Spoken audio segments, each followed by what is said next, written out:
I think we're up and running, Jax. Let me gonna double check.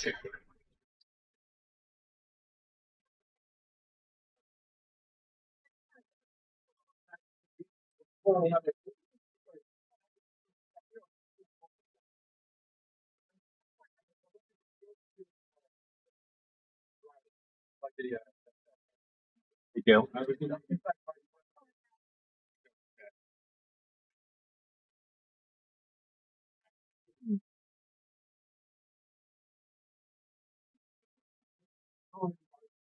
I don't show it yet.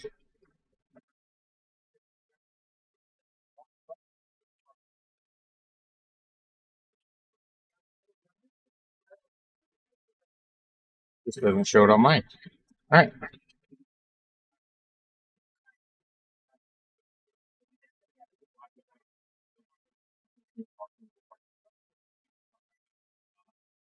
Check. Hey, Bob. Hey, Jay. You mind watching a shot?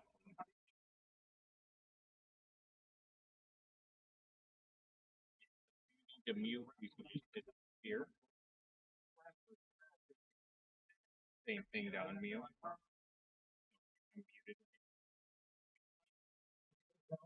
All right. Yes, I will.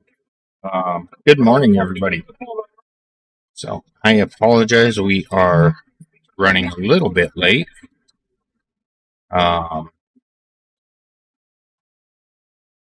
Getting things going, but we got the first match up here. We've got Andrew Slaughter versus Chris Parker.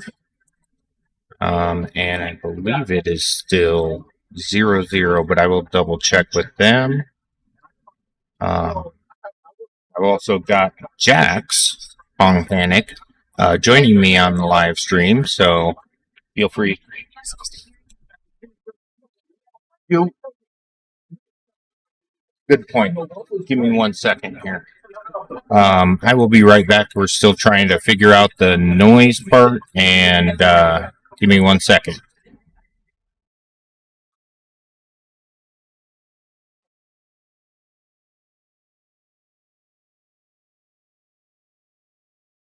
He hasn't talked yet. Feel free to talk in the mic and see. Yeah, go ahead. You're good. I think he's solids right now. Don't have much for solids. He's strapped, so he has a 9 ball.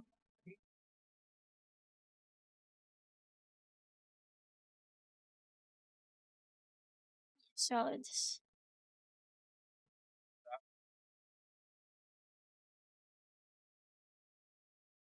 Barely tapped it. Oh, 9 right here.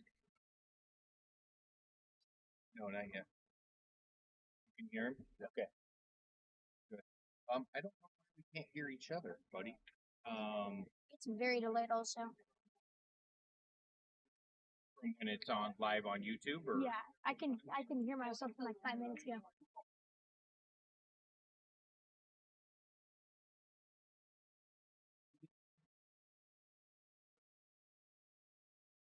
So I'm just gonna draw back.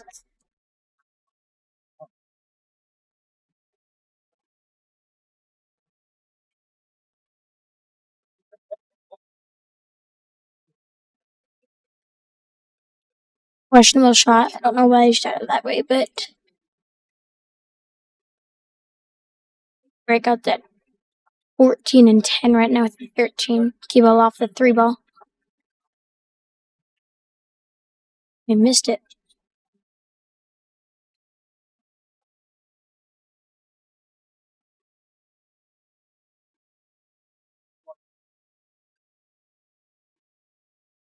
I don't know if we can't hear each other. I think I can hear you now. Talk again. Shooting the 6 ball. He made it.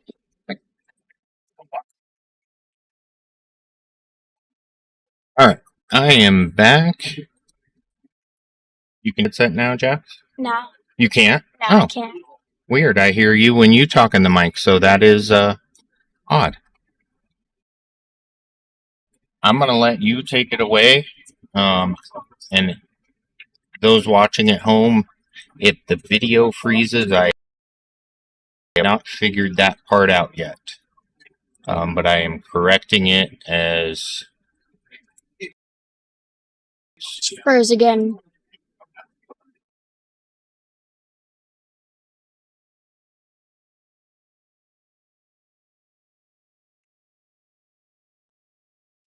Looks like Andrew missed here.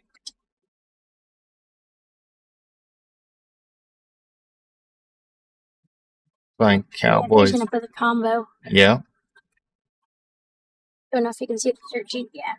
Oh, just missed it barely.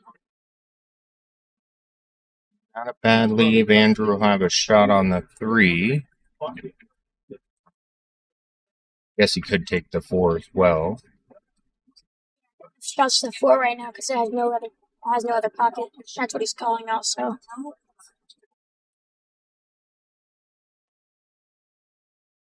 Tough shot though. Missed it. Yeah, he was worried about that scratch, which I was as well. Yeah. Can you tell me how I can touch this on?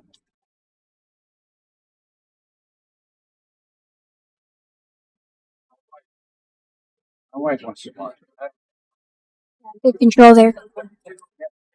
And this cowboy is Chris Parker, not to be confused with Cowboy Bob that we normally have.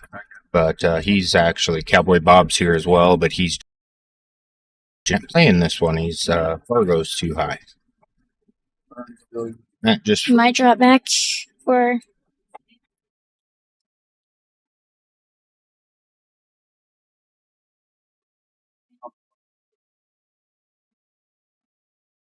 Got a little weird. It's gonna be okay though.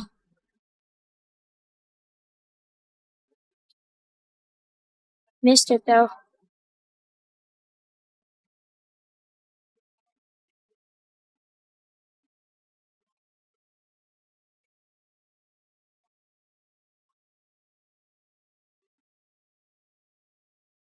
like that one already goofed up on us again. So I'm going to try.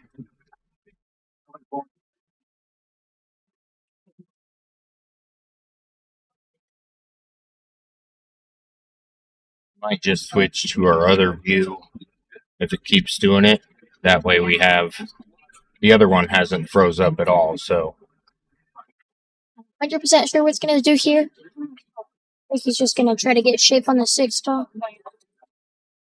yeah, he'll. Yep, and now he's going to try to take. Oh, never mind. That's the 8. That is the 8. Looks Yeah. like a 6 ball. It does. He's gonna roll forward on that 4 ball. And then he'll take the 2 with a top shot and take a 7 and bring himself down for the 8. I think he might get a little stun here, or get a little angle, and then try to stun into the 11. That's not what he's gonna do here. Frustrating. And that just froze up. So swap to this.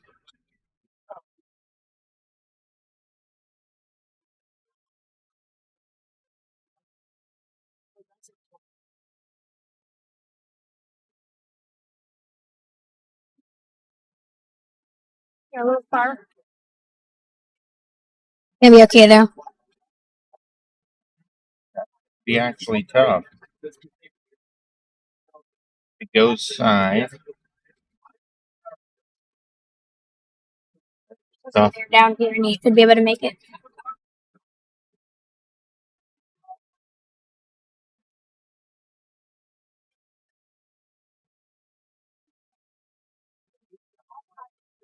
Like he's gonna bank it here.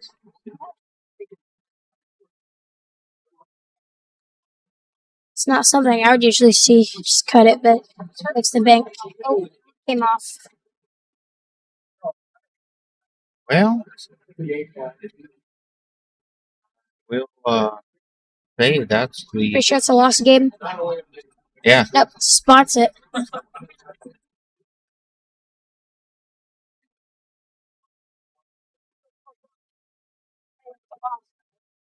It,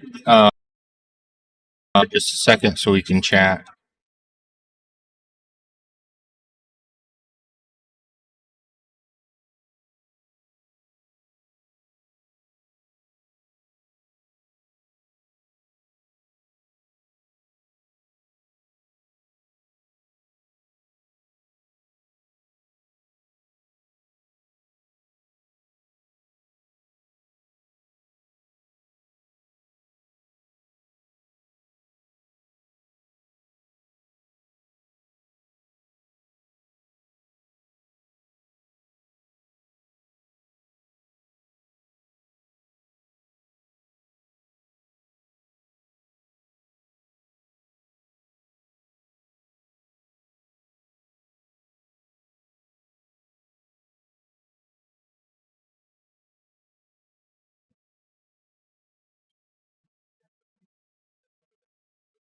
Sorry about the freeze. It froze, but I have no idea how to unfreeze it. But it looks like they're talking about it right now, which should... it's a loss. Chris did not know that, though, so they're fixing it right now.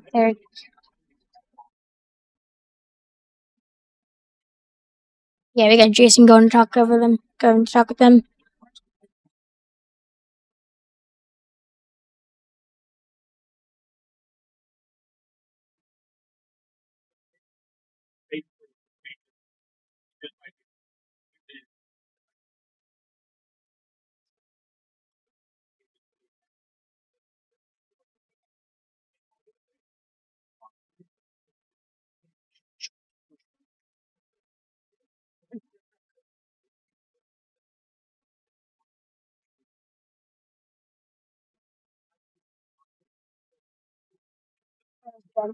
Yeah, I know.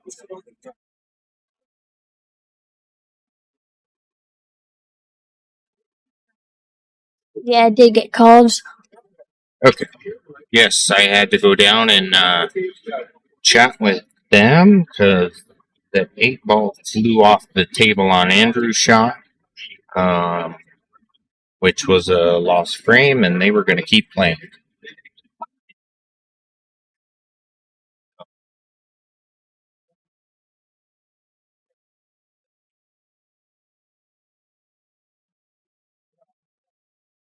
Going on.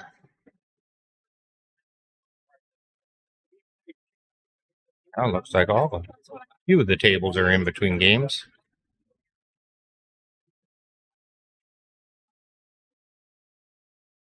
Oh no, he's Another screen pivot.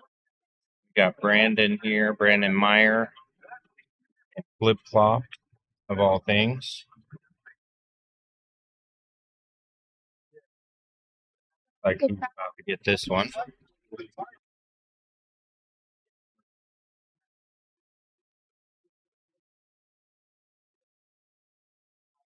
Don't even do much here, just yeah. All right, and back over.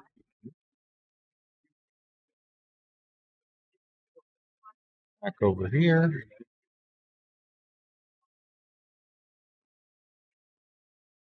We got Chris that broke on that one. He ended up breaking dry. And so it'll be Andrew's shot there.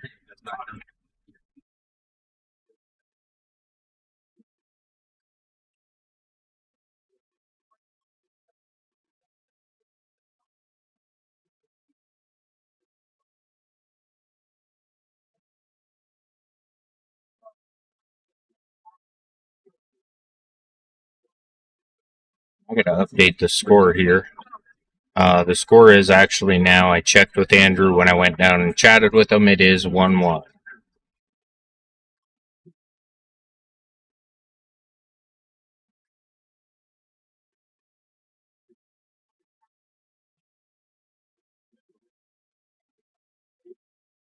It's probably just gonna stop it here, drop back maybe.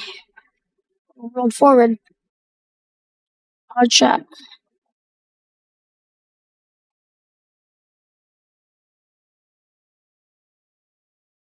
Doesn't have much here.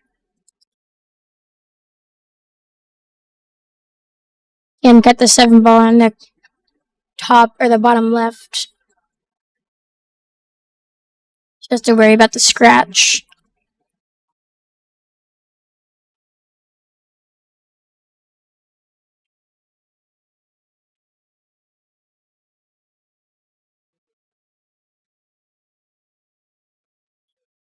Going safe on Odd safety choice.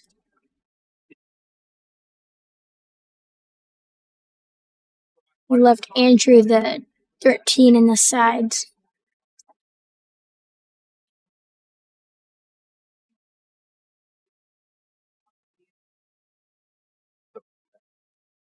Oh, and the 14 in the corner. I didn't see that. So you've seen him at Diamond? You saw me. I saw him like you like once. I don't think I've ever seen you now. No.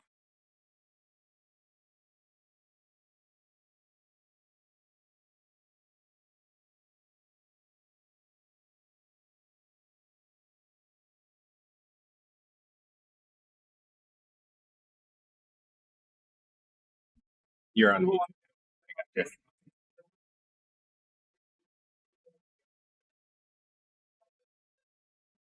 Froze again.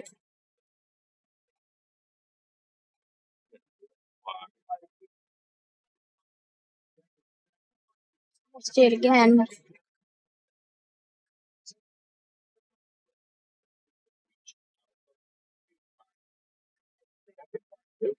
I'm just gonna have a good chance to run out here.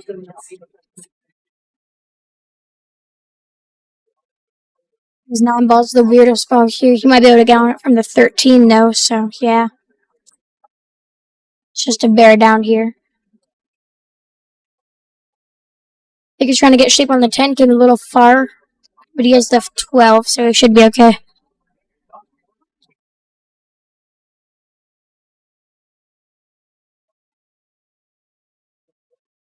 Yeah, now would be a great chance to get on the 9-ball with the 13. Yep. Like he's doing just that. Let's make. And of course it flips. Are you okay with that view, Jax? Yeah, that's fine. Okay. I'm gonna use that for now until I figure out this other one.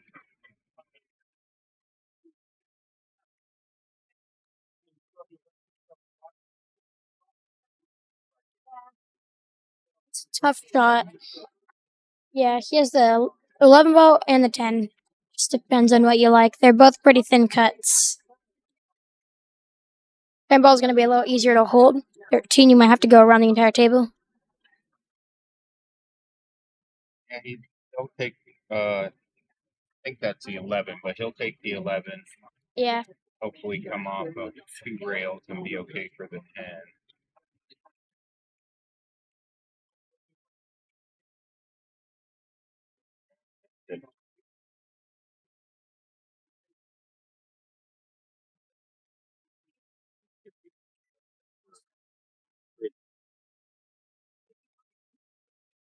That was a tough shot, but it just gives you a good opening.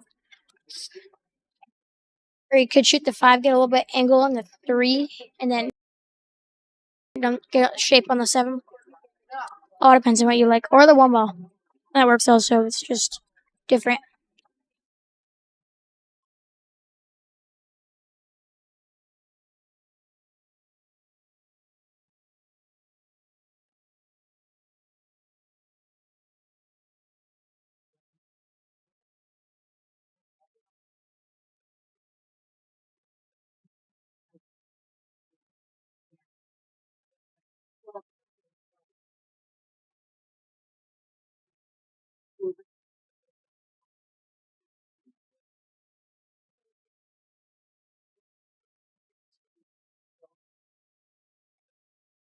I'm just gonna come off the rail for the 11 ball a little bit. I don't want to do too much with the cue ball. That works.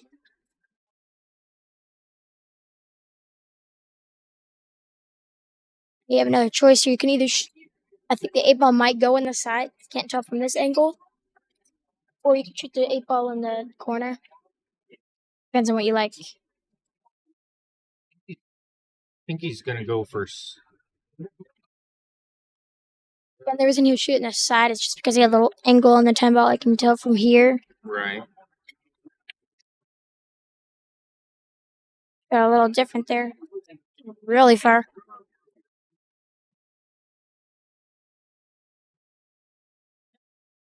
So you just have to bear down. Stay focused. You should be able to make it.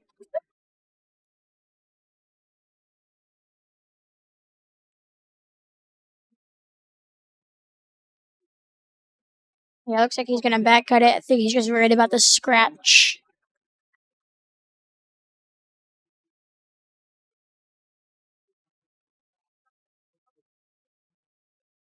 He still scratched. That's really unlucky.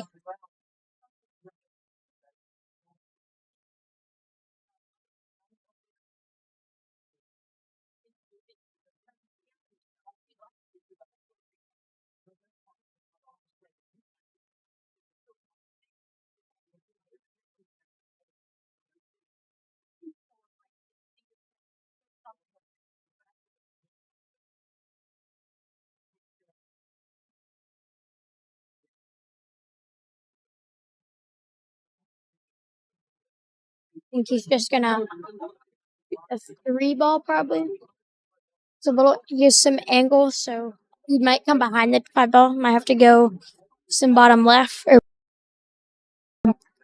come 2 rails. At Just next the yeah.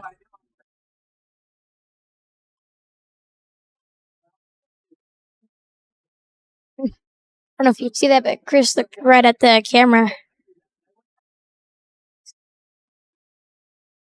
How funny. Andrew got that one.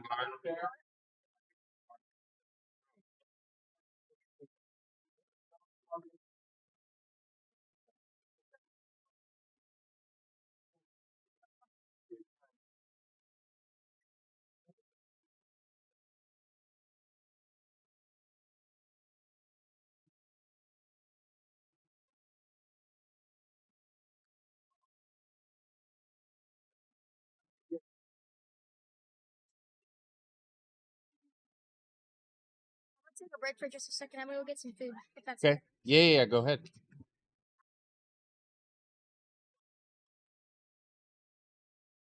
All right.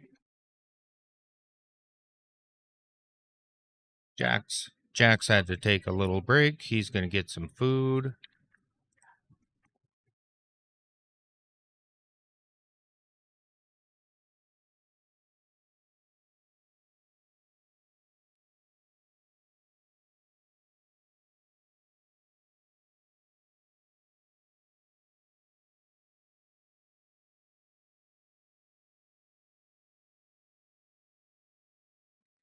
Apologize again on the technical issues.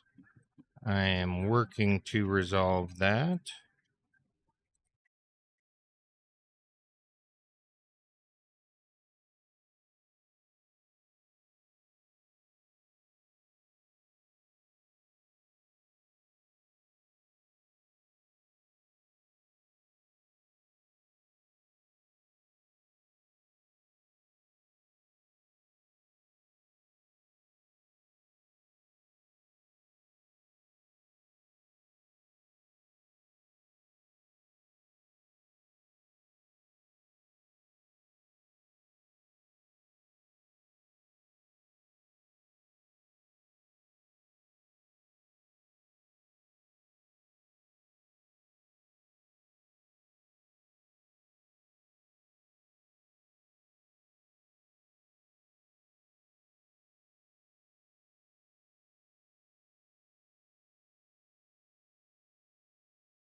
Okay, I believe we are back up and running.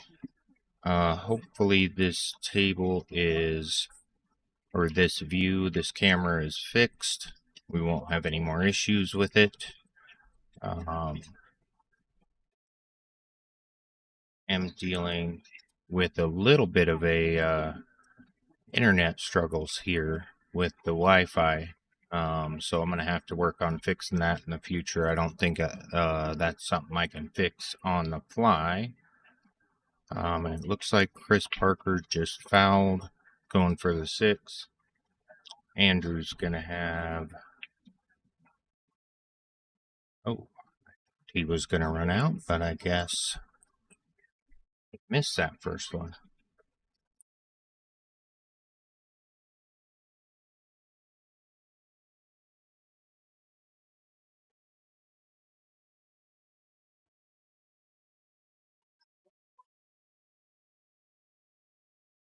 Cowboys should have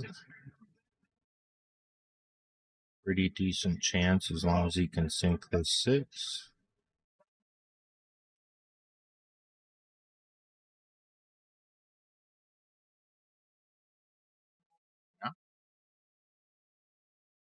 Cut that a little too sharp, and we'll have Andrew back up.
All right, you guys, I apologize. I am going to have to go play, so somebody else may pop into chat. Otherwise, I will be back shortly, and the score may not be updated until then.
going on, everybody?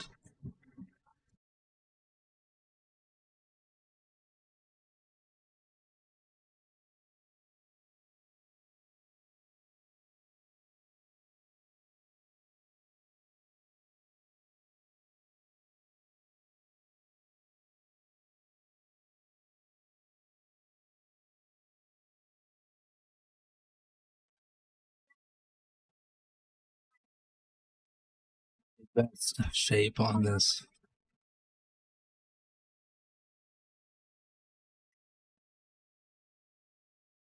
I don't think he can see the 5 ball. We might have to back cut the 4 ball. It's playing safe.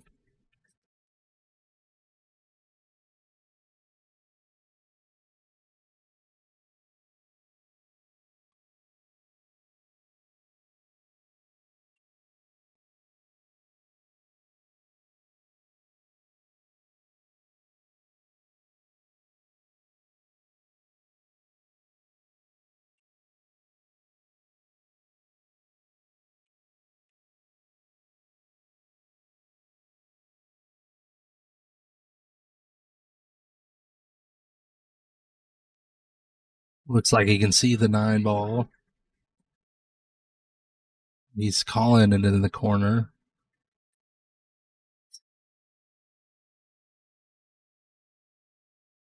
He misses it.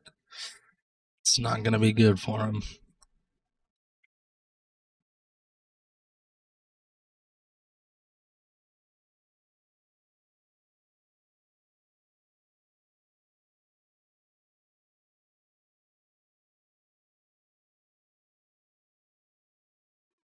Interesting choice on the 4 ball. But I think it'll work out unless he gets behind the 8. I don't think he did.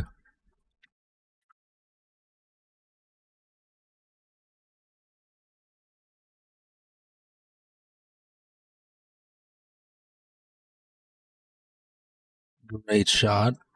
Perfect shape.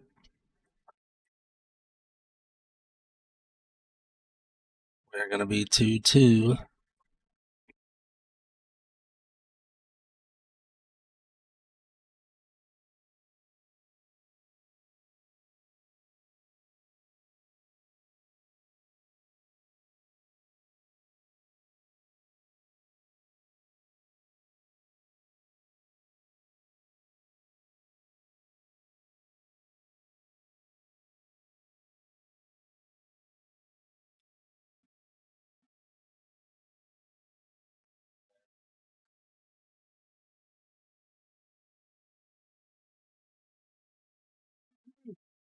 Oh, you already gave it to him?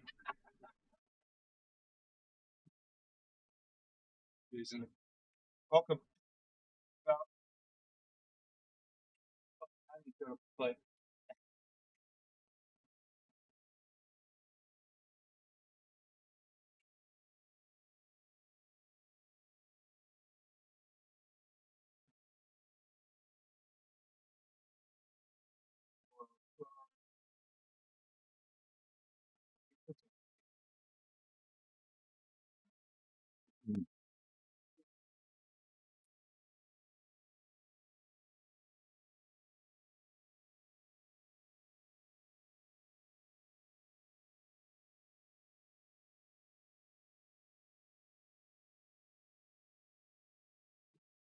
Devin Mo, Paul winning, table 3. Very nice break by Kyle.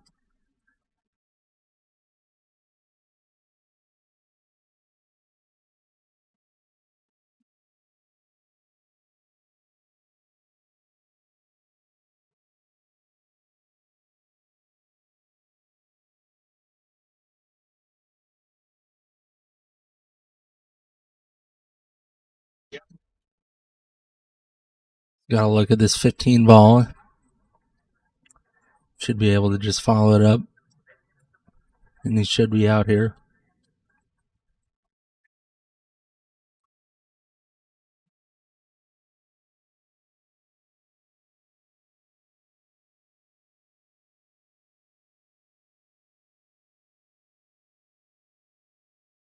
A ball got a little funny.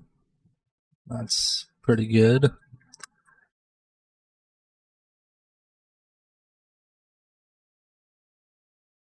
Looking at the 11, should be able to just come off the rail.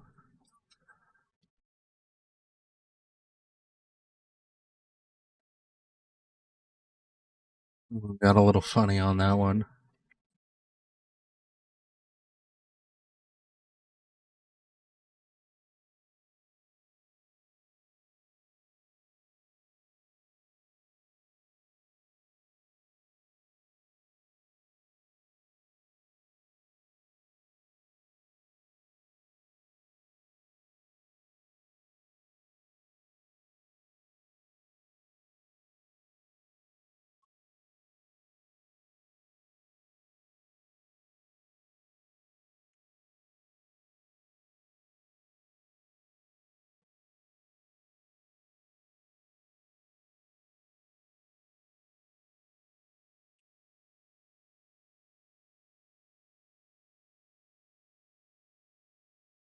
Doing this combo, he's going to have to leave the 5-ball up.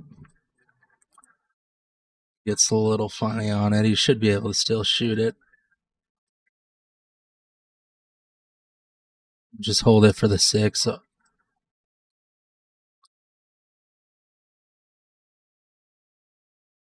It's a little too hard. Looks like he's got a shot on the 2-ball.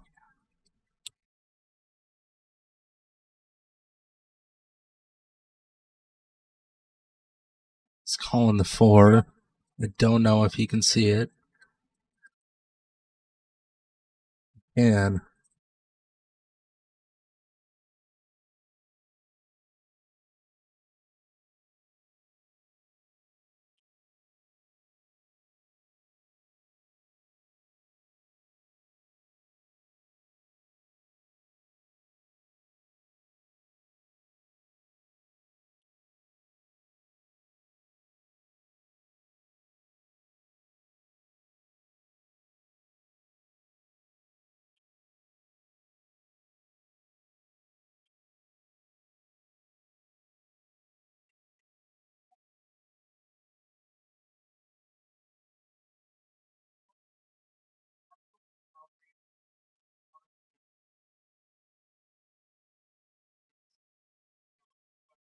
following this one. It's fun. We were afraid of. He's looking at the 2-3 combo now. Not the easiest shot in the world. Oh, he could see the 3-ball.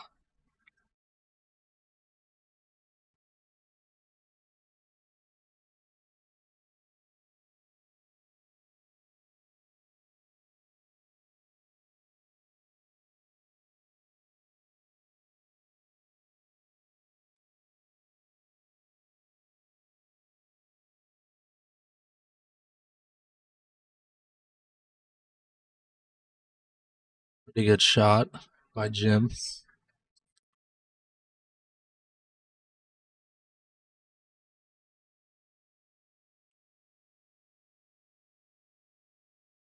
Gonna have to hit this one with a little speed to come off the short rail and come back up for the 8.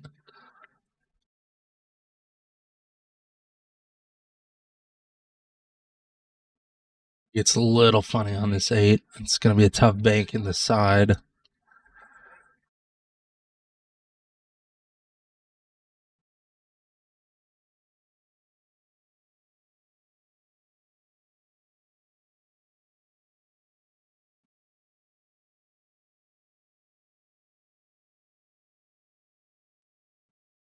Not a whole lot of safeties here either.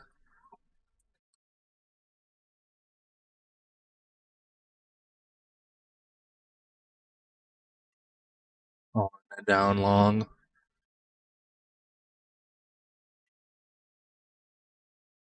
Oh, all the way down now.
Here we go. John versus Mark.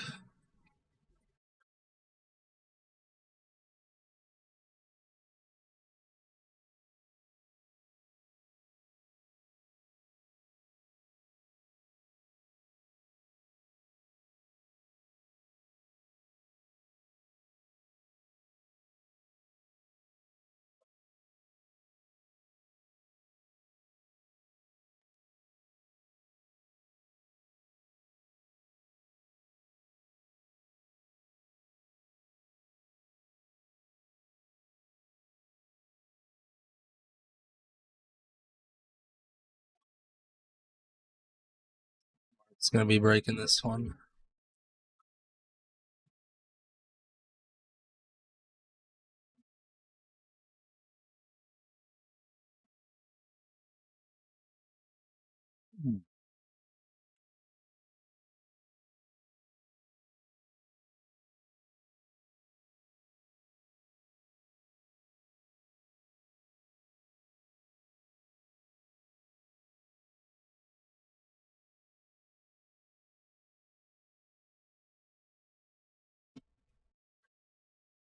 Pretty good spread, but no balls for Mark.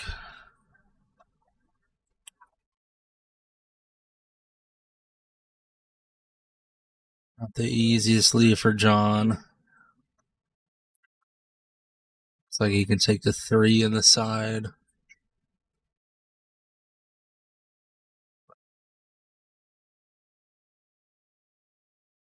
It's tough grouping. Neither choice is good here. Looks like he's going to take the 5 in the side. You hold it for the 6.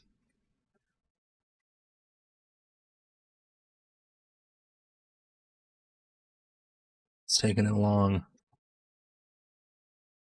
Very nice shot.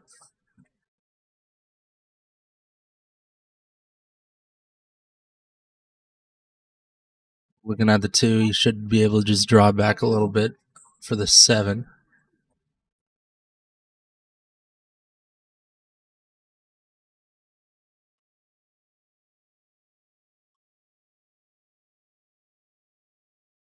It's a little jacked up here, but he should be able to shoot it right in the side.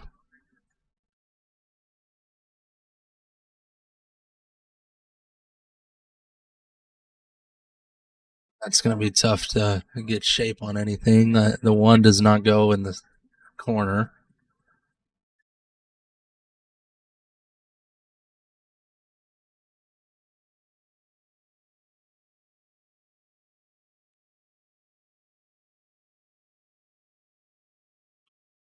Great shot by John.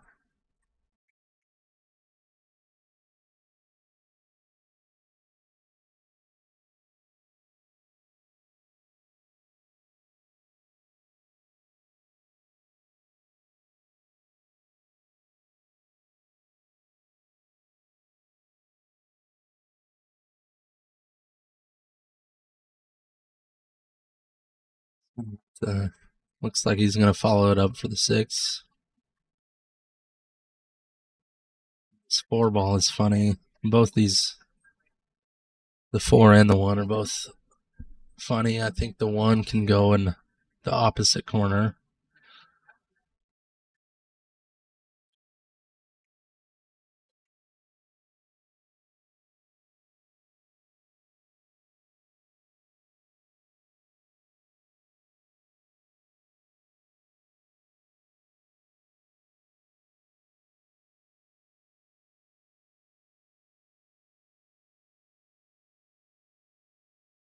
That's less than ideal.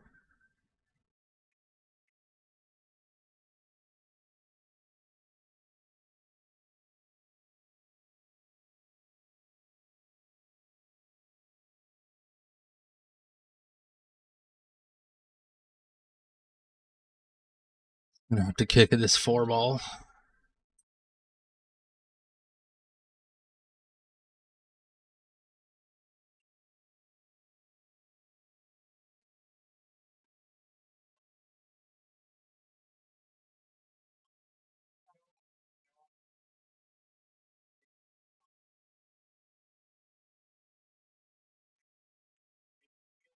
Looking at it here. Needs to aim. Looks like he's aiming right at that diamond, which is the right line. He misses it.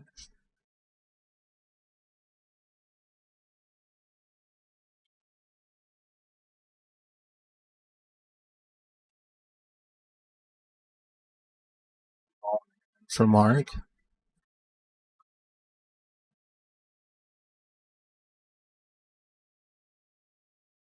Run out is pretty straightforward. All the balls have pockets, so.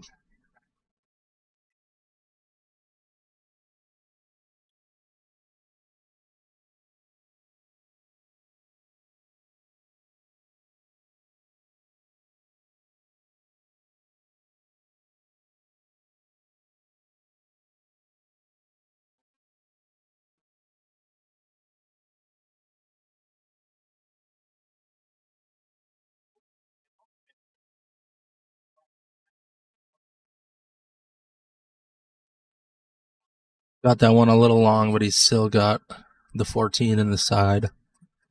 He should be able to hold it for the 10, and then he should be out here.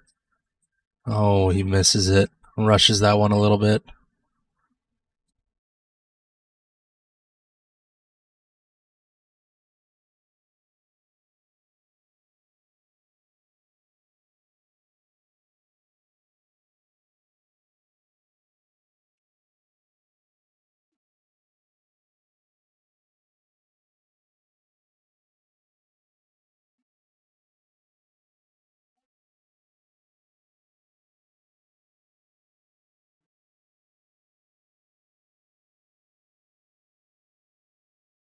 Doesn't have to hit this one too hard.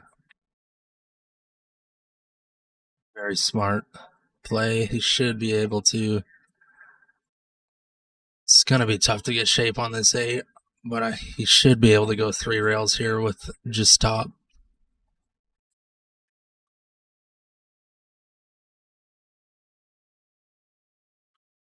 He's trying to draw it back, it looks like.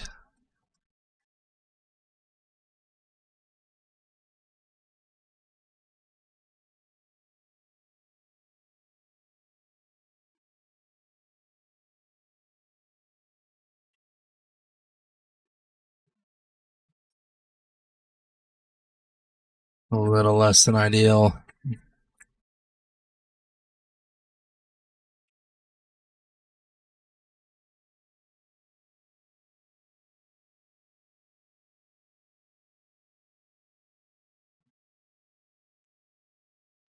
This is not a very easy kick here either.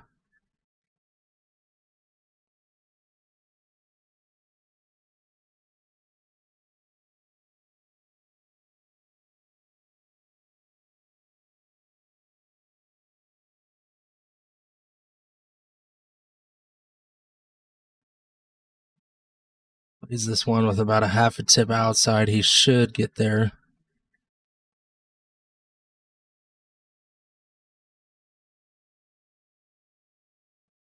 It's not easy. Oh, he barely misses that one again.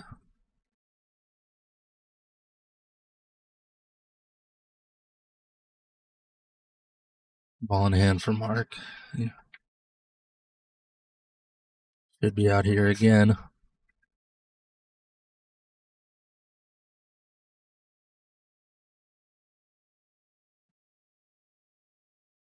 Ten next, draw it back for the 9.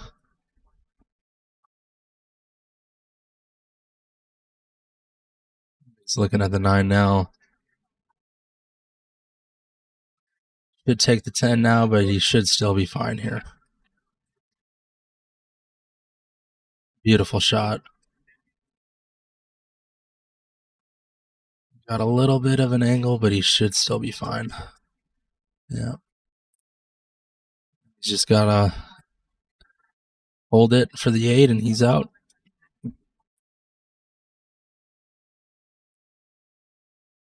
Oh, he played that way too hard.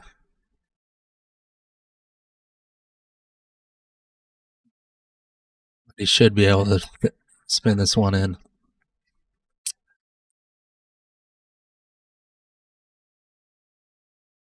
That's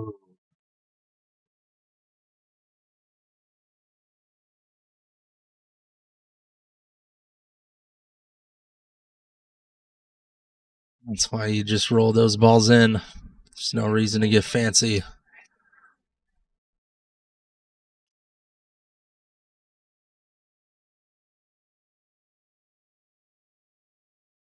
All right, 1-0 with Mark breaking. Or John breaking.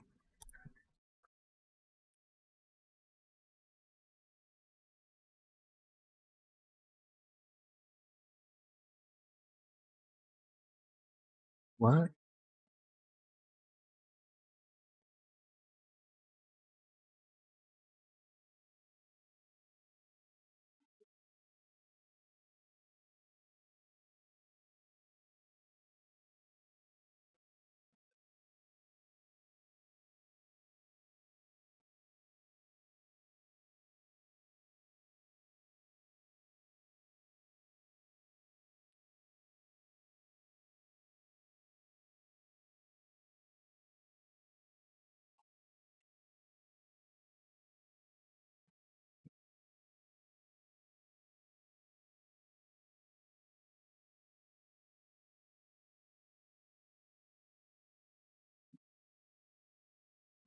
John breaking here.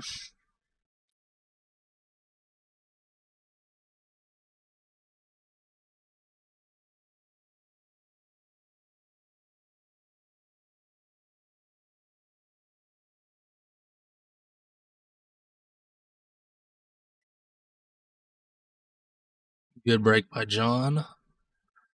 Made a stripe.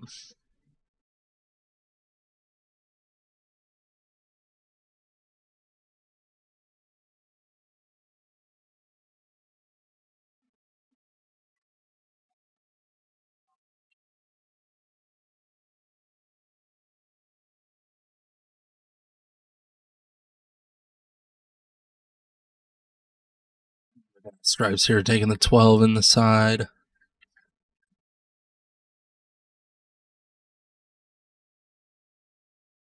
Good shot. He's got the 14 in the side. Draw back and try and take care of that 15 ball right away.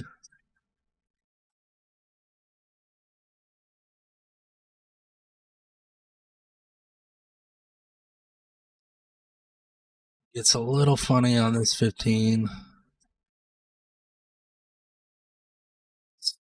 Got to put a pretty big stroke on it to get shape on any other ball. Should be able to hold it for the 10, but that is scratch territory.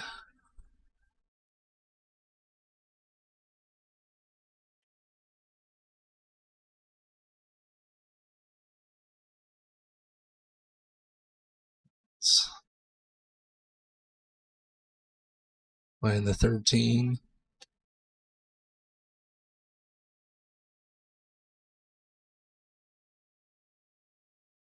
Yikes.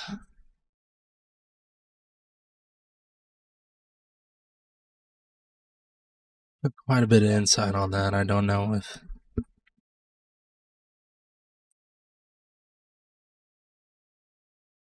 that was ideal.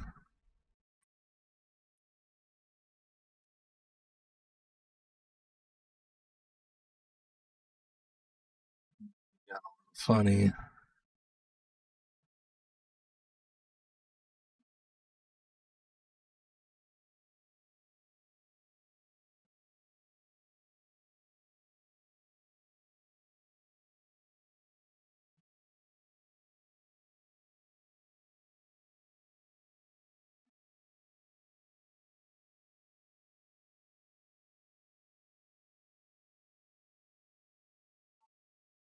Did not need to jack up his cue that much. See if John can get out here.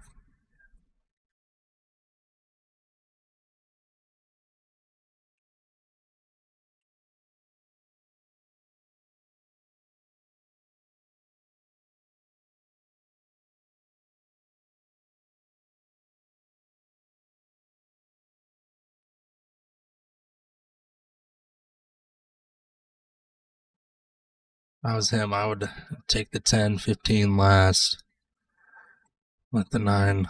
13 is not easy either. Beautiful shot by John. Got a little bit of an angle, but he should still be fine.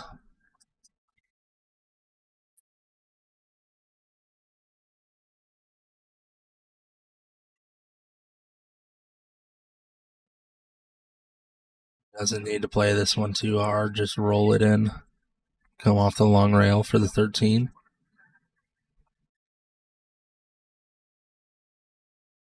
Should still be fine here, but he's got to bring it back down for the 8.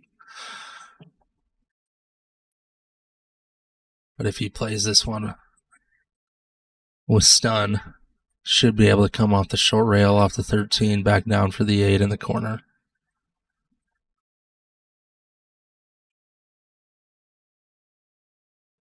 Sit in, I think he had the angle.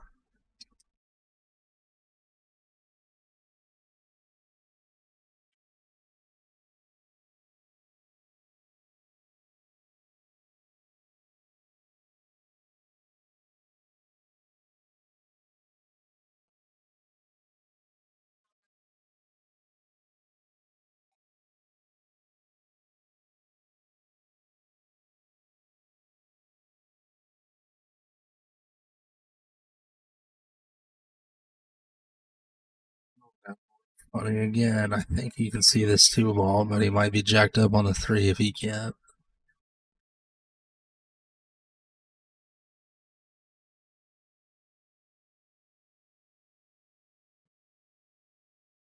So shoot this 3. He's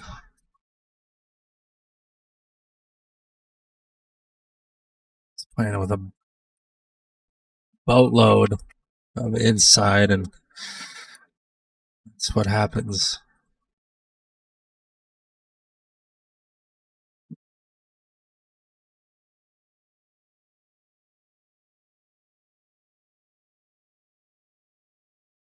He's looking at the combo here.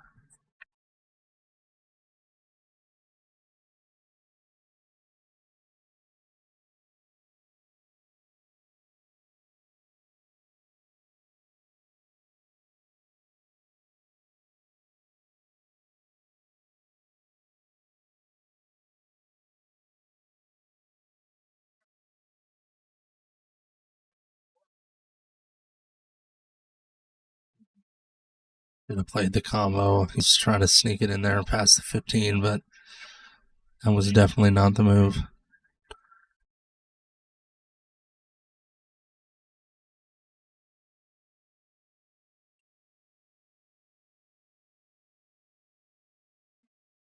Shot by Mark.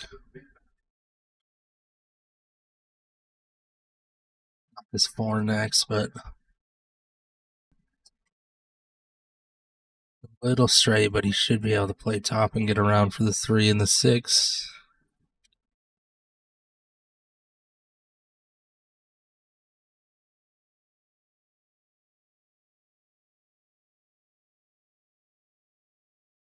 To play with enough outside now, he's a little funny on these.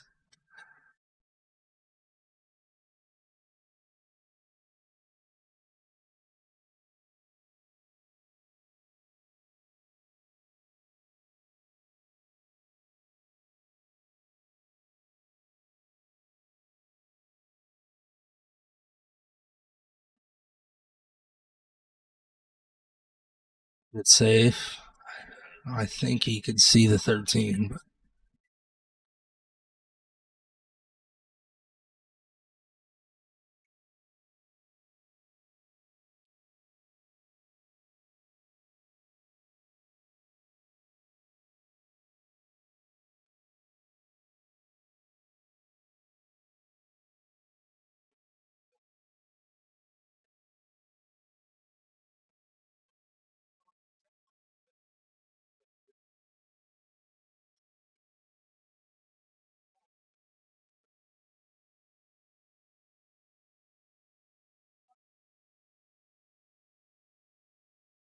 like he's trying to masse a little bit.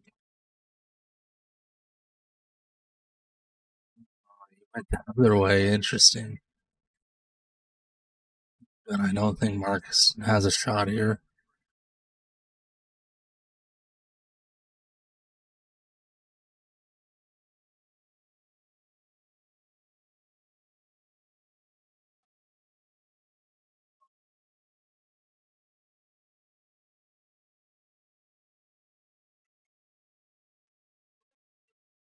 I combo this 3.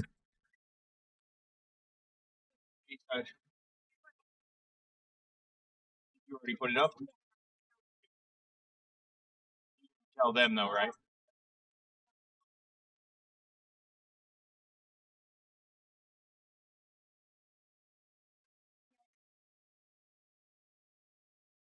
Good shot by John. Perfect shape. You want to come?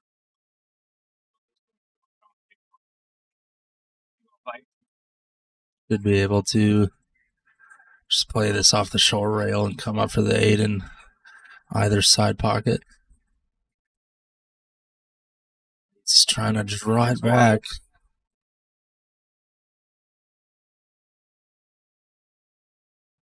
Good shot.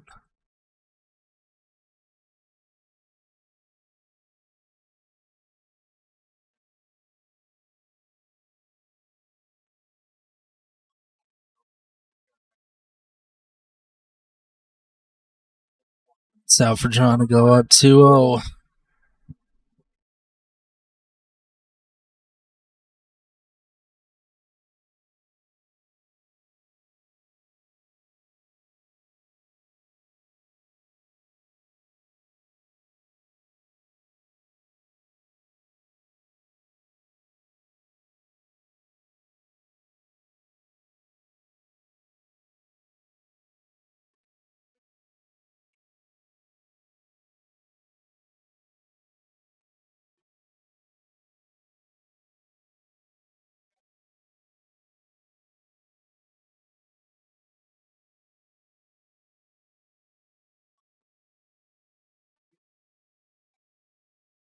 Trying a new break here. I've never been a big fan of the second ball break. It does not work for me and gets too jumbled up just like this rack. I mean, all the balls, it's not as jumbled up as it can get. If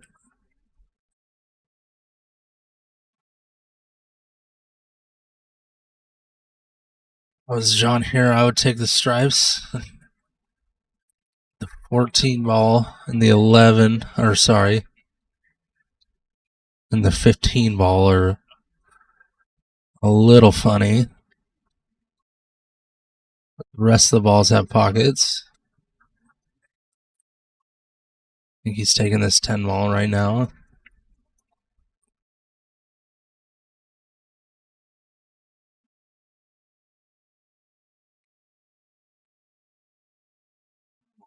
Paddles it.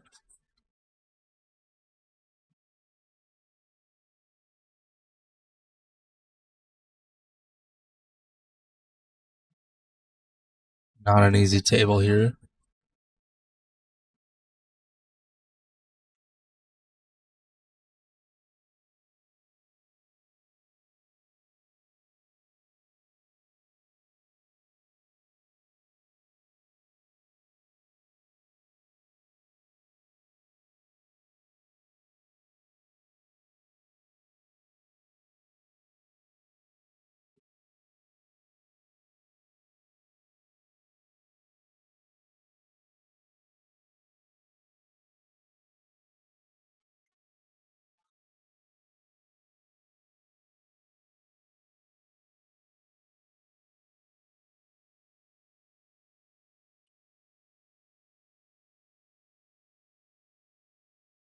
So you got the 14 in the corner now.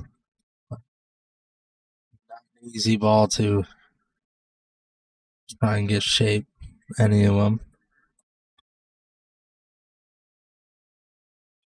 Still got the 11.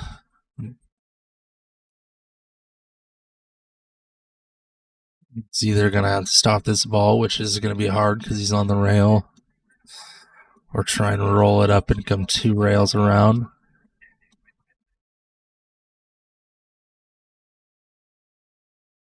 It's playing the side now, off the 1. Oh, and he just misses it.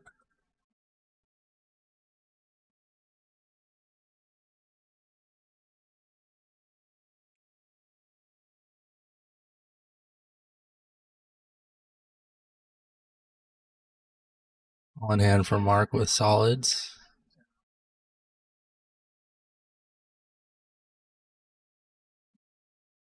5 and 7 are tough here. I would play the 5 in the side as he's doing right now.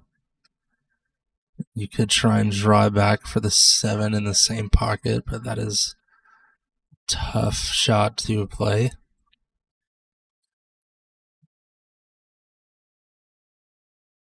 Good shot by John.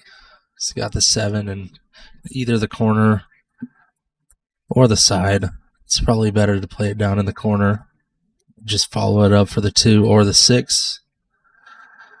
He's also got a... Oh, he's taking the 4 ball. Oh,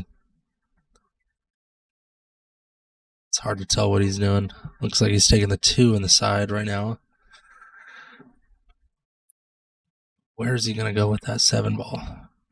It's the real question. Nice little breakout.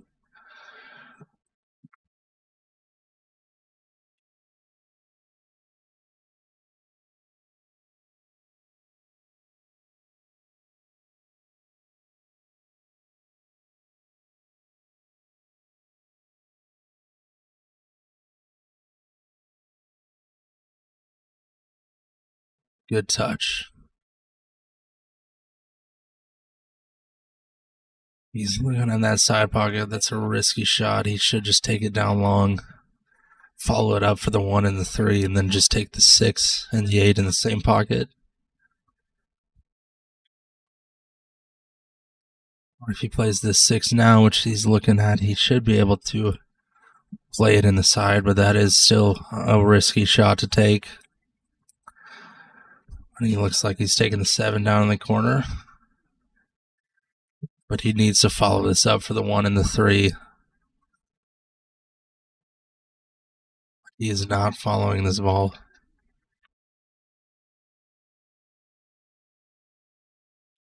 Still got the 6 ball though, but this angle is going to be tough to get back down table.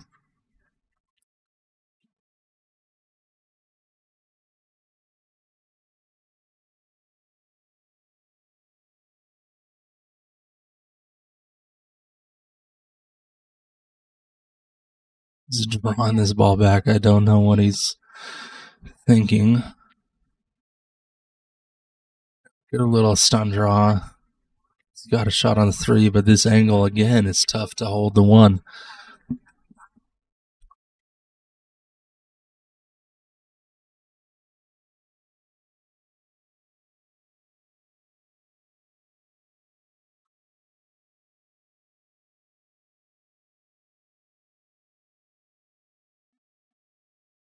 You can see it.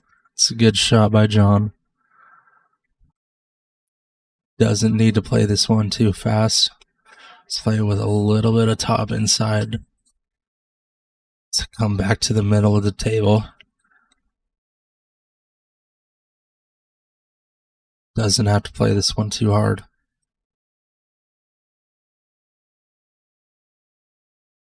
Got a little... Oh, he's behind the nipple. Played that one too hard. He didn't have to play it that hard, but I have to kick at it.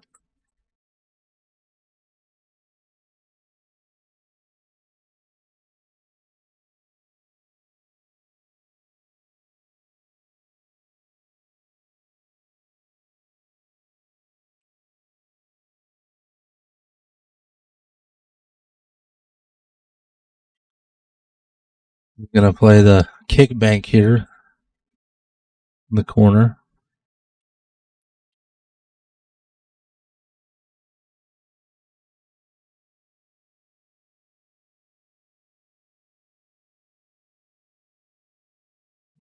Hits it. Leaves it on the rail.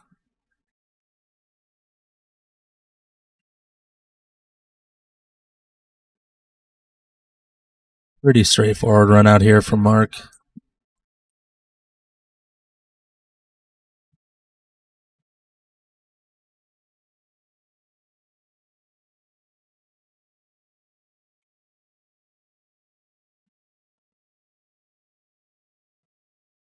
These guys are both putting bigger strokes on the ball than they need. It's not an easy shot either. He misses this one. He could give his. He makes it. But if he played that one with outside, he could have sold out there.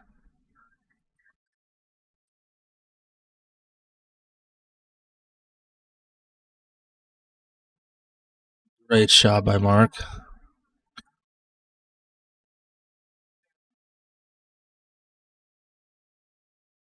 That one could have been dangerous, but he should have this one here.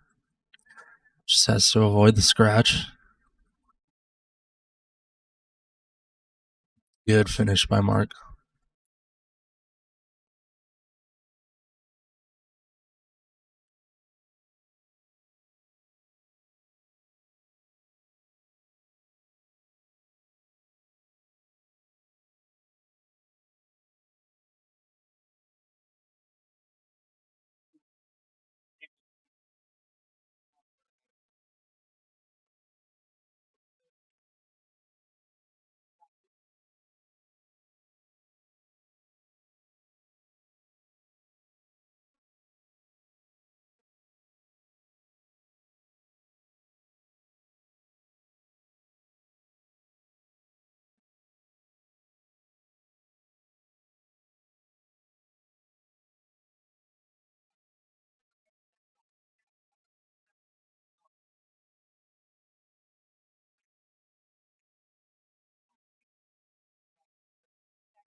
Got a little bit clustered with this break.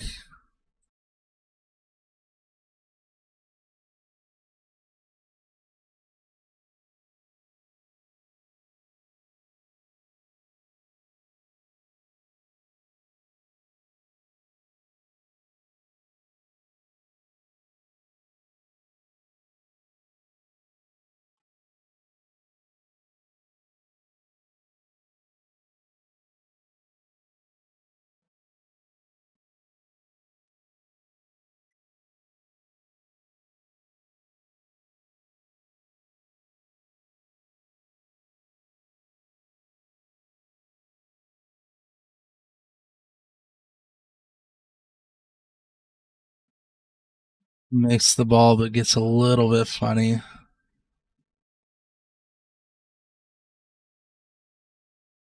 Does not have an easy shot here.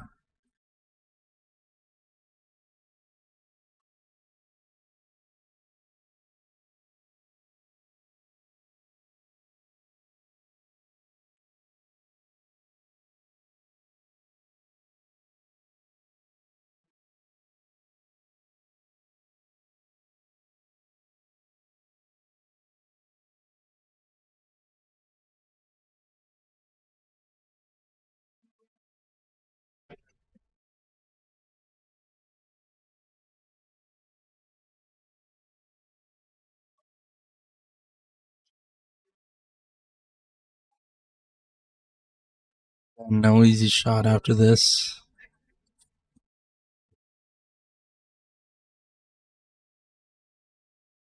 I think he has a shot at all unless he can clip this 10 ball.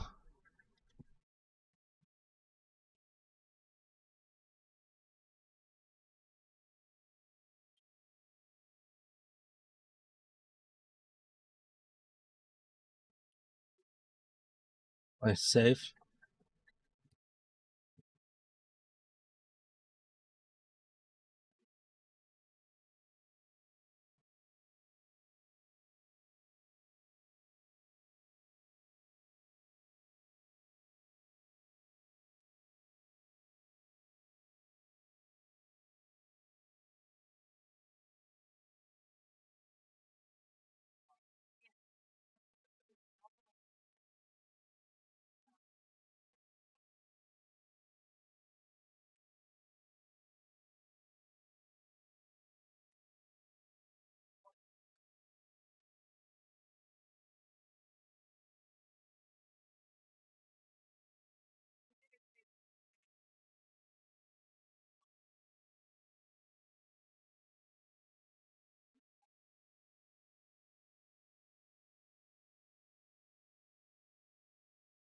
Got 2 tables. Want to keep going A side or?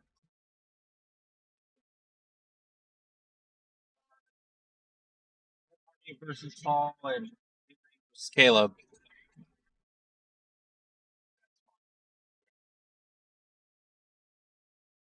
God, Jenny.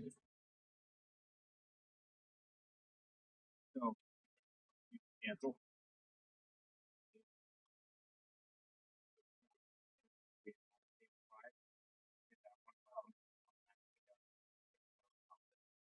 Cool.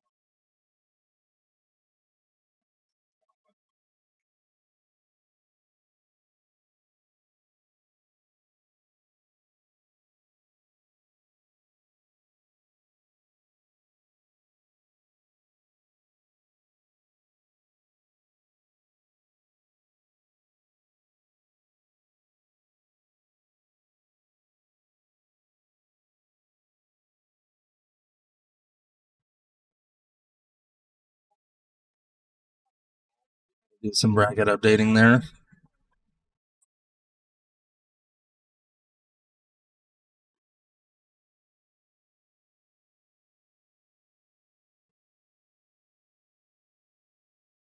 No, they're. That was a tough shot, and there's no way to get shape on either ball. See if Mark can run these out.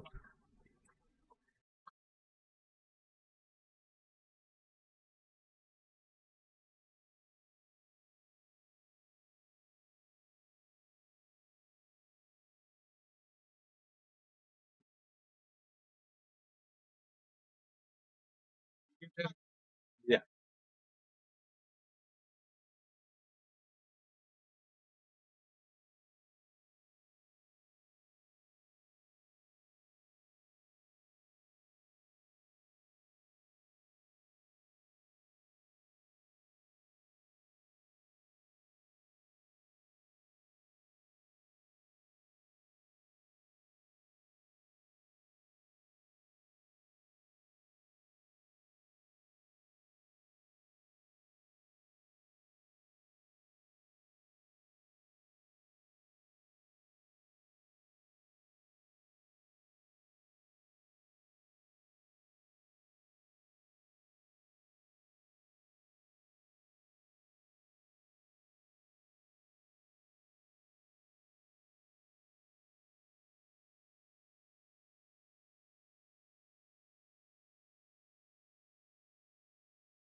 Obviously, he can peek at it. It's not an easy shot, but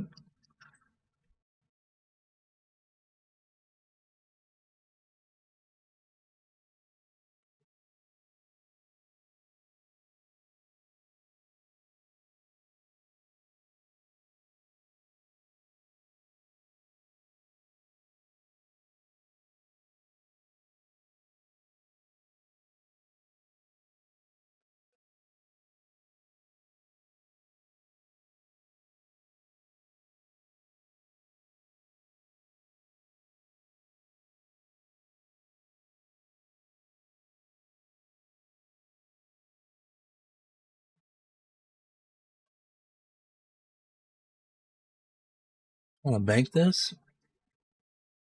It's playing this one pretty thick.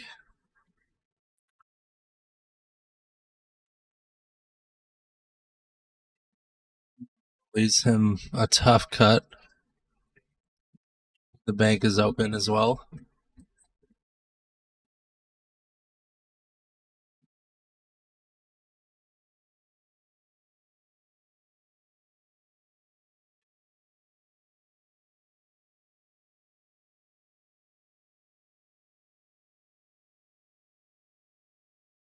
It's for the bank.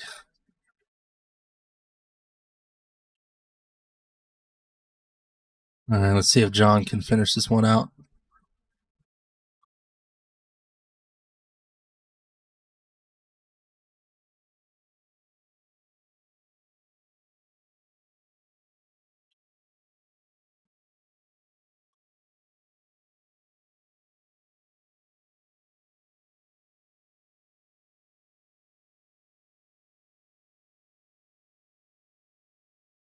He gets pretty good on this 8. We have 3-1.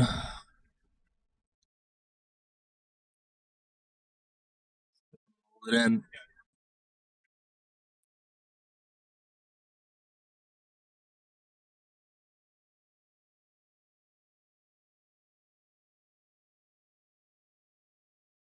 It's like Mark's taking a quick break.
His back, he's racking him.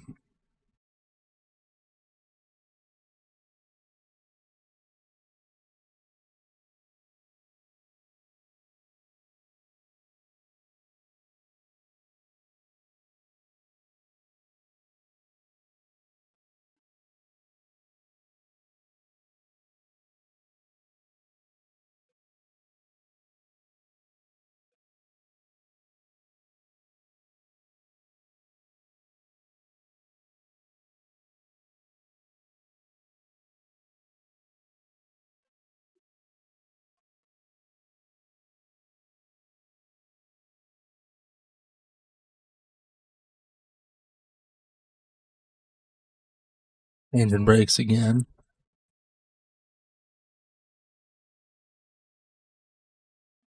Made a few balls, but he's got a few clusters.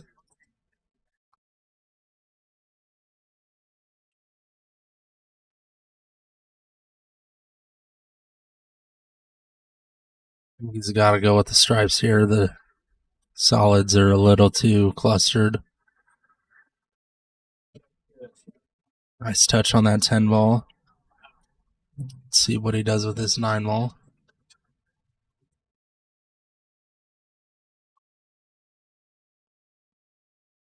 Good little roll.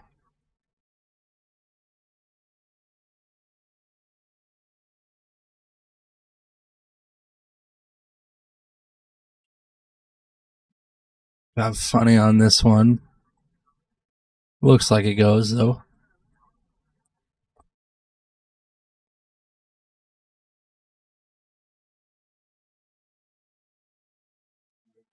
Let's see if John can put this one away.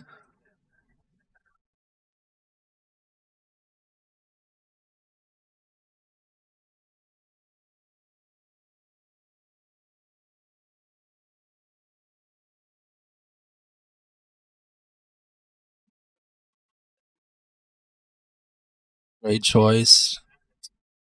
Now he's just got to play with this one with a little bit of top to break out the 5.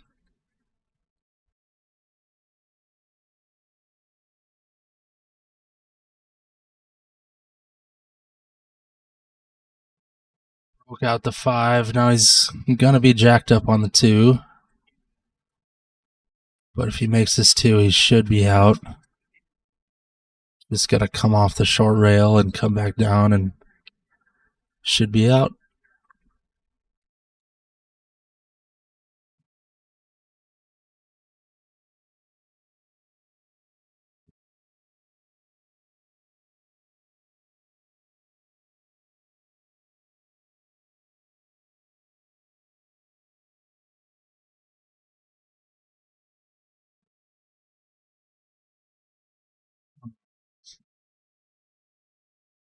Tough roll, but you can still see the 5.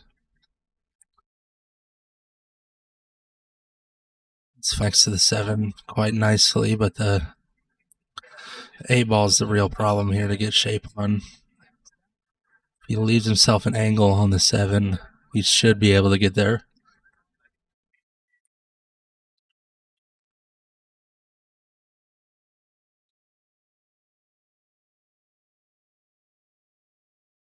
Nails it, but gets a little straight. If he draws out of it, he should be able to come across for the 8.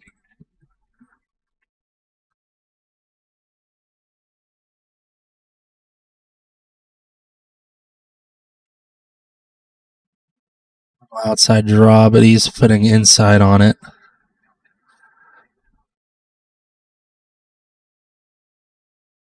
Oh, nice shot by John. Very nice shot by John.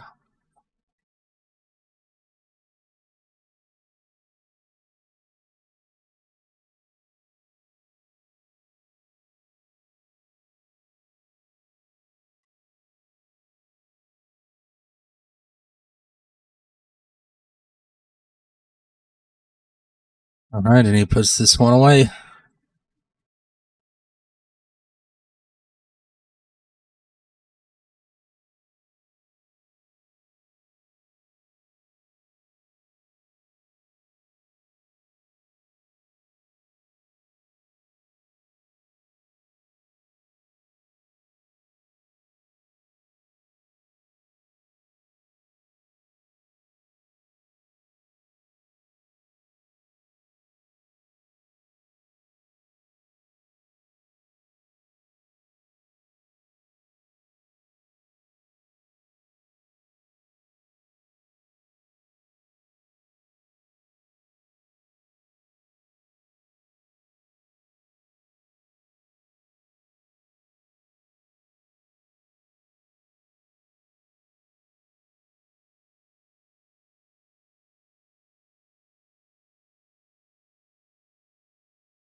Jason won the lag.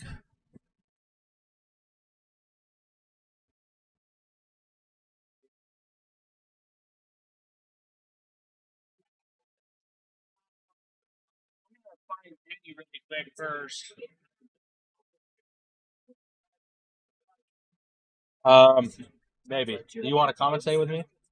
I will, but Okay. yeah, Just let me know. Yeah, I think so.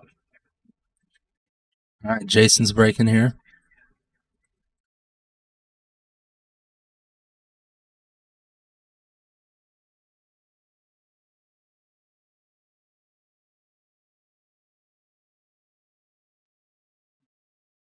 Going with that second ball break.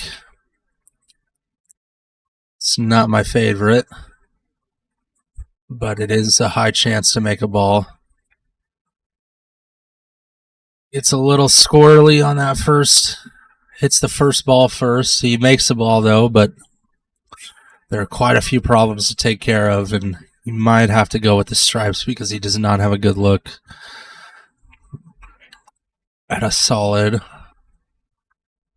But stripes might be the play here.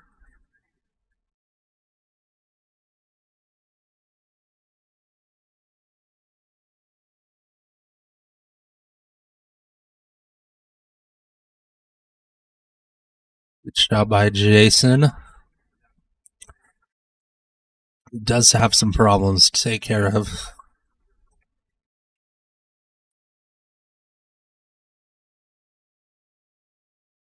And you've seen on his YouTube channel, he does work some magic from time to time. It's beautiful shape on the 9. And I think the 12 goes past the 10. If he leaves himself an angle, he can break out this 15.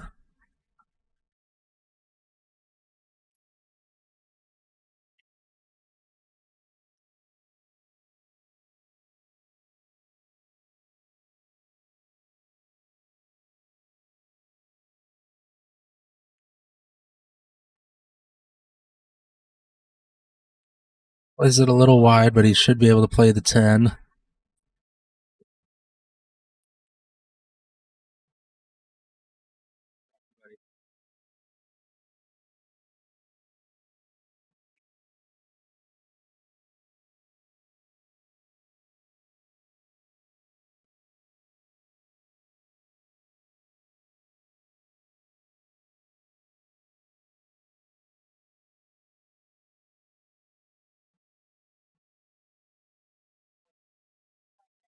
A little funny on this leave.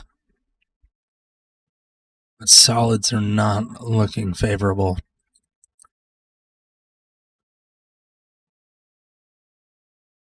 He's cutting it in.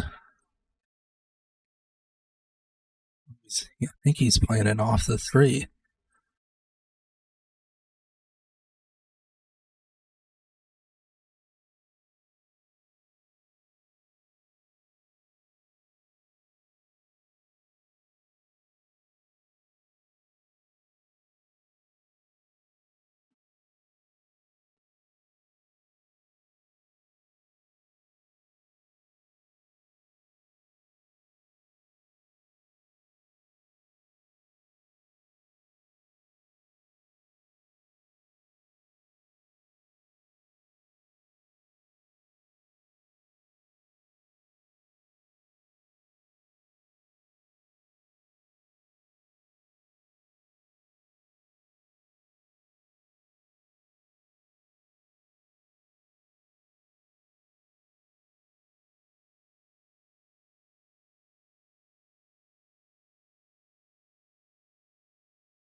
Oh.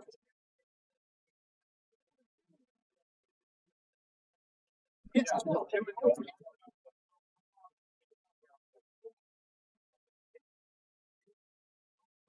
hear me? Yeah. All right, good.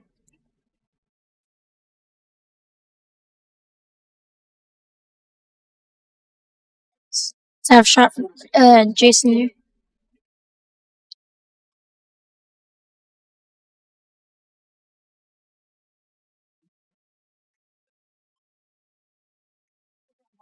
What do you think here, Jax?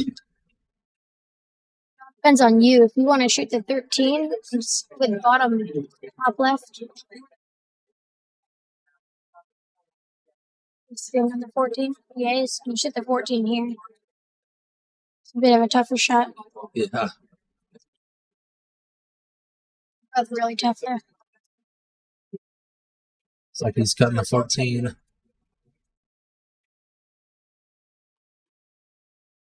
Joey top come one rail for the 13. Or just hold it for the side pocket. Cuts it a little bit. Problem with shooting in the side pocket is the 8 ball is like pretty tight. Yeah. I like stunning it over and just having no problems with the 8 ball. Yeah.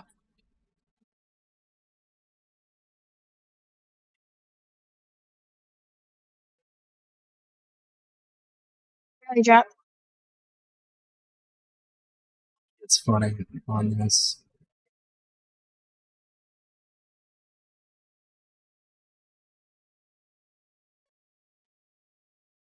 Looks like he's gonna play the combo here. He's I think kicking. he's kicking at the 7.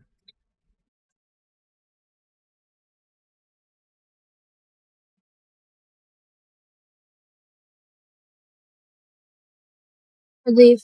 Not an easy leave.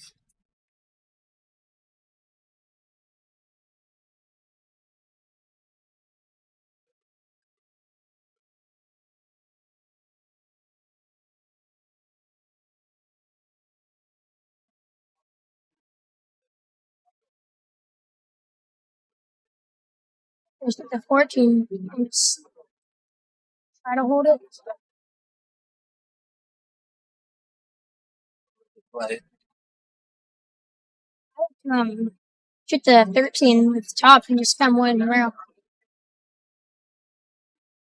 Have a tougher shot, but it's fun. What I'm comfortable with.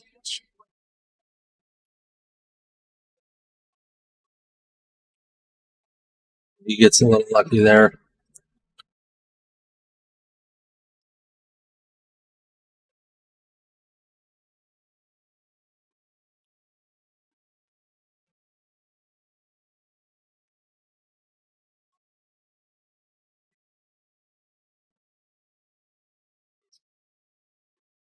Got a little fun.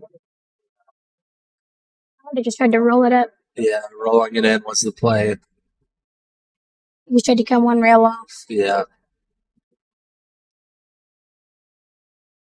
It's not an easy leave for Jason. Not an easy leave at all. You might want to just like roll behind the 7 with the 3 ball. Yeah, play off the 5. I also can play with the 3. Just spin off the 3. Yeah. Just nudge right behind that 7 ball.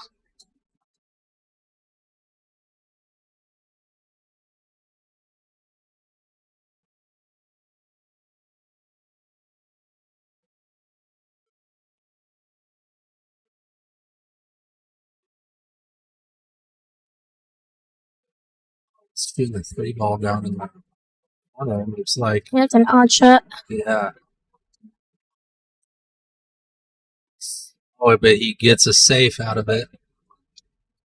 Yeah, I think he called it just in case. Yeah. It's a good shot. Or a really good shot.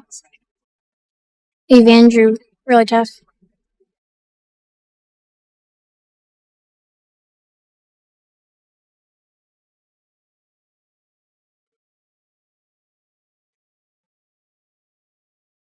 I think he can get to it. I think we might have tried to go off the point.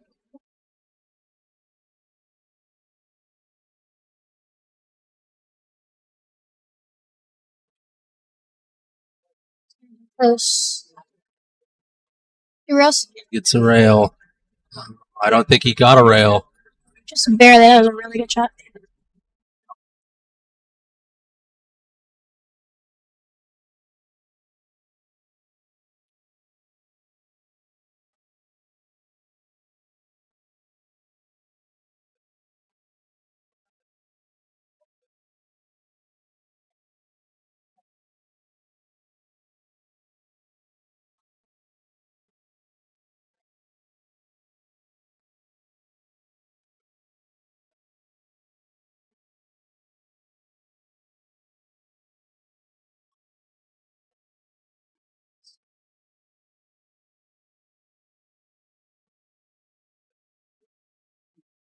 I think we tried to come 3 rails. Or 2 rails. Didn't hit him hard enough. He has the 3 ball though, so it's good backup.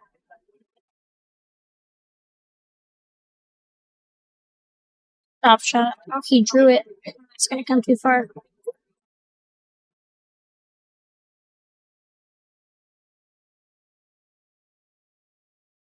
Shot is. Noah and Adrian, table 4. Oh, he's banking it, but I like to the left. And just roll it behind the symbol. A symbol up the rail. It's tough to control, but if you get good at it, it's good.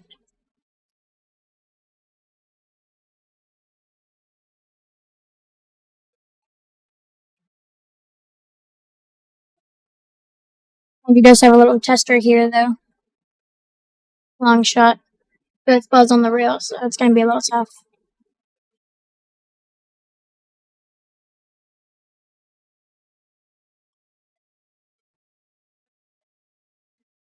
Did Butte left Jason a pretty tough shot.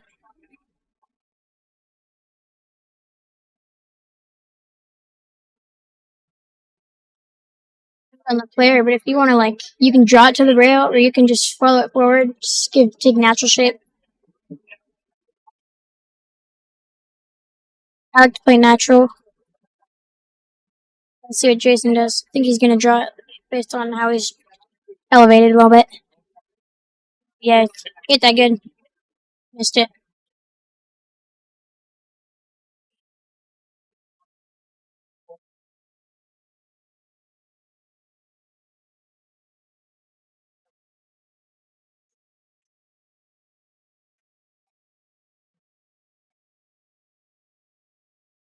Pretty natural shape off this 13.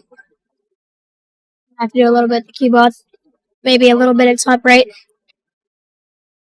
Just come 2 rows behind that 8 ball. That was a really good shot. Have to control.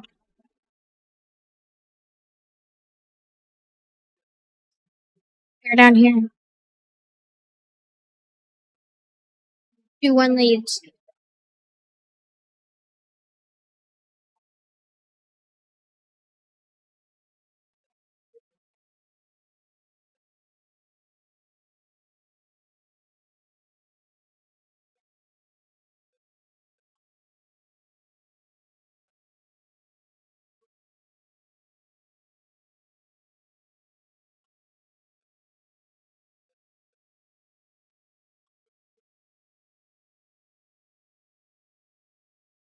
You're breaking into the 4th rack here.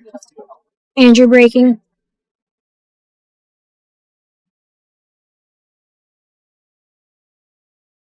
Bit of a different format here. We're doing it's the magic rack 8 ball. Choice to use the magic rack, but it's different using the magic rack for 8 ball than using the normal rack. It's a little tough to get used to.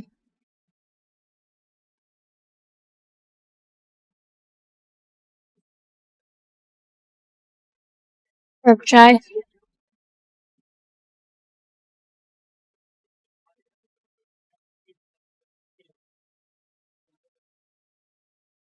Person doesn't have much here. He has the 9 ball in the corner, and then the 5 ball. He banks it.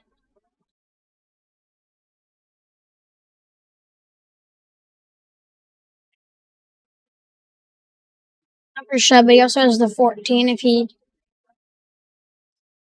It's pretty tough, but I think he can just roll forward and not scratch. Yeah, he's gonna shoot the 9 ball though. That's what I would shoot. Oh, he forward. Forward.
Alright, we're back.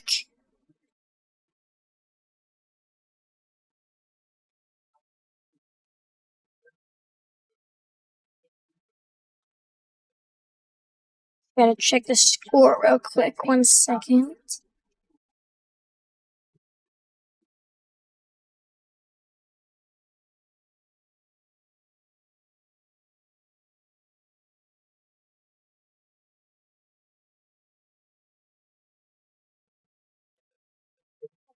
Still has a lead with a 2-1.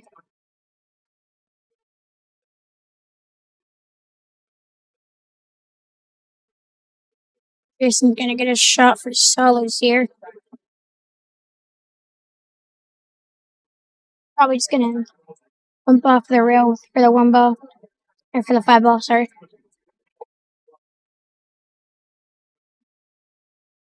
Wait a second. Might be able to get to the 6. Probably a little tight. I don't think he can make it though. Figure something out. Yeah. See from the from another view. Cannot get to the 6 ball. Looks like he's gonna shoot the 3 ball here. Don't think he can get to it. Or the 2 ball. Ooh. Yeah, that was unfortunate. Hasn't left Andrew much though.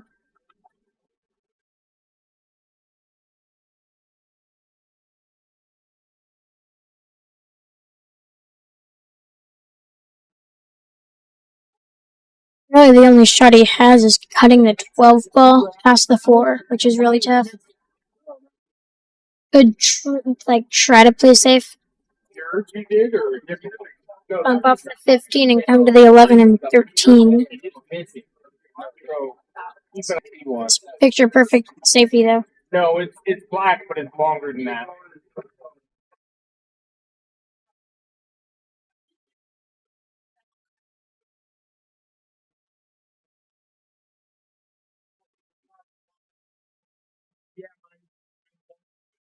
There, Andrew shoots here. Not much for him. What are you doing all this now?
We're back. Had to call a couple matches and won.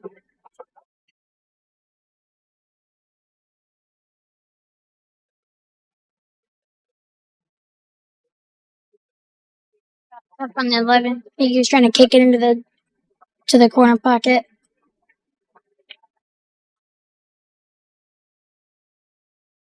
Left Jason a chance to run out. Depends on if Jason can see the full 6 ball or not. If he can, just has to run into the 4 ball, and he has shape. If he can't, though, he's probably can just play safety.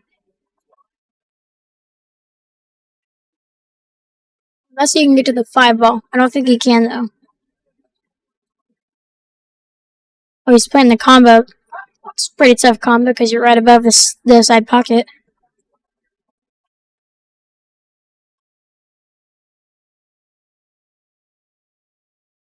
Yeah, it was a good shot. He's just gonna have to figure out how to get back down for the 6 ball. Should be okay, though.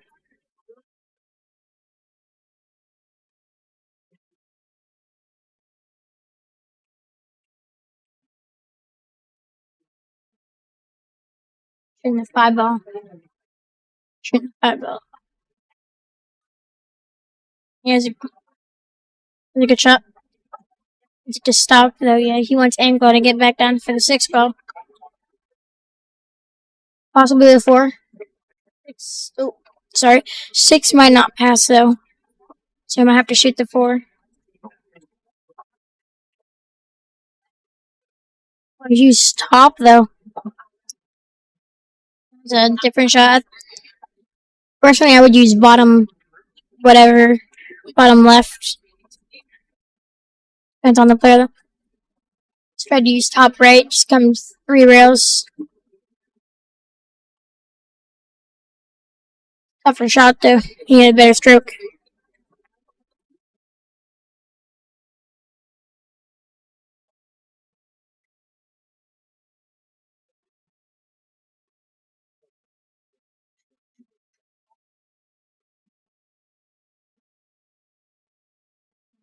Andrew's just gonna play the 13 ball.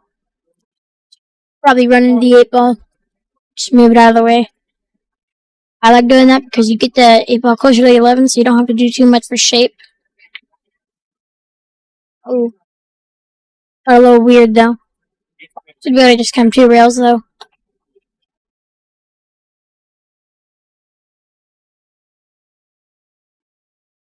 Doesn't want to do too much crazy with doesn't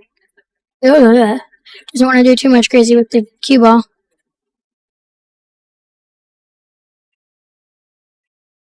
Yeah.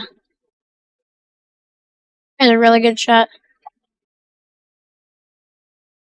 Didn't even mention the draw shot, but it's a really tough shot, but he hit it perfect. These are also faster tables, so the cue ball likes to slide a little more. And mark the score.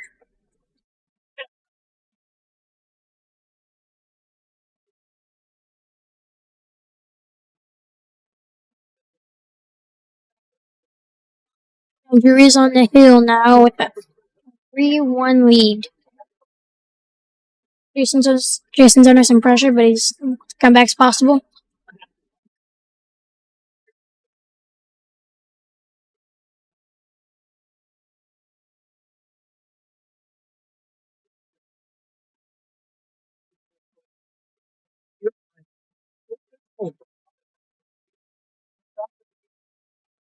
Oh, this was ended. This is.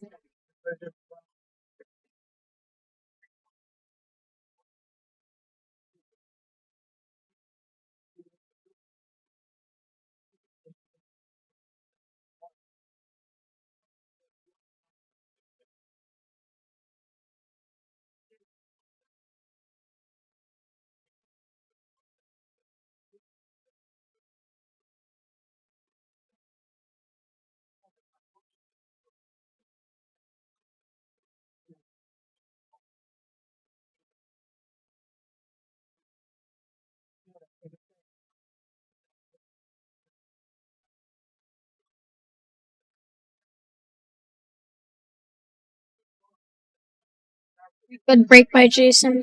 Don't think he made anything though. He spread the balls well. Stripes are the play here. Probably just because the 6 ball and the 4 ball. Otherwise, solids would also be pretty good.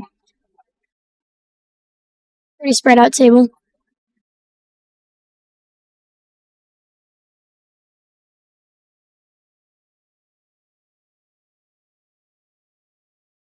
Yeah, and just shooting solids.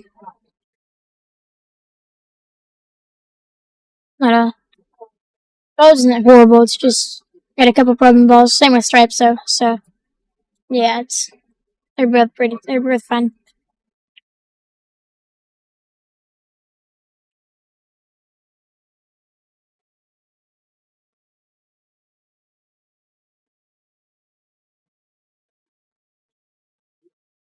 And should be able to come under the 4 ball and break it out with the 1 ball if he can get there. Or the 2 ball if it passes. I don't think it does though.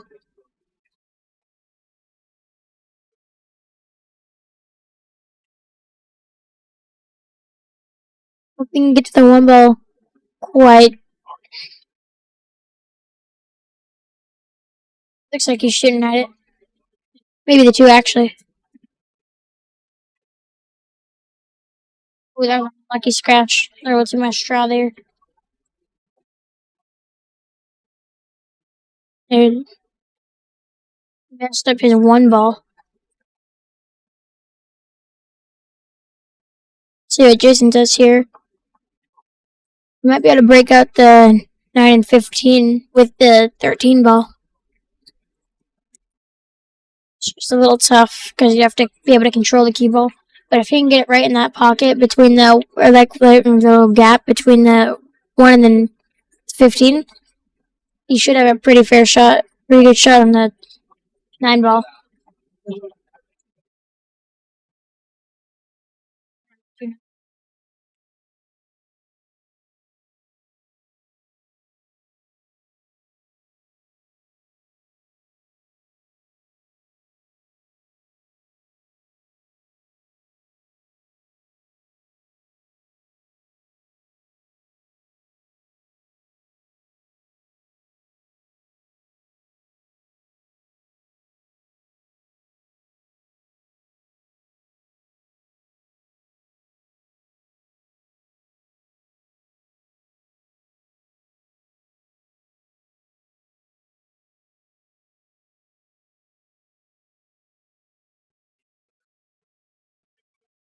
Stop commentating for now. I have a match to play. But let's gonna see how this match goes.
All right. We are going to have Devin Mo and Andrew Slaughter up on this table. I unfortunately got to go play on a different table, so somebody else may step in or may be quiet for a bit.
Okay. So, I'm gonna be commenting for a minute. So we have Andrew Slaughter and Chuck Archer. Andrew's been on here a couple times, actually. Yeah, he's probably used to the table by now.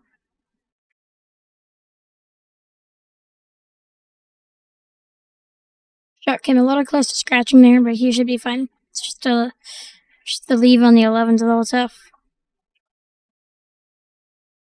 It's natural shape, though.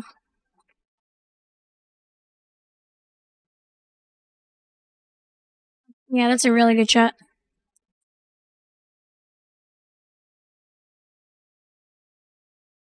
Chuck actually has the highest value here, which is nice. It's right at the limit, $4.99. Oh wow, he missed the 9 ball just by hair. Yeah.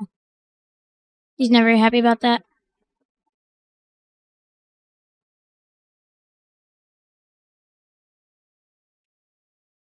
I'm just gonna have a chance to run out here. Just to keep his cool and he should be fine.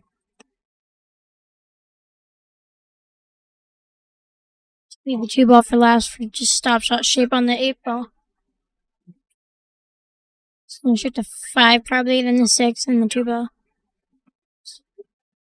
Cardinals 5, 6, 2, 8. And it should be out. Jesse, table 8. I gotta go play my match.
Okay. Doug, tell me if that's better now. Is everything okay with the audio? I don't know for how long. I don't think it was, but looks like it's fixed on my end. I can see. The volume going up? Yeah, I can. What was going on with it? I don't know. Well, he said it's better. Okay, good. So yeah, I don't Connection. know how long we've been chatting, and nobody could hear anything. I apologize about that. We've been up here chatting, having a great time, but You mean it is I fixed wasted now. my breath all that time? I'm hoping my system will have still recorded it. So, but he said it's fixed now. Oh, look at this shot. What a great little shot from Chuck. All right, let's float this down right by the 9 ball. Hopefully the 9 can stop it.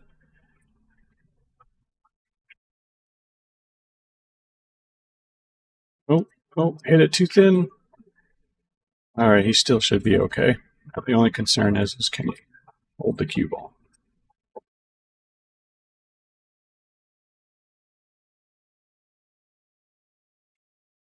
He does. All right. We got a barn burner here. We are all tied 2-2 in a race to 3. Yep, hill. It is Jax's Jackson's break. Now we'll have to see if he is still going to use the regular rack or if he's going to use the max rack. And the max rack is still on the table. Yep. So.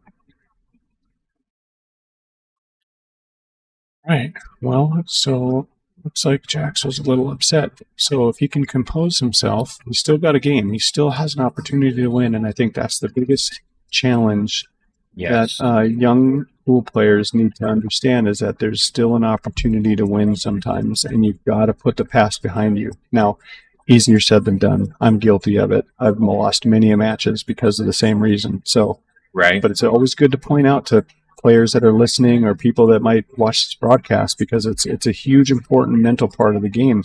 And the other thing is when you get upset, Cowboy Bob told me a long time ago, he's known many times that he's had me won just based on my demeanor alone. Wow. And that does not surprise me out of Cowboy Bob. Yeah. I mean, that guy has wisdom beyond wisdom. And yes, for him to tell me that, it was a real eye-opener because, you show your frustration and then all of a sudden the confidence of the other player goes up 10 times. Right. And now the pressure is solely on you instead of it. If you mask your disdain, then they might still have pressure. But as soon as you show that, then all of a sudden they're like, oh, I got him. And then their confidence goes up. And confidence is everything. And I've saw a post and read that you can use that kind of the other way when you've got somebody on a heater and doing really good. Slow your play way down and knock them off their rhythm. Good. Yeah, I like to just go outside and go get a massage. No, I'm just kidding. All right, here we go. Jax has that 12 ball that could be a problem if he doesn't get in the right position. Should be 14, 13, 10, 12, and then we'll see where the 8 goes. Yeah. It's got that 9 too, though. But the 9 he can take in the side right off the 7. Oh, that's the 13. Oh, 13. Yeah. It looked like the 9. Yeah. Oh, you're right. On the screen, it does look like the 9. You're looking down the table. He's got to get on the low side of the 10. Did he get there? No. This is not an easy one for Chuck. So he left Chuck really hard. Really hard.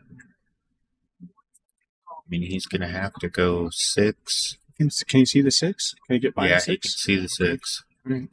Then he's not as in bad a shape as I thought. But he's got to make it. And he did. Oh, he overran it.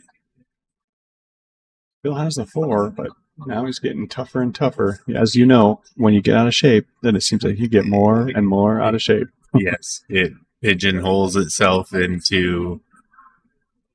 All right, he's going to back cut that 5. Yeah, he is. He's going to use that 4 to hopefully break all that balls out. Yeah. Nope. Interesting.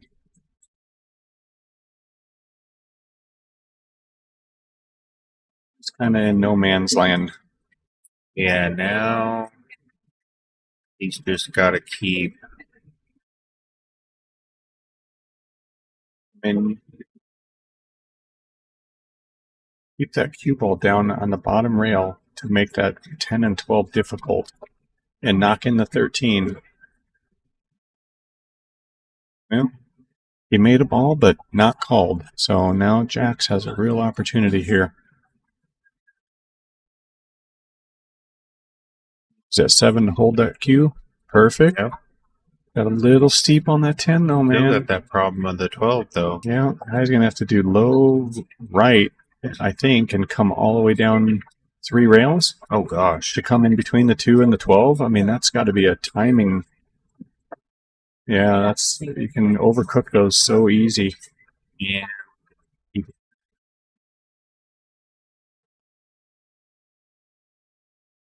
Yeah, anytime you put spin on the ball, it just seems to accelerate the amount of speed, and that's Right. that's the last part of the game that seems to be so difficult to master is the speed of the cue ball when you're putting spin. I can't tell you how many times I've over or undercooked a ball based on spin. Right. It's like when I think it's going to be hot, then I undercook it. When I don't think that it's going to be hot, I overcook it. Yeah. This game will frustrate you, and you can fall in love with it and hate it at the same time. But it's a beautiful sport. Nate, thanks for being here. Have a good night.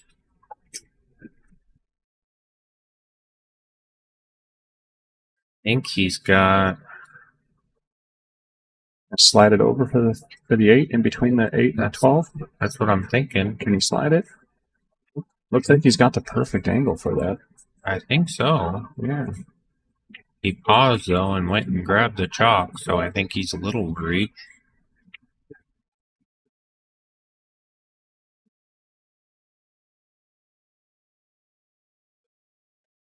Oh, no. He drew it back. He did. He didn't want to mess with it.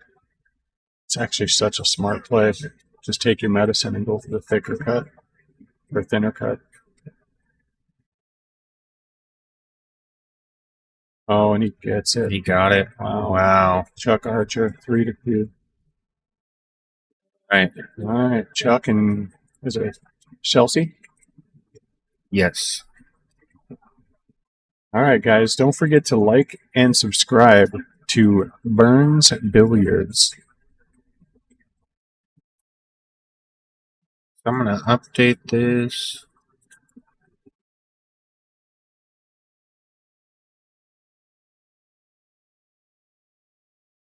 Yeah, I let her know.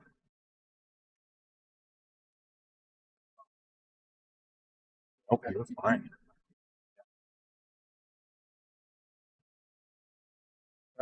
Good job.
All right, welcome back. We are still at a race to 3. We are down to the final 4. So this is for the third place match. 4th place, I guess. Losers 4th. So we are now into the money. And it is Chuck Archer, Fargo $4.99 versus Chelsea Ryder at $4.86.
So the next match will go back to a race to 4. So this is the last match on the B side that'll be on a race to 3. All right, Chelsea's up. She's shooting the 3 all the way down. Just gets the slide action in. Just got a problem with that 8 ball, but so does Chuck, really. So both have the same problem.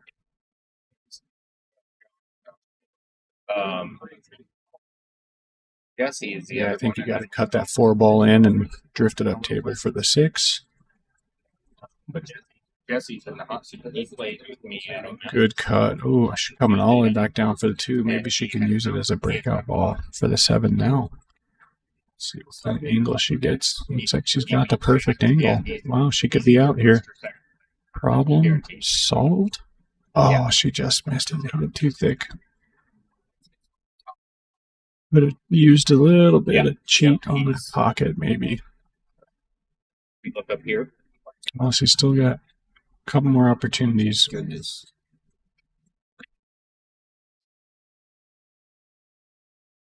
Shenez is, do you just play a safe? Yeah. Let Chuck play a safe back. So, these. Yeah, step back here just so you're not by the money.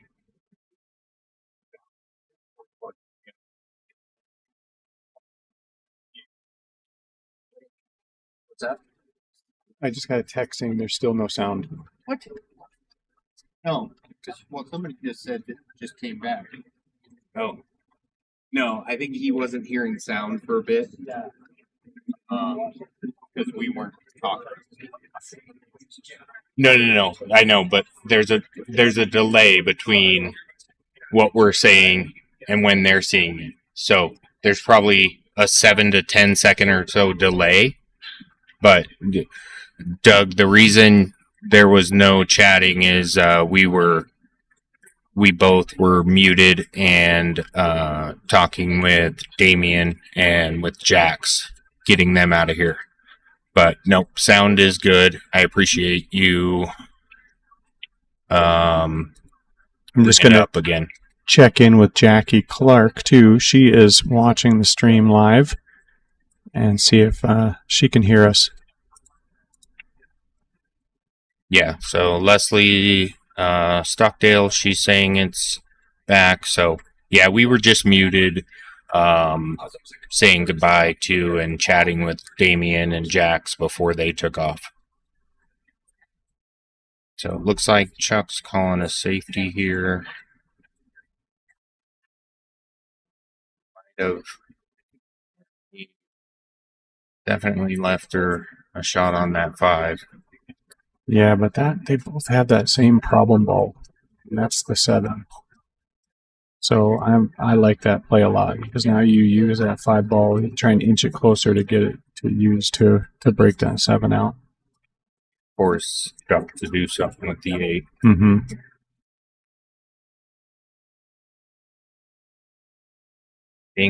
I think Chuck just calls safety here, whether he. Yeah, I don't think the play is to try and pocket this ball at all. You definitely need it as a breakout. So you make it, and then that's the problem.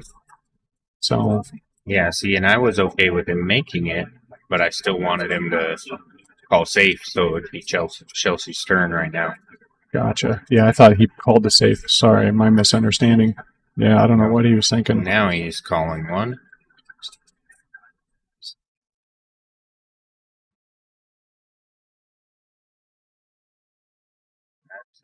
Could be trouble. Good roll though to get tied up on that 8 ball, so that way she's forced to shoot the 5 next. So to get shape on that 7 ball on the proper side is going to be a bit of a challenge.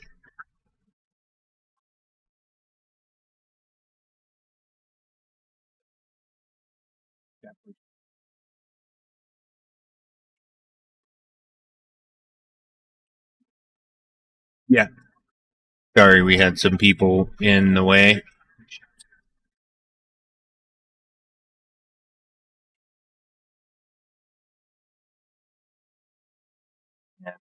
Josh had to go down and play security. So,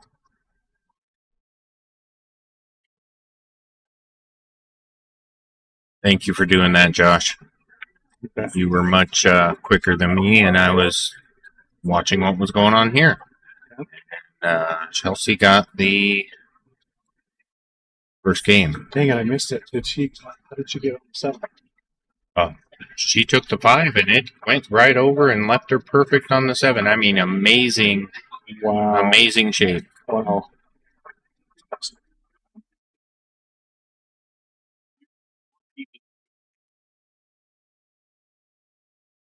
All right, so a race to 3. She's on the board first. Yeah, they're all just using the wooden rack.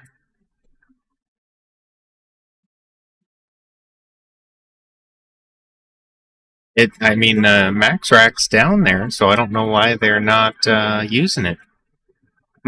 I figured she would use it for sure,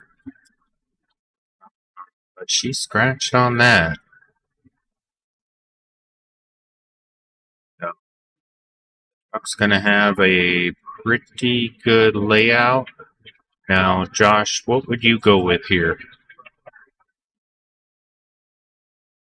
All right, I'm responding. So the even though 4th place is technically in the money, the race back to 4 begins on 1 through 3rd place basically. Yeah, the next match it'll be a race to 4. Yeah, and that's the tournament director's decision. And part of the reason I made that call was I was a little worried if Jax was still in it, if he would have gotten that last match. I was a little worried about time before he got kicked out. So, good point.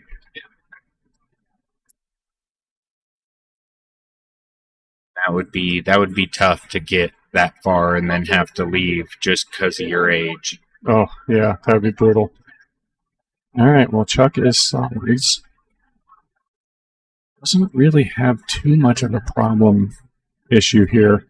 The 8 ball can be a little challenging if you don't get the right shape, and so can the 7, but looks like he's got an opportunity here. Big question though is, does the 1 ball go past the 13? If not, then he might need to go to the 3 next. But looks like it might go now.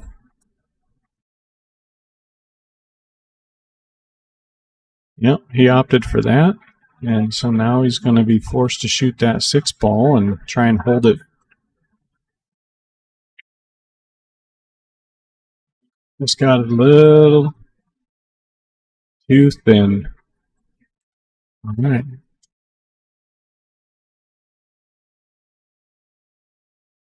I don't see really much in the way here.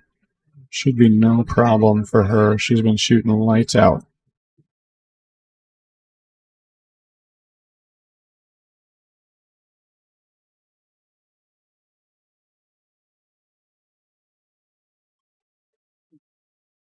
I was going to say, those shots to me are always a little finicky because it's just off center a little bit to where, you almost wanted to slide it back down behind the 9 ball and just shoot the 9 next, but now she's kind of stuck in a treetop situation if the 11 goes. Yeah, she's kind of in a pickle now.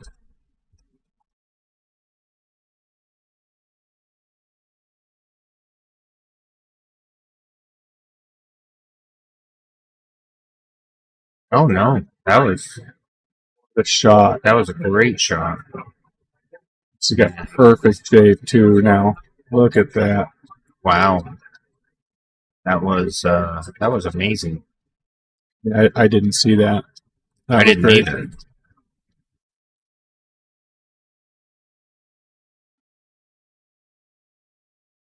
She'll go. 11 goes by the 6, right? I believe it. Yeah. Okay. Looks like she's got at least a half a pocket to contend with, so I'm going to use that 14 ball for her last shot, probably. No, she might be forced to use a 14 to get back on the 11 now. Well, And I would have done the 14 on the last shot, and it would have brought it over for the 11, and then so I would have done that a little different. yeah, I see what she was trying to do. Her goal was to leave that 14 for the 8. Yes. But she just didn't have it. So, well, now Chuck has an opportunity. Do you take the combo or do you shoot the 6? Ooh. I think he's got to take the combo while he's got pretty much straight on with it. I think he's got to do it now. If he hits it hard enough, it'll take that 3 possibly up in the corner. Oh, he dogged it. Yeah, he just missed it, and now she's got perfect shape on the 11 to get back for the 14. Yep. It's almost like he was trying to shoot the 3 clean Past without it. hitting the 7. Yeah. Yeah. Uh-oh. Uh-oh. Now she got that. I think she can go even if she has to go rail first. Yeah. Should come nicely. If he hits it with soft enough pace, it should come down nicely behind that 4 and down by the 3rd diamond. And perfect. Just like that.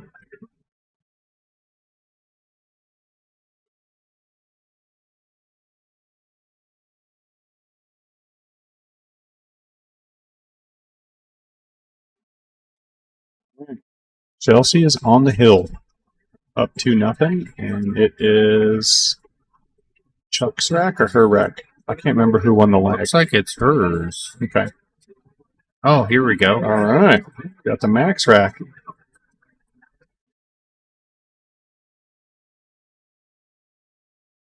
And see it. I can't read it, but I can see the writing that my girlfriend Carly did put Burns Billiards. She wrote it on every rack, which was great. If I would have written it, nobody would have been able to read what it says. I'm going to just take a quick pause. Yep, we'll be right back. She's going to break here in just a second.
All right, we are back.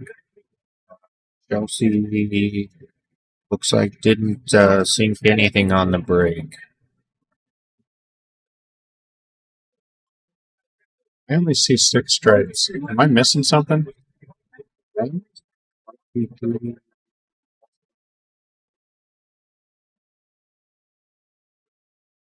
He must be stripes. Either way. Yeah. Stripes next.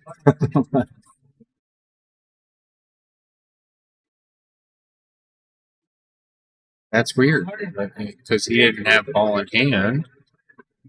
Yeah, I wonder if they missed a stripe one down. Doug, did she not realize that she made a stripe on the break? What did I miss there? Or did she take a shot after that and miss? Well, she couldn't have because there was only one ball down. Well, if she made one on the break, took a second shot. Oh, and missed. I see what you mean. Okay, yeah. Well, I guess we'll have to rewind and take a look at it. That's the dangers of us taking a pause and having a conversation. So, sorry, folks. Or Doug. Doug might chime in on the comments and let us know. All right. Definitely some problem balls. 14 and 2 are all tied up. Right. But she hooked herself.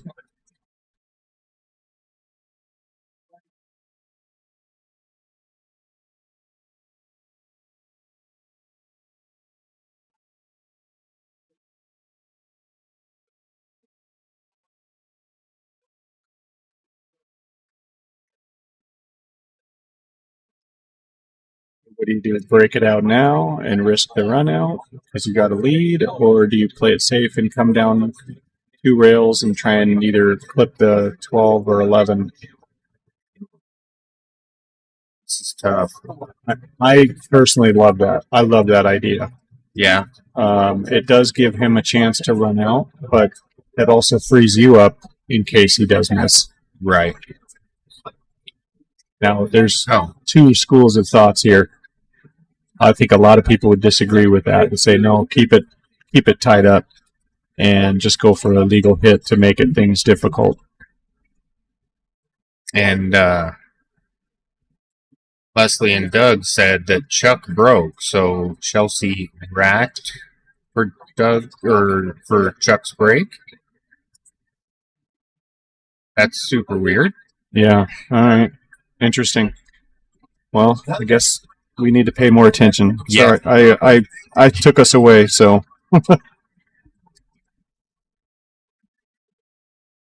So Caleb texted me and said that it was Chuck's break all along, so they had the rack mixed up. So they must have just left it since it was on the Magic rack. Oh, okay. Makes sense.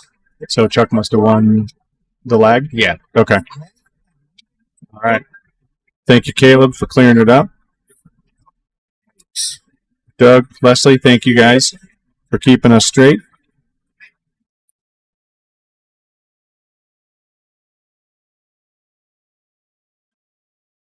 Yeah, that match that you had against Caleb, I tell you what, that kid, he's an up and coming. Right? Yeah, he was amazing. I could not believe I was able to come back. He won the first 2 games, and I'm like, I was thinking to myself, I don't stand a chance. And then he didn't miss much, but I capitalized and came back and got 3 in a row with him. But yeah, he is a great player. Yeah, I had the pleasure of meeting him down at the Black Diamond after the Spokane Open last year. And I started playing on the 9-foot tables, and I would see him there every day. And he just kept playing and playing and playing. Finally, we introduced ourselves to each other and became really good friends. And I told him, I said, wow, your game is impressive on the 9-foot table. So he's going to be a force to be reckoned with. Yeah. Yeah, he definitely will. I don't think he'll be able to play in this tournament if you run it again next year. No, for sure not.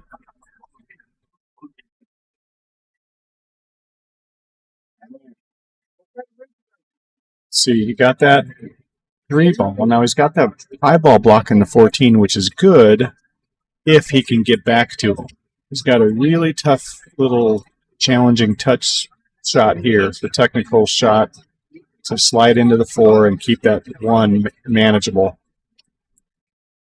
And let us know if there's too much background chatter. They actually put a big table of people behind us that are quite loud. So if it gets too loud, just turn the mic down a bit and just talk closer. So. All right, well, he made a great combo to get that 7 in, but now he's got to do a really touch draw shot. So he's got to jack up over the 15 and try and somehow touch it into the side pocket and leave a cut shot on the 5 for the opposite corner. That's unless he can break out the 14. Or that was a little too much. A little too much. Yeah, those are tough shots. I mean, the technical speed is the degree of difficulty when you're jacked up over a ball is really high. Yeah, and this could be it right here. Yeah, he's got a ball in hand, 3 balls out. Make sure, I think Devin knows he's up next. I will make sure he knows. Nice little draw. She's got that 11 next. Probably didn't want to get on the rail, but she's got to figure out what to do. I think just coming straight top on the short side between the 8 and the side. That 5 ball's blocking that pocket, so see what she chooses. Yeah, just a little short. I'm going to hit it a little bit longer. You can still cut it in, though.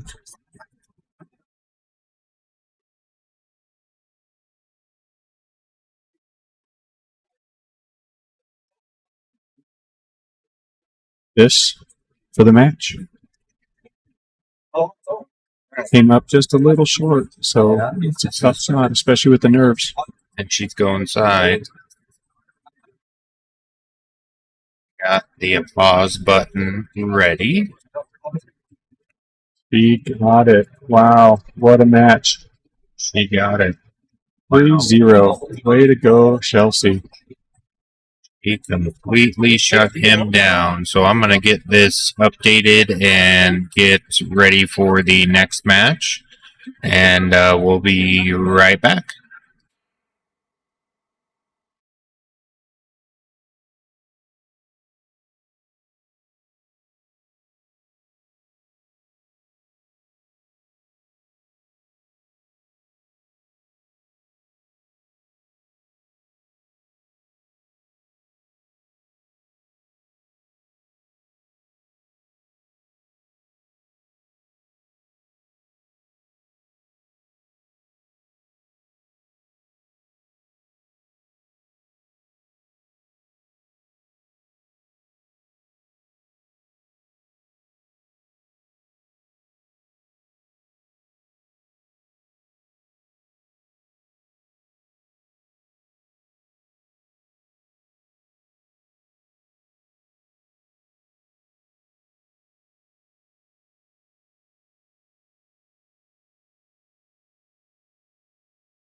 Thank you for letting me know on that, Doug. I appreciate it.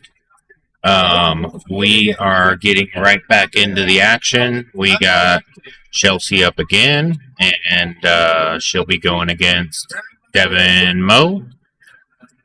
And this will decide who plays Jesse. This will be back to a race of 4.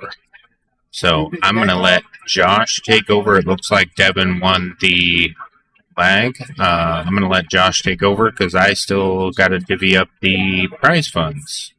All right. Well, what an exciting finish to the tournament. We got 3 high-rated players that are expected to be in this position, so kudos to all of them. Kudos to Chuck for a job well done. I know it came up a little bit short, but good tournament.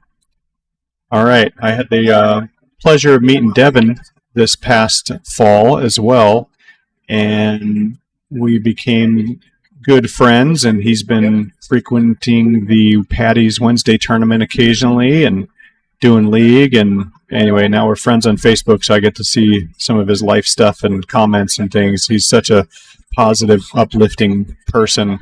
And I tell you what, the best of all sports, you talk about having the perfect attitude when things go wrong or you don't win or if you make a mistake. And man, he's just got the perfect attitude for that type of situation. I wish I could be more like him in that regard. But anyway, he's a good dude. He's getting ready to break. First rack, race to 4, rack number 1.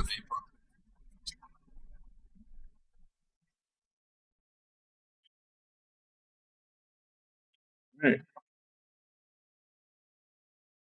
Controlled that cue ball nicely. Made 1 stripe on the break. So he will have his choices.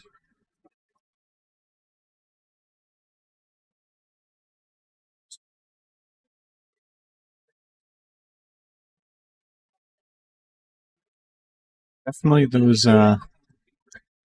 solids. There's a couple of tied up balls, but you also have that 2 ball blocking the 11, I guess. But you can still get the 11. Oh, I'm sorry. I thought he made a stripe. I see that there's 7 on each, so he came up dry. He was just getting the rack, being the gentleman that he is. All right. Decision to make. I personally am a big fan of the stripes here. I think there's a lot more opportunities for position play and less potential for errors. She must feel the same way. Great first shot. That 15 shouldn't be a problem on the same pocket closest to that cue ball. She gets down for the 9 first, but so I'm thinking maybe the 11 ball on the side and get that problem ball out of the way. That way you can kind of drift into the 12 maybe. So you have position on the 14 if the 12 gets funny. But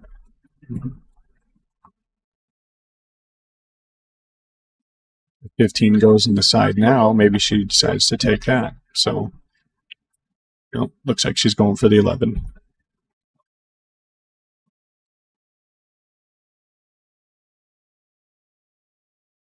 Great touch. That came out a lot more wide than I thought, but great opportunity still here. She hold it for the 14. Looks like she's going to put a bit of pace on it with draw. Maybe she'll draw out for the 9. Nope. All right, well, Devin gets back to the table, and he is solids. Still on rack 1.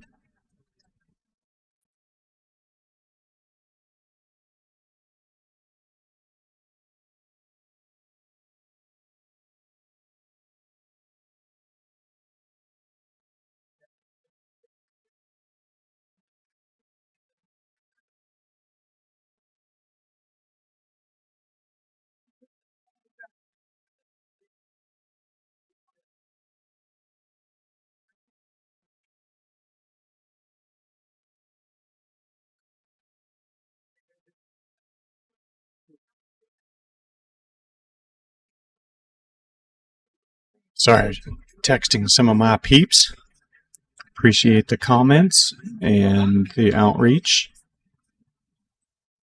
Looks like he is going to get that 6 ball out of the way. It's either going to leave it for the 2 or come back down for the 7. fan a bit closer to the pocket for the shot, but so if it were me, I'd hit the right side of the 6, cheat that rail, come back down for the 7, so that way you get that second tie up out of the way, because you still have that 8 ball, which is going to be pretty difficult. You can maybe use the 4 ball for the breakout, but it's still going to be a challenge. Ooh, there was some chalk or something on that table. Did you see that cue ball? The cue ball rolled funny.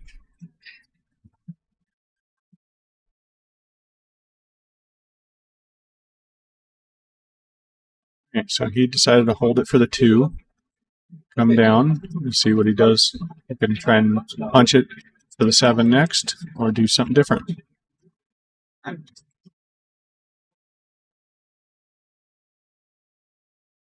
So he's got to put a little bit of a pace on this. If he doesn't hit it firm enough, he can get caught behind the 3, laid up on that 10 ball. Want to get past that 3 ball for the 1, just like that. That's perfect pace. All right, so this one's a little tricky. You can get easy shape on a 4, but then you're coming the wrong side for not having the breakout. You can shoot the 3 now, but then you have that same problem, no breakout shot. So do you shoot the 1 now and just hit with top English and try and break the 8 now? That's what I would do. Nope, he decided to opt to hold for the 4. So he's definitely going to have a challenge with the breakout. So he might need to come underneath that 3 ball, shoot it in the corner pocket by the 8 ball, and hope he gets angle to try and break that out. Or at least go forward enough to where you can get past the 8 ball and shoot it down pocket. Either way, these are technically challenging shots and require a lot of speed control. See, I think that was a decision that is going to make it much more difficult. Unless he puts just a ton of right-hand spin, but then he can throw it out of the pocket easily if he does that. But if you put a ton of right-hand top spin, hit that rail before the side pocket, and then spin out past the 12 and get behind the 8, but oof, that's a tall order.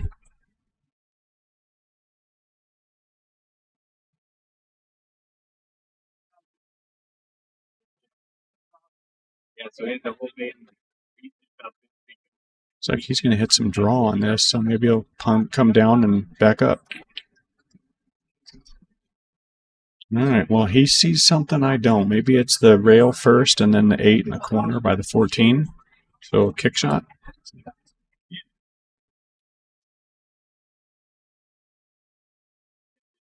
Yep, that's the only shot that he really has left.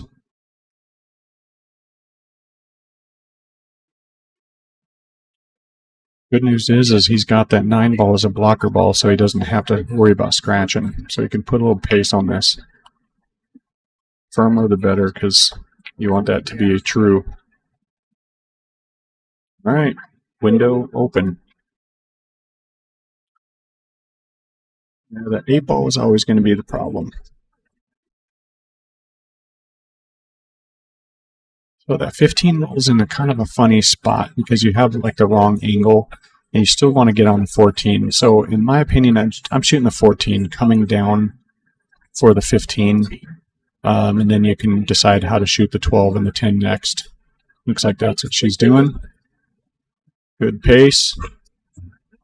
Yeah, now you got lots of options here. She's on the right side of the 15, so she can actually just stun it down towards that 3rd diamond by the side pocket and shoot the 12 next, and then stop the 10, and then basically, shoot the 8 in the corner pocket. So we'll see how she plays this, but lots riding on the line here with nerves. All right, she kind of got the 50-50 on both balls. Still in good shape, though. She can come down. My favorite is coming down for the 10, going down towards the short rail, back up for the 12 in the corner pocket where she's standing now. But she's opting for the 12. Funny how the angles look different up here than when you're a player down there, because that looked a heck of a lot straighter with her Q action than it looked from up here. The 10 actually looked straighter, but obviously it was not. So great shot selection. Yep, she's looking just to hold it. Hold that 10 ball, and the Q should drift over a little bit towards the side pocket. So you don't want to hit it too firm. You want to avoid the scratch. She played safe and just came down and drifted, so she guaranteed to eliminate that scratch option. So smart shot. You always want to be able to live to shoot another day. As long as you're at the table, you have a chance. All right. What's the score? I don't know if that's correct or not. Chelsea's on, I think, on the board with the first game. All right.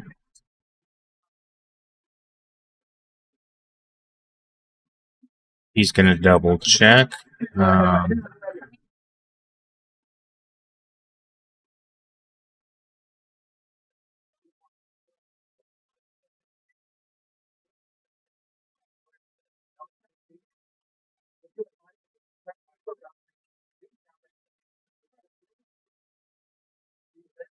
All right, so that was the first game. Okay. So Chelsea's up 1-0. Perfect. And I am supposed to say what's up to the underdogs. Apparently, Devin's bar is watching. So appreciate you watching. Make sure and subscribe. Leslie said, Josh, you have a terrific attitude. So you've got her tricked. Sweet. Now I just got to find a wife. I'm just kidding. I'm totally kidding. All right. So Chelsea's on the second rack, her break. Here we go. And she got one. Yep. And the cue ball's good. Josh, if you ever want a different view, just tell me. I can hop over that view. No, I like the other one better. Yeah, I think from a TV perspective, you can see the angles a lot better from that view. Yeah. Oh, and shout out to Caleb's better half, Lexi. She recognized my voice. Oh, wow. So thank you for recognizing my voice. Yay. Awesome. And setting Caleb straight.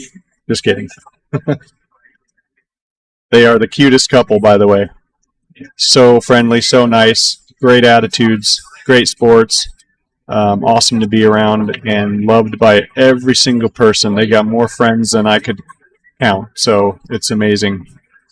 He is a great player too. So we've had all sorts of people up here chatting. We had Jax up here commentating quite a bit.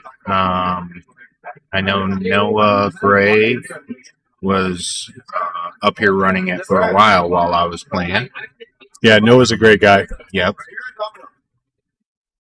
I don't know if Trey ever hopped on the commentating. I know he ran the boards for a while, but I don't know if he did any commentating.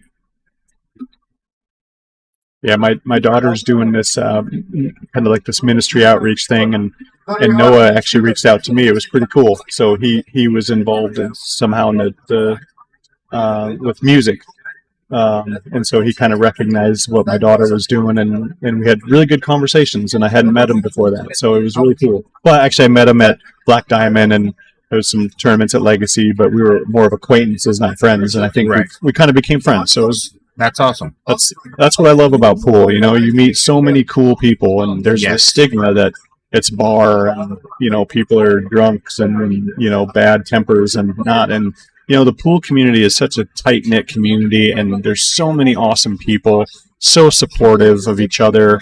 It's just an amazing sport to be a part of. Yep.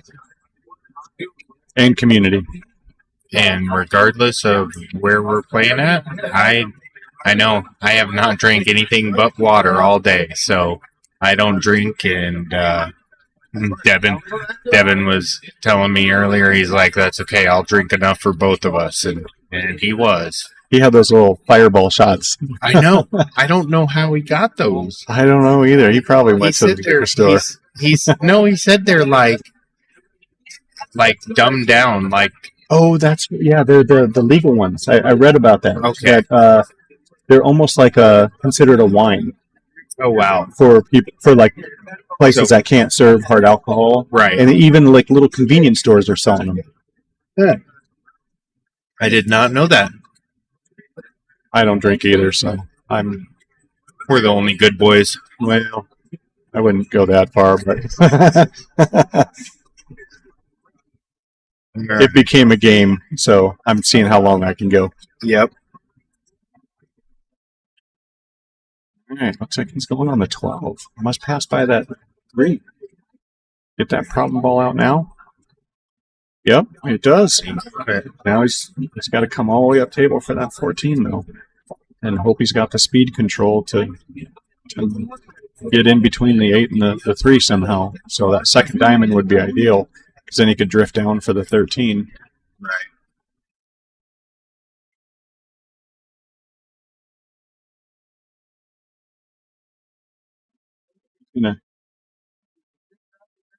Been cutting that in the side, so that we missed it.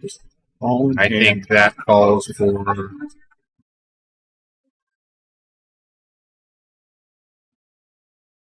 I would agree. That's good timing, and you picked the right one. I did. Ball in hand. Leslie or Doug, you guys can please tell me you guys can hear the sound effects.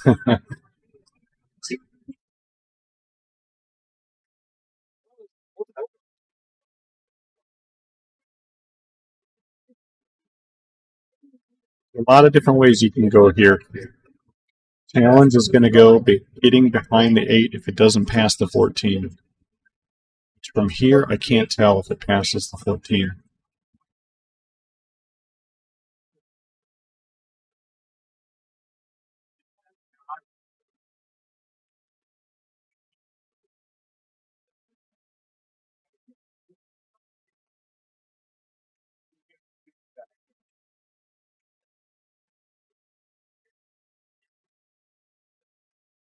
Verifying real quick that she was still solids. She makes her decision, goes on the 5.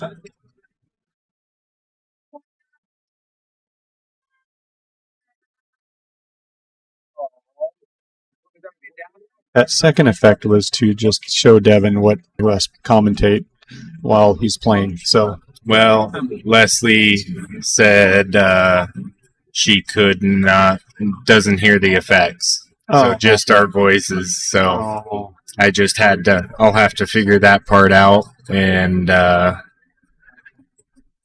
just explained why it came on twice. So, all right. So here we go.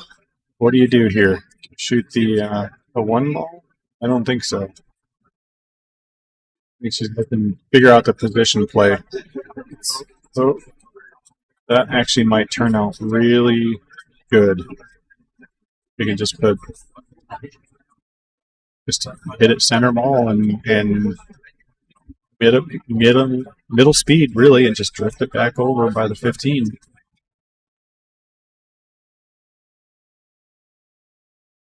That just like that. Gosh, her speed control is amazing. Yeah, it is. I know I missed that one shot earlier with Chuck where you said it went between the 5 and the 7 and the 8 or whatever. Yeah. From here, I didn't think that was even possible. So what an amazing touch she has.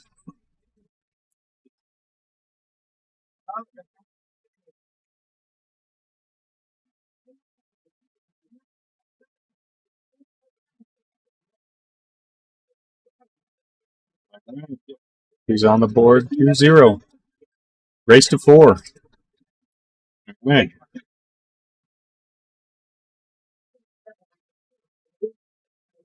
He capitalizes on the ball in hand error. Devin decided to try and go thin on that side shot and try and break out the ball that way. And I think he would have been better served by shooting that 15 straight up and trying to hold it on that second diamond and shoot it.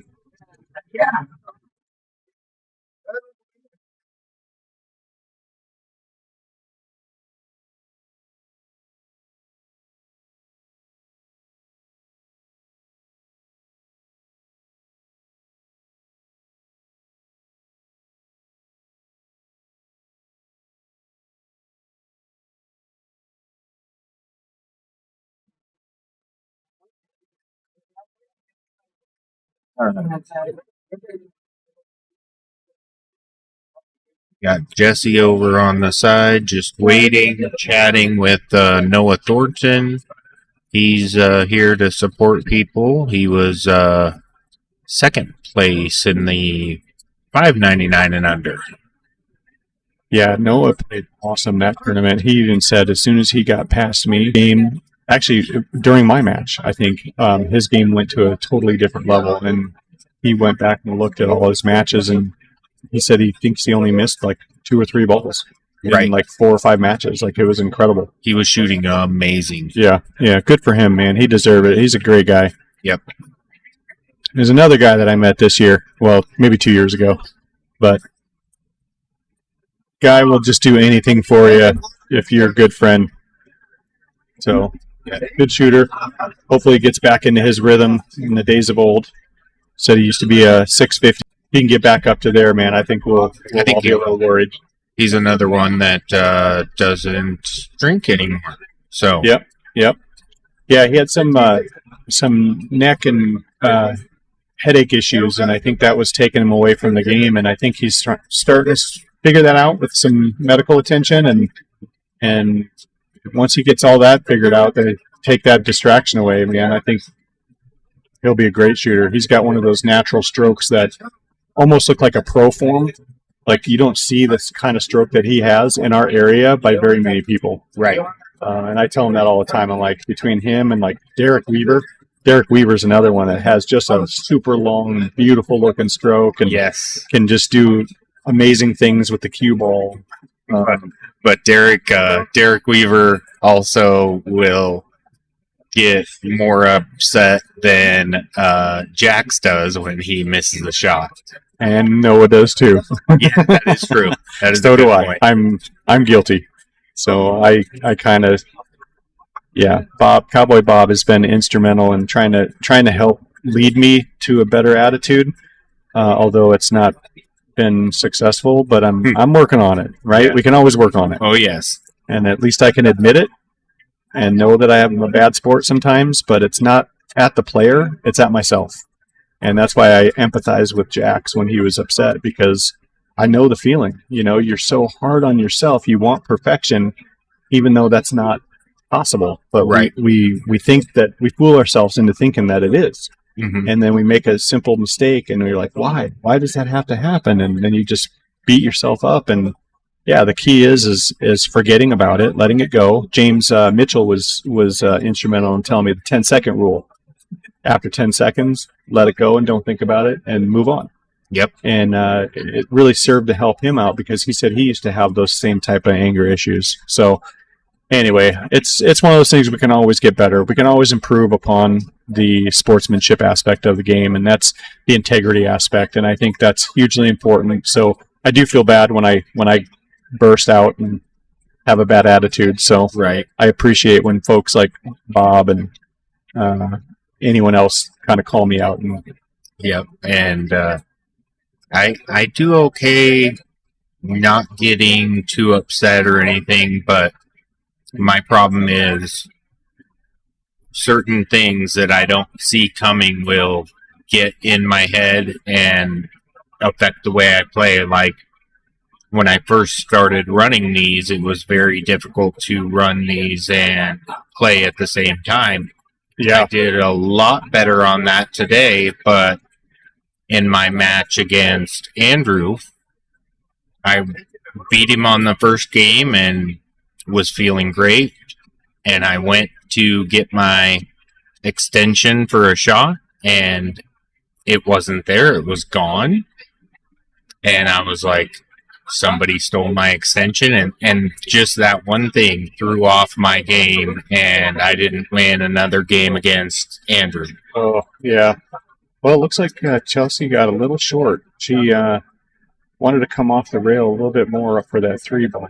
I think she was trying to play it down in the corner, and instead she probably, in hindsight, should have played it the side. Yeah. Yep, and that'll get She had great shape on the 7, though. But, speaking of 2 things at once, like I tell people all the time, I can't walk and chew bubblegum at the same time, let alone have 2 thought processes in my head when I play pool. So if I'm having distractions with my kids or just a rough day in general because of work or whatever, it definitely affects your game, your concentration, your focus, your ability to let things go, your attitude, everything. Yep. And I that's why I don't really talk at the table when I'm playing a match, because I don't need the distraction. This sport commands the utmost focus. Right. And to me, that's in silence. I need to be focused, and I can't talk. I can't think about things. I just have to play. Yeah. And that's Doug is kind of the opposite. He loves chatting at the table. And I know last week at Legion, him and we didn't talk about no earbuds before the tournament, and Brian had his earbuds in, and the 2 of them got in a little tuffle. It was kind of, I thought it was funny to watch, but Todd eventually stepped in. Yeah, don't mess with Todd. He's a big boy. All right. Scott, I'm almost tempted to, if I would shoot the 11 on the side and then try and hold it for the 14 next, so that way you can shoot the 9 up and then the 15 in the side for last ball.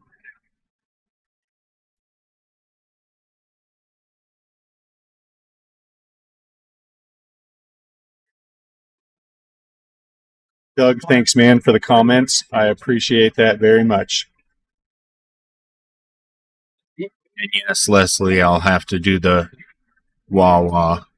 It'll need to be on Devin, so, because I like Devin and I like giving him a hard time. Oh, that was a great shot. That was. Nice little bump out on the 9. See, I'm shooting the 9 right now. I would not shoot that 14. Yeah, I agree. Much easier chance to get back on the 8. But, you know, every player sees the table a little differently. If he just hits it with top and comes back out, now he's got, boom. He's going to drift out towards the 7, though, so he's going to have a little back cut. 7 should be able to use it as a stopper ball, but he can also get into trouble here.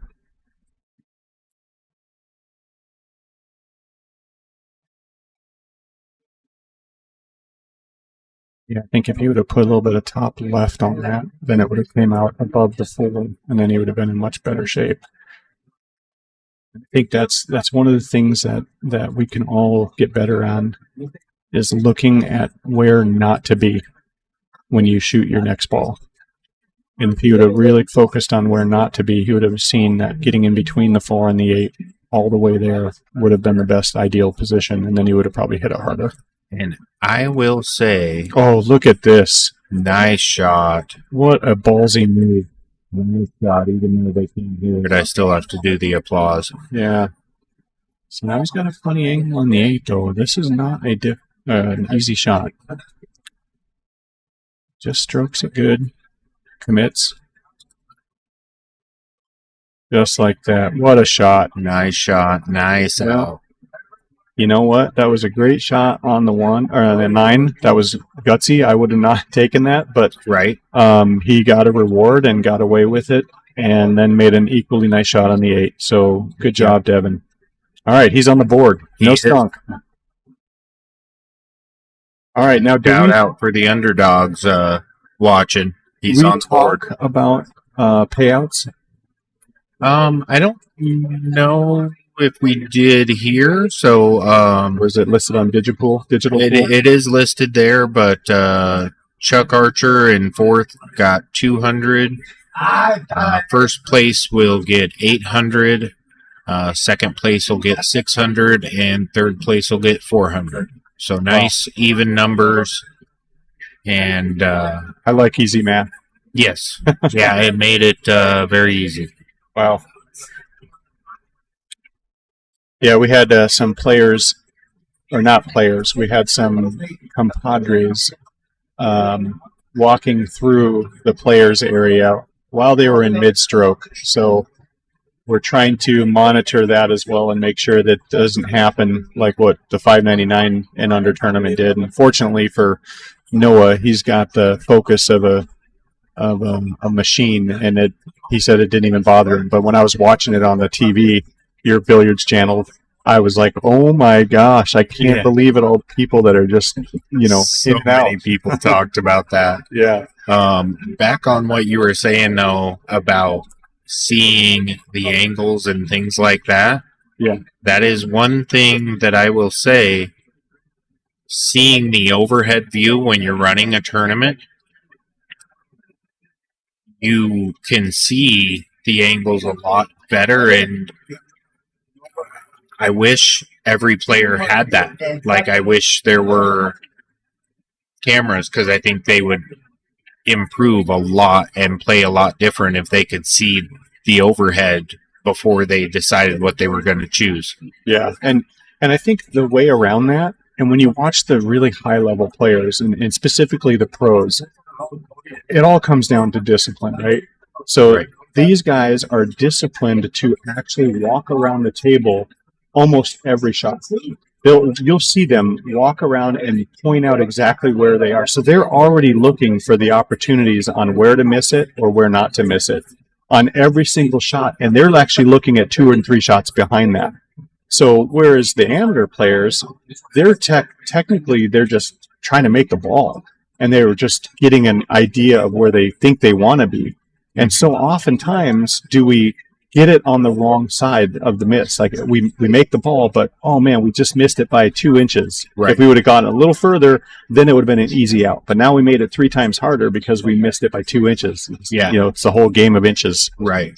And I wondered if it was that, or like, when I was watching Savannah Easton in her recent in the WPBA, she would always look up almost at like where the camera is, and I wondered if they had any screens there that show the table. Interesting. Like, I know it in Lincoln City on the TV tables, they had them on projector screens in there, so you could always look up and see the overhead there as well. Okay.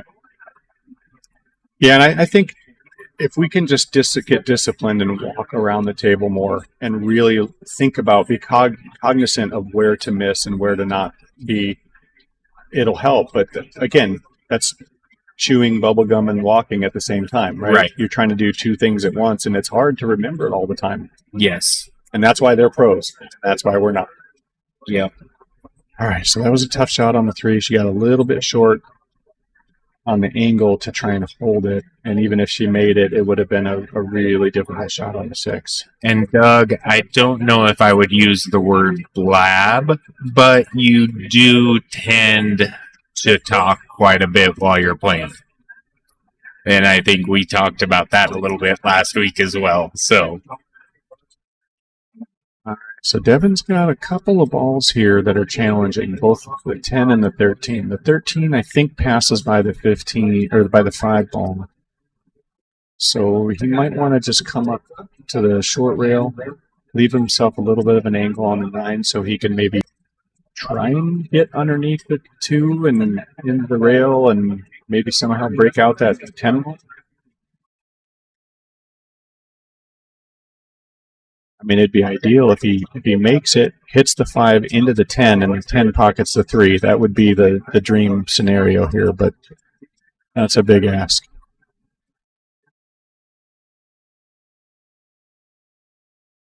You put too much low on it and too much pace, and you're going to hit the 2.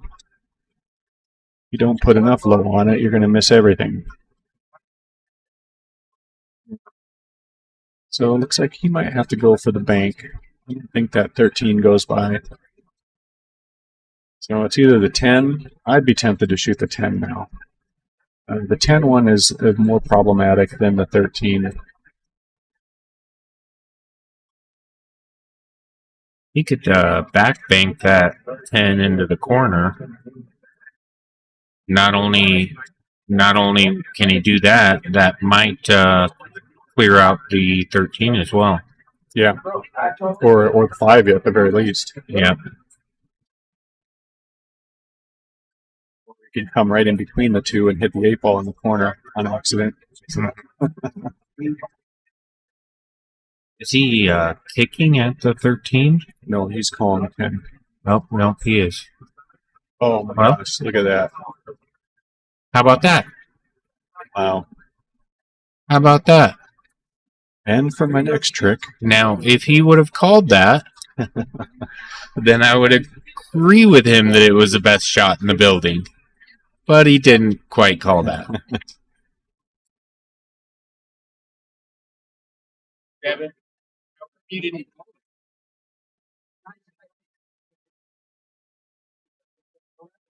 Chelsea's got a long, tough shot. It's delicate.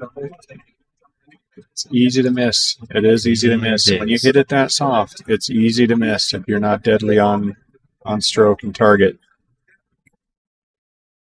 Now, I think Devin can take this. I think he can tie it up right here. Yep.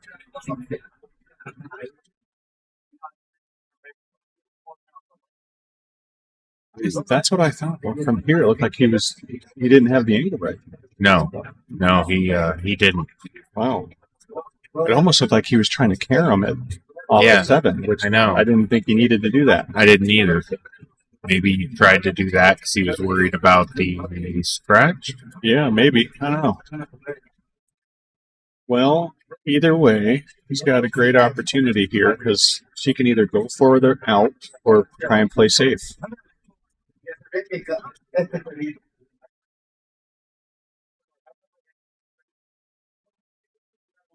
think the 7 goes. Yeah, I think tell if the 4, but they probably both go.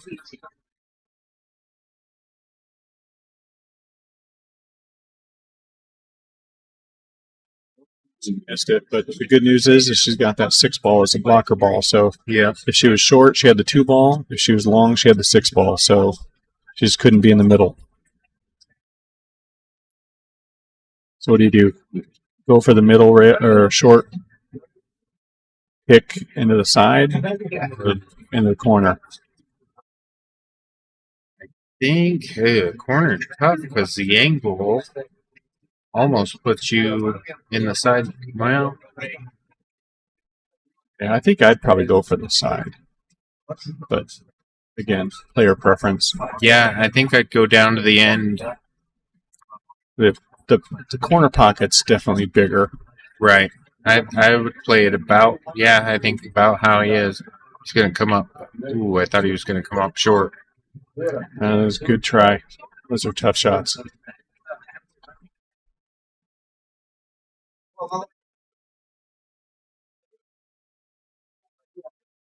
He's over there throwing darts.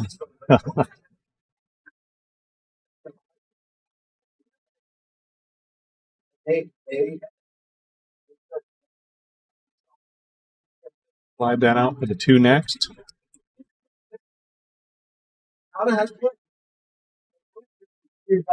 Just don't want to get behind the 8, so either stun it or go top and go forward. I think I'm a fan of stunning it.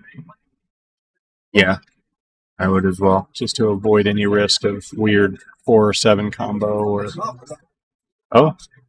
That even better. well. She does want a little bit of an angle here, so these are delicate shots. Because if you hit it too thin, it can really take off on you. You hit it too thick, then you kind of leave it short. Looks like that's what she did. So she's probably going to have to go forward two diamonds and then shoot the 8 in that corner pocket that she's aiming at. She definitely wanted a little bit more pace on that. Right.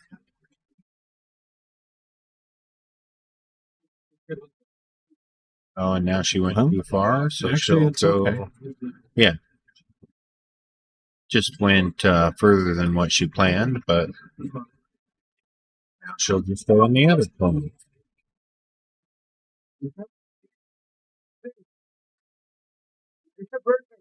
Happy birthday, Evelyn! Nerves of steel. Yes. My goodness, with the people in the background.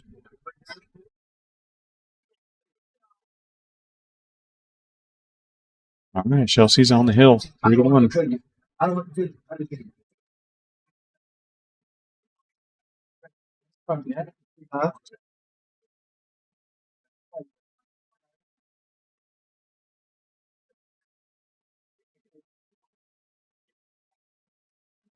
Devin needs this to stay alive.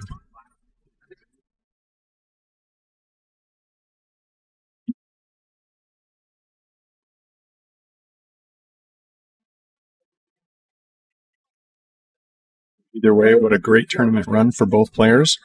Both players have played exceptionally well. It's been really fun to watch. A lot of great cue ball control and finesse. The controlling of the nerves is always something that I'm interested in. The mental part of the game to me is the most fascinating part because until you experience things, you just don't know how you're going to react. And you seem to learn everything or something new every single time you play a tournament, or at least I do. And most of it is about myself. So what I do, how I react under pressure, the decision making, the distractions, focus or not focused, or if I want to just be a complainer, then I come up with excuses on why instead of just it was me playing bad.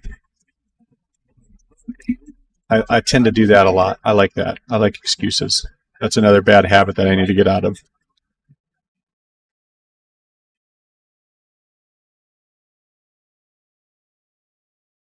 All right, so we got a little bit of a cluster problem here.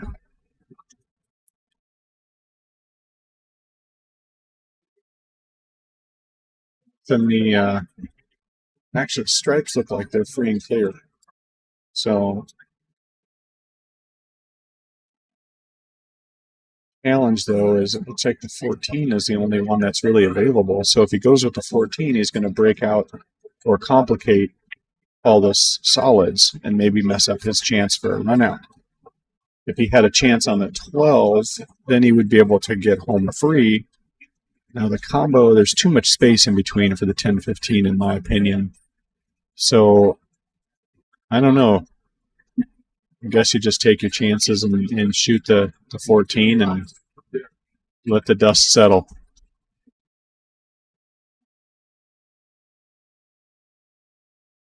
What I call that, this is the Johnny Carr effect. Johnny Carr is excellent at these types of shots. He creates opportunities out of nothing all the time. You know, I never, now that you mentioned Johnny Carr, I never made the connection until today, until my mom was here. I was over in September. I was over at Robbie's house. And it was unfortunately because his wife, facing her mom, Penny, passed. And so, yeah, my mom knew Bob and Jackie, and that's. I was there too. Were you? Yeah.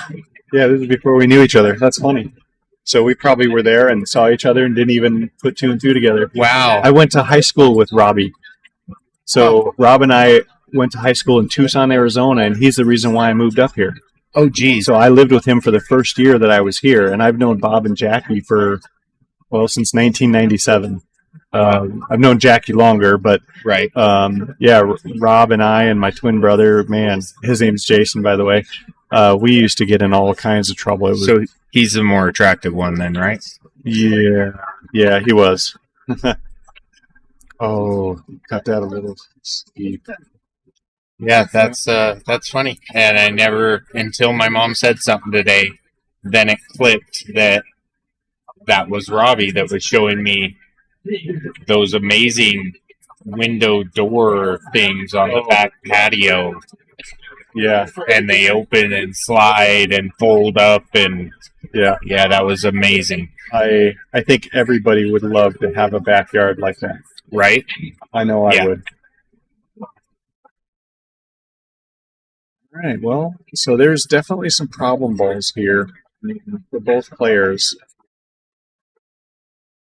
I think Devin's really only chance here is to hit that 15 in and come off 2 rails and hopefully break that 15 out. Or 12, I think it's, 12 ball. So 15 and then break the 12 out, but it's a little risky. He might just, looks like he's going safe. Oh, that's a shot. Going to work though. He can definitely still see the 7. How to get that 5-4 out of being problem balls. She can come down table by breaking those out just like that, and she's in no trouble. Now, did she call that? No, but I mean, that is a perfect shot because there's really no way that he can make a ball anywhere. What a smart shot. Darn it, I missed it. Yeah, she was behind the 5-4. There were only 2 problem balls.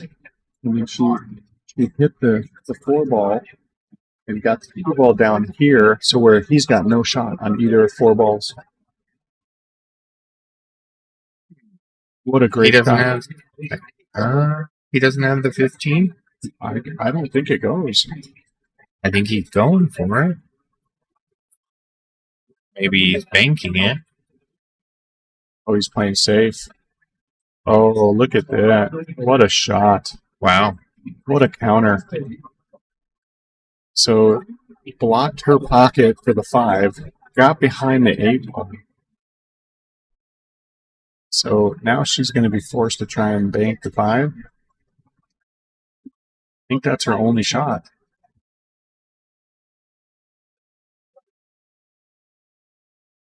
Oh, both players are playing super smart. Yeah, they are. That was great. Both sides. Oh, are you kidding me? Oh my gosh, what touch. This is a good battle. This is a good battle. She's definitely making him work for it.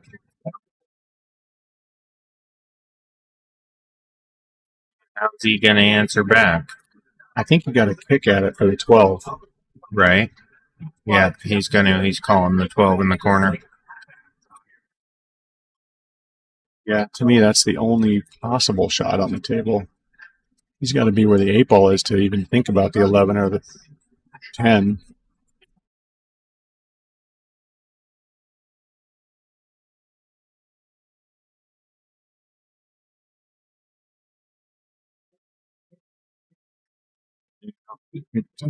Thought it was going to hit on the way back up. I think he must have put it to right on it. There's that sound effect. I think it was working.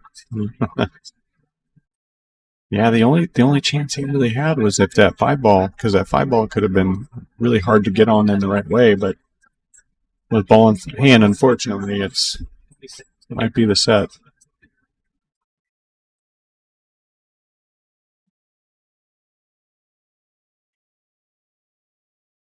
Great angle on the 6. Okay. Oh, and John's still here. John Trottick's still here. Did he get 5th, 6th? No, he was a little bit further back in that. Okay.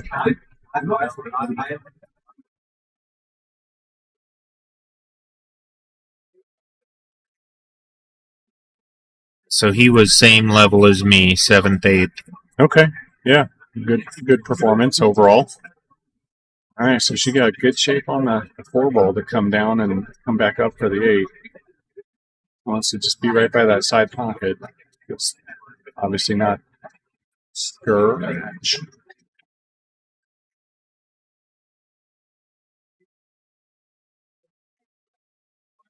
She just didn't hit it.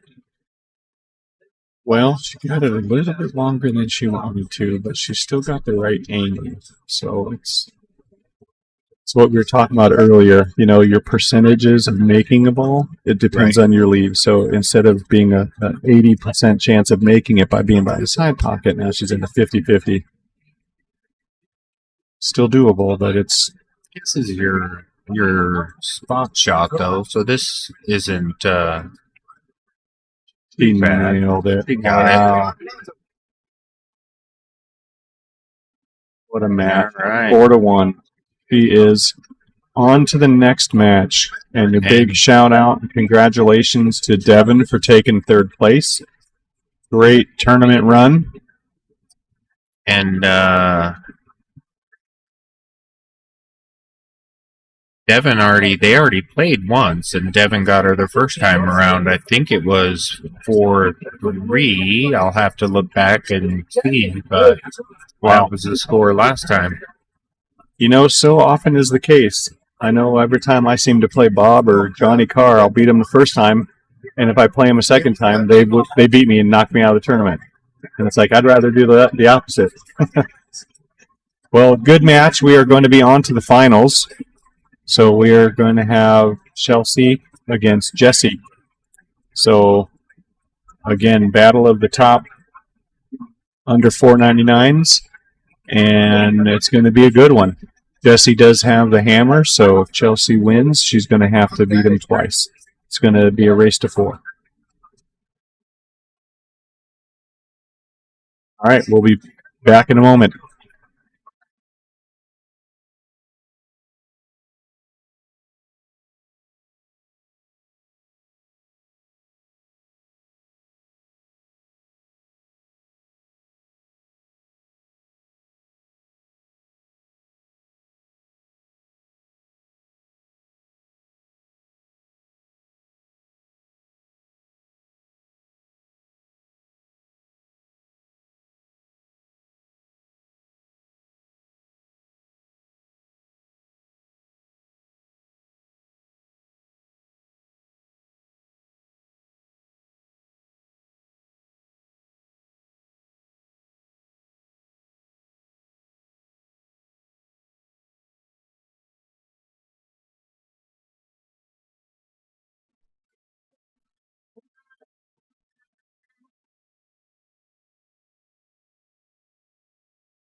All right. Looks like Chelsea got the lag, so she'll break first, and it looks like she's not using the max rack. Probably because I think she just doesn't think about it, and his nerves play into it as well. But we are good to go in the finals. Hopefully I can get Josh back over here because I still got to go pay Devin and get his picture.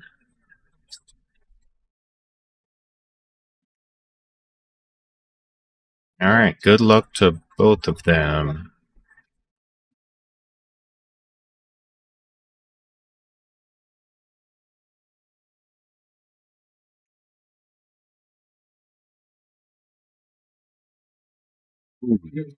He just missed the scratch on that.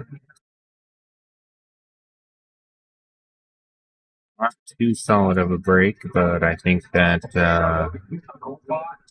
his weather, part of that's just not using the max track.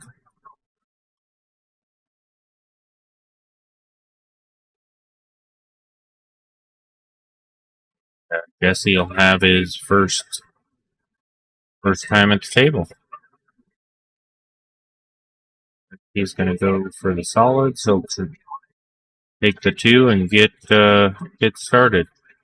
He went a little too far for the 7, but I think he'll still be okay.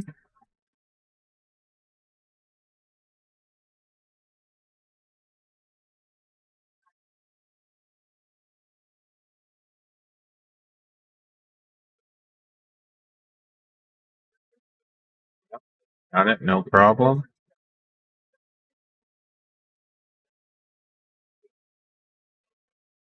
Probably looking at the 6, but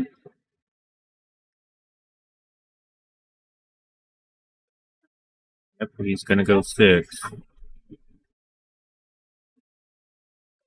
Josh just got back, so Chelsea broke. She won the lag. She won the lag and broke dry. And Jesse is working away at the solids, but he's in a little trouble here. See that? You just, is he going to jump, or would you try and cut the 5? My jump always hasn't been working out for me, so I would probably try to cut the 5. Yeah, come back up table and back down without hitting that wall of stripes. Go for it. Yeah, wow. I didn't think he had the angle. He needed to be way steeper on that. He needed the dart method. Yeah, for sure. So I was just talking to Devin, congratulating him, and gosh, that guy has such an awesome attitude, man. I'm so happy for him. Third place or more couldn't have happened to a better guy. Right. So, and then his lovely fiancee, Linda, his better half, is equally as impressive. So what a great couple. They're just lovely to be around. They're awesome. He is a great guy. I've gotten to know him at some of these tournaments, but that's how I met him, was just through this. Yeah, and his where he works, the people were watching the live stream, so that's cool. The underdogs. He's got some fan support.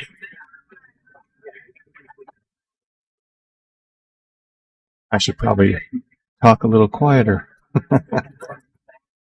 Well, I'm going to, now that you're back, I'm going to go pay him real quick and get a picture. Awesome. And I will be right back. Okay. All right. Game number 1.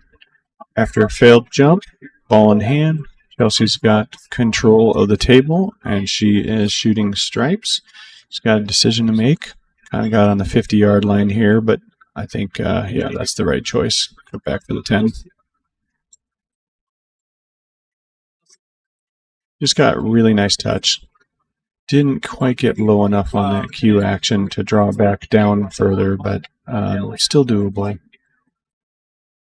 She just has to decide, do I put top right and try and come back for the 12, or do I go bottom left and go in between the 11 and the 8?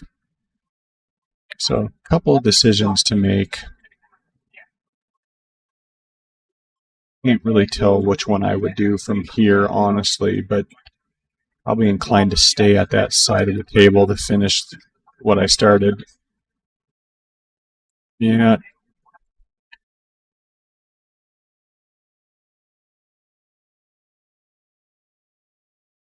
So Gracie now has an opportunity.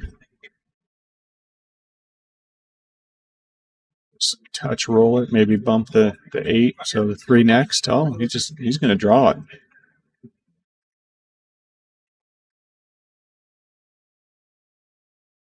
Down 2 rails for the 3. Oh, got it too hard.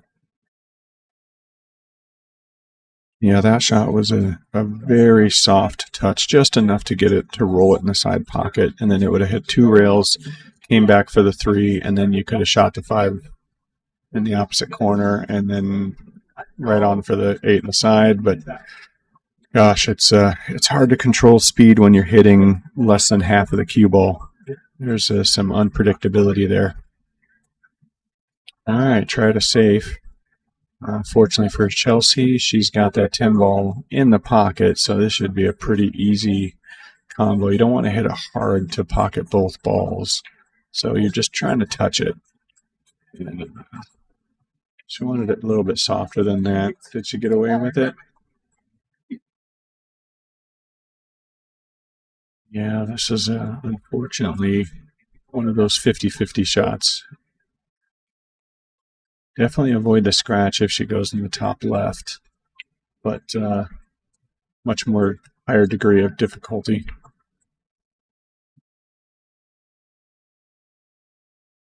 She got there. See what she does here. Either hold it or get behind the 5. So I'm a big fan of pushing it with top, and it slides behind the 5 and out by the side pocket. But I think that 3 ball is blocking.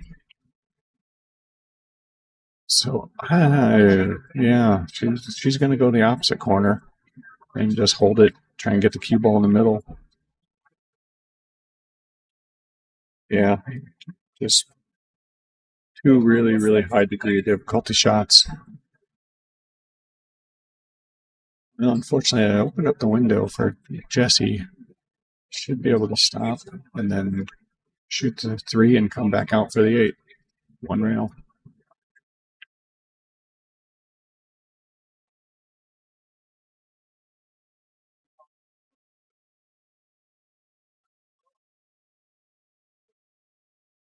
Like that.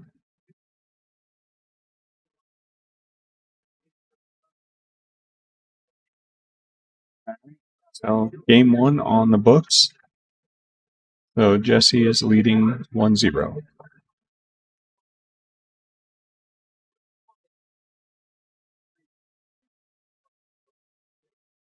And the tournament director has stepped away so he could pay Devin. So once he gets back, he will update the scoreboard. So bear with us right now. The score is currently 1-0 with Jesse winning the first game. And Jesse is now racking the second game. And they are using the Taum Max rack with Burns Billiards written on it. And don't forget to like and subscribe to the channel. He's trying to build his viewing audience and subscriber count. He definitely plans on doing more tournaments. So far, this is tournament number 2 in the books, and everything's been running super smooth. The $5.99 tournament went till almost 8:30. This one's obviously going to go a little bit longer. The games tend to take a little bit longer with the $4.99 and under as opposed to the $5.99 and under, so it was no surprise. But the Paddy's closes at 12, so it's 10:42, and we're going to try and get all of this wrapped up before midnight.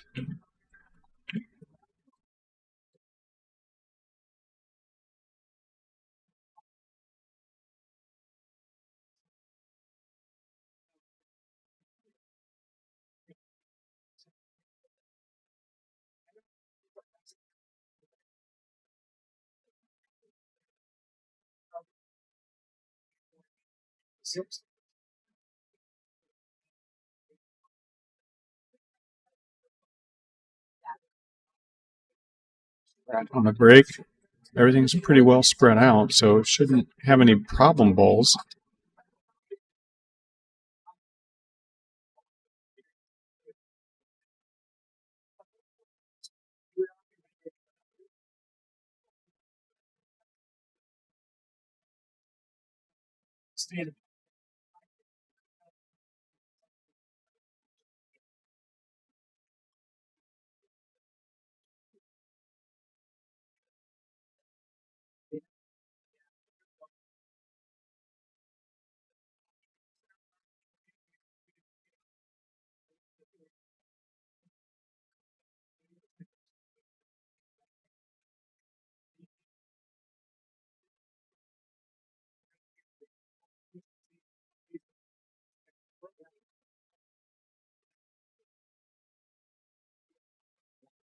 Here we go. One ball. Nice drawback for the 5.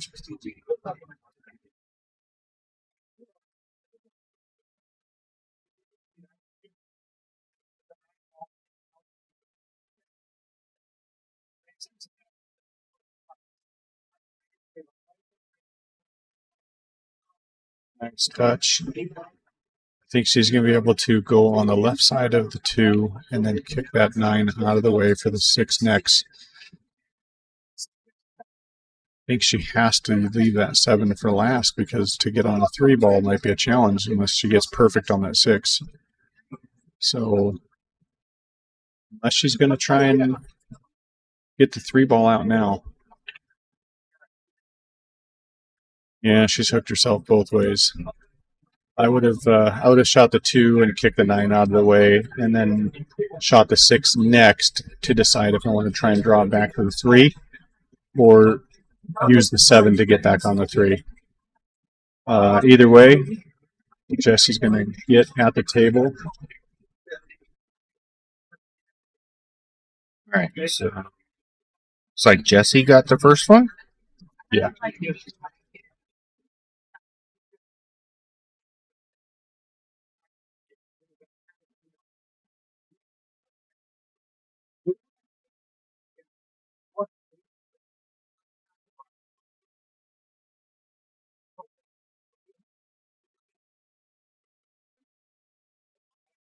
Oh, well, the good news is we really didn't leave her with a whole lot of options. The really shot she has is a 3 bank on the side, but does that, she definitely breaks out that 9-6 issue. Oh, she missed it. Good shot. What a shot. But no love. She did No. not get any love. Cue ball did not reward her for that shot. I thought she was going to hit the 1 for sure by doing that. Again, the angles up here versus on the table. Yes. They're a little deceiving.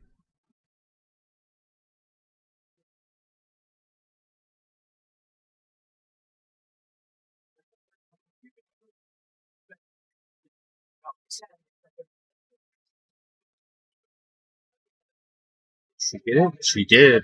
That was Great a good hit. Great hit.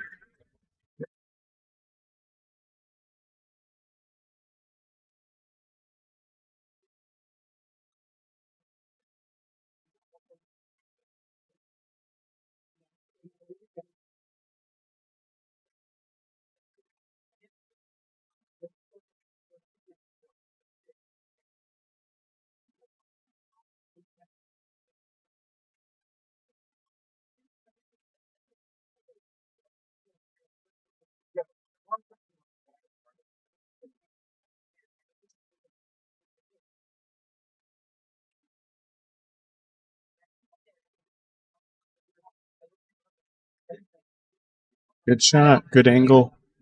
Looks like he's going to take. Yeah, good Yeah. choice. Okay. I didn't know if he was going to do that or the combo. Yeah.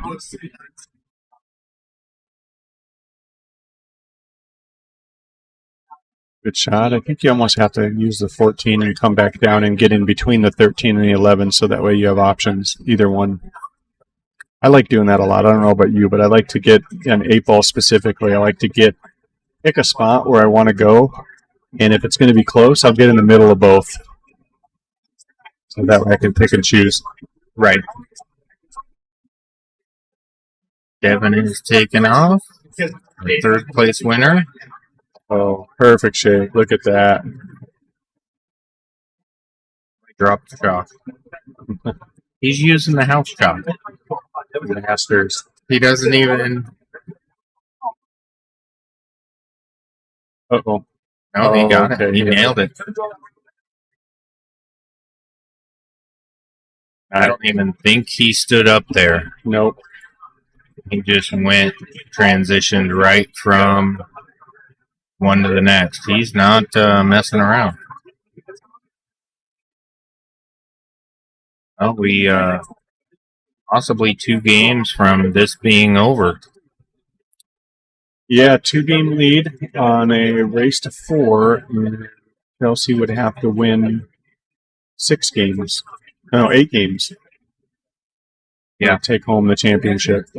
So, guess he only needs 2 more for this set. If he fails this set, then he would need 4 more on the next one. So, still anyone's game. Race to 4 is a short race, and as you know, anything can happen in 8-ball. Yes, it can. And she didn't use the max rack again. It was back to the house rack. I thought that was...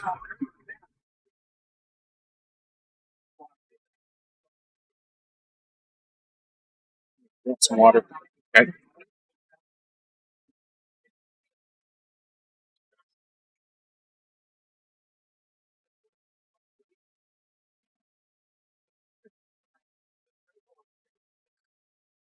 So let me know what you guys think.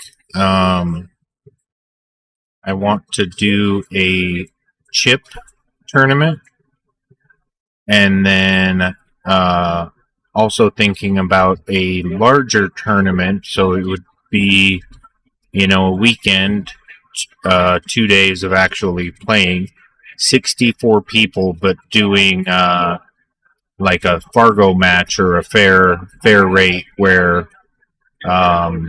it's open to any Fargo, but the higher Fargo players against the lower, they'll have to win more games. So let me know what you guys think of that, because we will be running at least 1 tournament a month. So, and what do you think of that, Josh? As a higher rated player, because in league there's a handicap, and some of the higher teams grumble about it, but like a fair match or a Fargo match where, if it was you and I playing, I'd probably have to get to 2 and you'd probably have to get to 5, somewhere in there. Yeah, I think I'm a big fan of the Fargo fair match system, unless you're playing in an open tournament. If you're playing in an open tournament, then I don't think there should be any Fargo fair match. But if you're doing a monthly tournament like this, I love rated tournaments, like capped, or Fargo fair match. Okay. So if you cap it, obviously you miss out on a fair amount of audience. But I think we have enough players here on a capped tournament that you can fill a tournament either way. Right. If you have a Fargo fair match, then I think you're going to turn away some of the higher rated players where they say, wow, I don't want to play you, Jason, when you only have to go to 2. Right.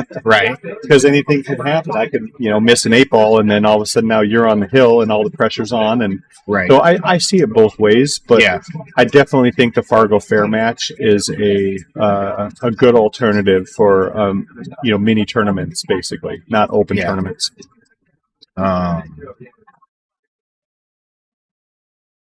Like when we had the memorial here, that was open to anybody. I don't think I don't know that there was anybody necessarily that stood a chance against Blake Baker. You know, and that's so that's the part that I have seen. I've seen the players under 500 Fargo tend to opt out of those tournaments because they feel the same way. They're like, well, I'm just donating my money. Right. But then you have other players that are under 500 Fargo that say, hey, I want the experience. I know I'm not going to win it, but I want to play against these high-rated players so I can learn something. So Right. I see it both ways. It's definitely a preference, a player's preference. So I think maybe if you did a mixed, the beauty thing is on one tournament a month, you have the option to do a Fargo Fair match. You have an option to do a cap. You have an option to do a 10-ball tournament or a 9-ball tournament, 8-ball tournament. I mean, you can play around with various things to see what the max participation might be and what the feedback is. And you might get a really high favorable response from everyone because they like the variety. Yeah. And that's what I'm a fan of is when you have variety. That's why I like going out to Legacy for their 10-ball tournament because it's something different. Right. I love the Paddy's tournament here every Wednesday. Yep. So it's fun. I definitely think the Fargo Fair match is tried and true. And shout out to the Legion. I love the Saturday tournaments out there. Absolutely, they put on a great tournament. And I will say the tables out there, like, it seems like the pockets are tighter out there than they are here. So here's where it could be the difference. And when Paddy's got the tables recovered, the balls in the corner pockets are more accepting to fall in with newer cloth. So that's might be where you see the difference. I might have to bring something and measure the two. I think there is a difference. Okay. I think those ones at the Legion are very thin. They don't open up at all. They just go straight. And the other thing you can look at is measure the shelf. So the cut of the pocket itself. Okay. I do notice that one table over there at least has a much deeper shelf. So if you look at all these tables, you can tell which one has a deeper shelf and which one has a more shallow shelf. The ones with the deeper shelf, those are the ones that are going to play a lot tighter. Okay. So take a look at that too. Gotcha. So you see the cut. So if the cut is down halfway here, now you're going to rattle that far. Where if the shelf is shallow here, it's not going to rattle when it gets past that point. Right. It'll just fall. Yep. And Chelsea, Jessie played a safety, and she went for a hit on the 8 and did not get it. So Jessie's got ball in hand and a pretty open layout. Now, what would you start with here? I think you have to go with the 5. You have to. And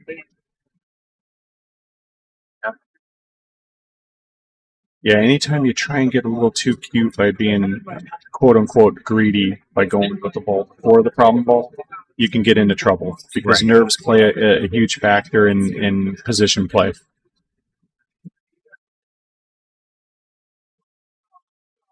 I would have shot the 6 next, so I think that was good call. Yeah, the 2 goes by the 8, right? Right. Okay. Yeah. Yeah, I think you got to shoot the 2 next or the 7. Yeah, one of the two. I agree with you on the 2, especially with where he ended up. Yeah, this is a delicate shot. Puts him up with a little bit of touch of left to come back to the 7 or 3. That's what I was afraid of. So if you put top left on that to come back, then sometimes you can bump the 8 and knock it into the path. So, a 7 doesn't go.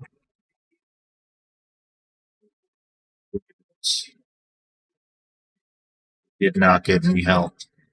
Looks like she's on the board.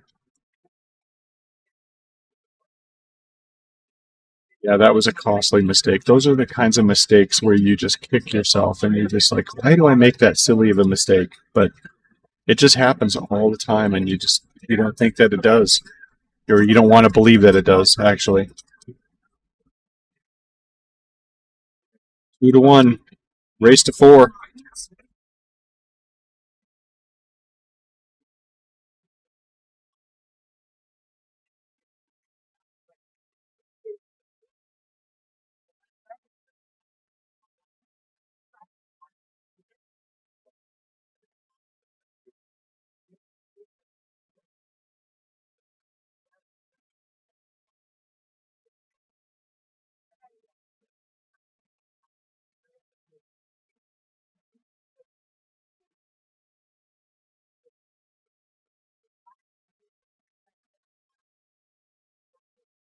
All right, so Jesse's getting ready to break rack number 4. He's got a 2-1 edge using the maxed rack from Bones Billiards.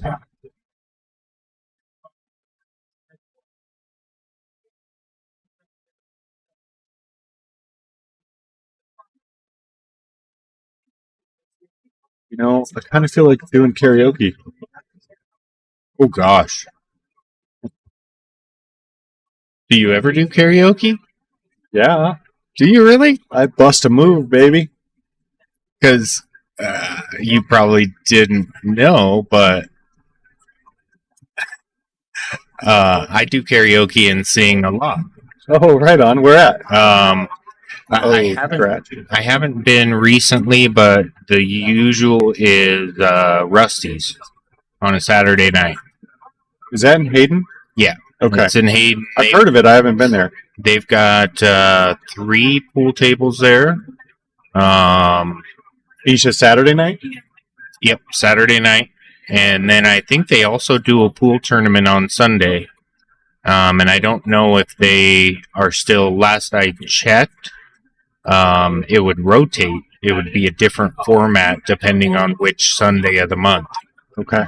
So, yeah, speaking of pool tournaments, I know we've talked about the Legacy, we talked about here, we talked about the Legion. The Falls Club has a great pool tournament on Sundays at 2 o'clock. Lots of competitive players show up there. And they got 5 valley tables that were converted to like the Diamond Rail package. So they playability wise, they're excellent.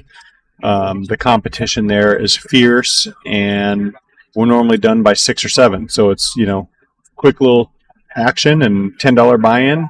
But they do karaoke on Saturday nights, I heard. So I was going to try and sneak in tonight, but then I got busy doing the commentating. yeah, we'll have to plan a karaoke night pretty soon. All right.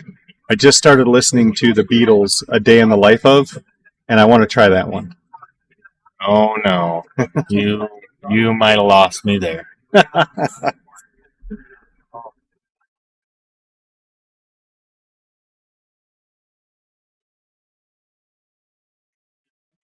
Really nice touch on that 6 ball. So she's got that 4 ball, but she's a little tree-topped on that 15, so makes that shot a little bit more tougher. Oh, you know what? There's no problem there. She's jacked up over it. She can reach it just fine. So great touch, and then she came back down. Perfect speed to get in there for the 7 to cut it. What a shot. That is not easy to do under the pressure. So she's got a couple options. She can either hit the 7 and then come off the rail and bump into the 12, or she can just hit the 7 and come back 2 rails back and forth for the 8. Oh, she decided to bank it. Interesting. Well, that was a heck of a try. I'm a personal fan of cutting over banking when I have the option, but neither one is necessarily right. It's a player's preference and how comfortable you are with the shot selection. So, Taking off? Yeah. Yeah.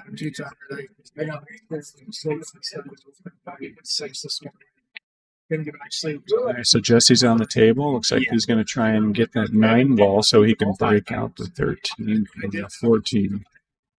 And he missed it. But worst case scenario, he scratched.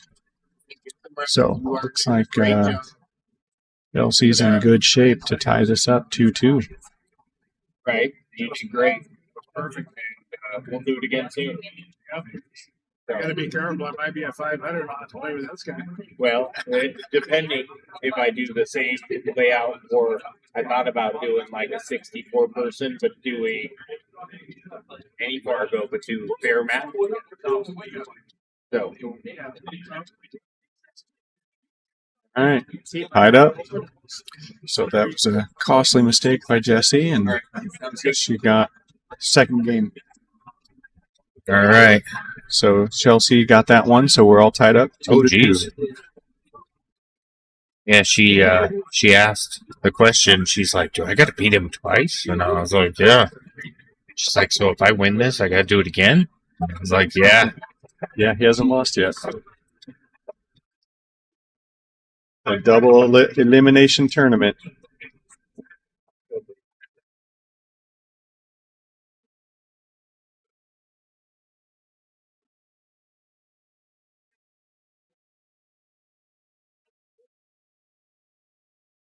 $11 now. Have you given any thought to what happens if it goes to a second set?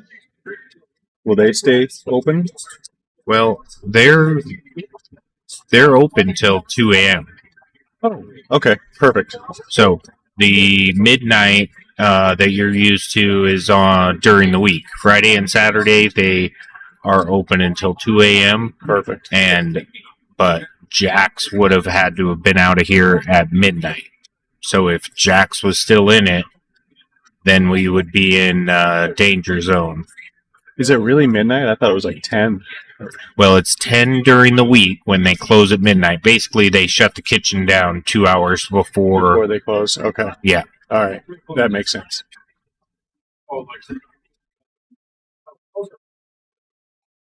That would explain why Dominic is able to play at the Legacy for his late, because they don't close down the kitchen. Right. Okay.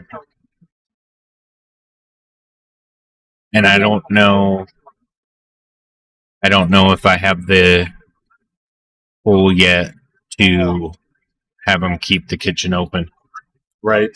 Yeah. I'd start ordering food at like 11:50 and 11:55. Yeah, for one player. Right. Yeah, or 2 players. Yeah. Yeah.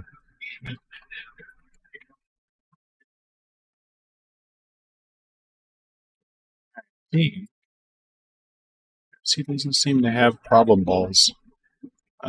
Once he gets past that 2 ball, he should open it up for the 4 in the side.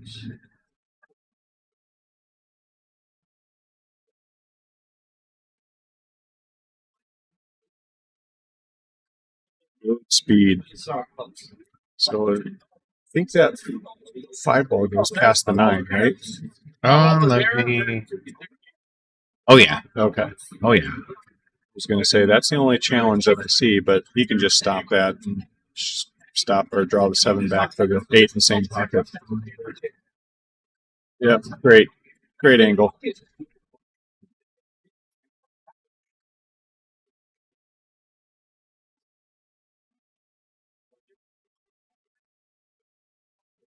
All right, Jesse is the first to get on the hill. Now it's his break. He could potentially break and run to finalize the tournament.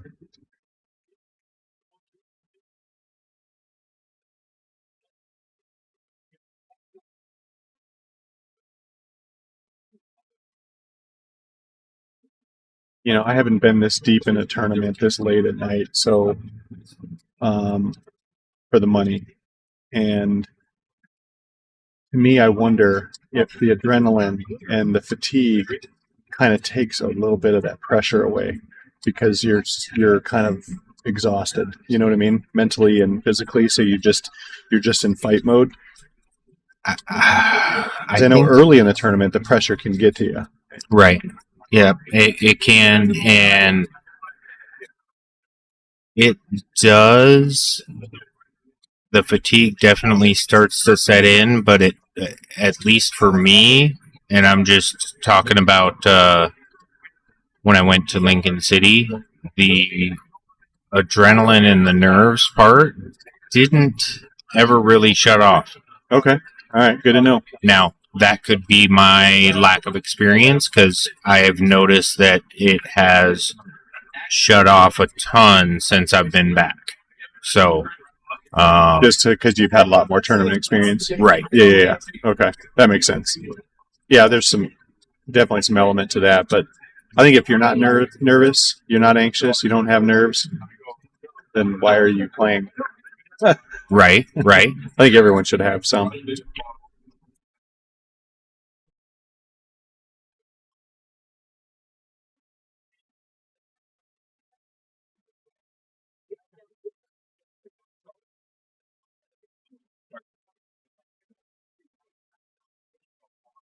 Well, that's over here. It's getting late. It is getting late. And thank you for what in the world? Yes. Jesse was using that rack wrong.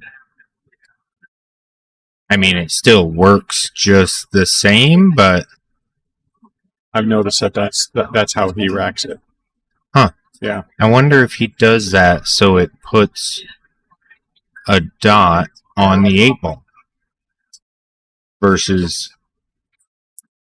the other way, the 8-ball is just in between them. It's interesting. Yeah, I noticed the Town 10-ball rack. Mhm. Someone turned it upside down and used it that way, and I was like, "What the hell?" And it was actually Jerry. She's like 82 years old, and I was at the Falls Club, and she did that, and I'm like, "Oh my gosh, you learned something new! I didn't realize these were interchangeable." So Now, some you can't turn. yeah, Certain ones, if you try to turn it, I've done that, and it wasn't working. It wasn't holding the balls together, and I'm like, what is going on in it? I had it turned the wrong way. yeah, I had an old Magic rack from like 4 years ago, and now they have the dot on the white dot that shows you the top. Oh, But now okay. it's easy to identify. Well, the one that I had didn't have that, so I noticed that the where the balls are placed, the holes, if they were symmetrical on both sides, then it was in the proper spot. But if you turned it any other angle, they were not symmetrical, and it didn't hold the balls as tight as the proper way. Yeah, And I had no idea. I'm thinking it's a triangle. How is that even right. possible? Yeah, But it did. It worked that way for me. bizarre. Yeah.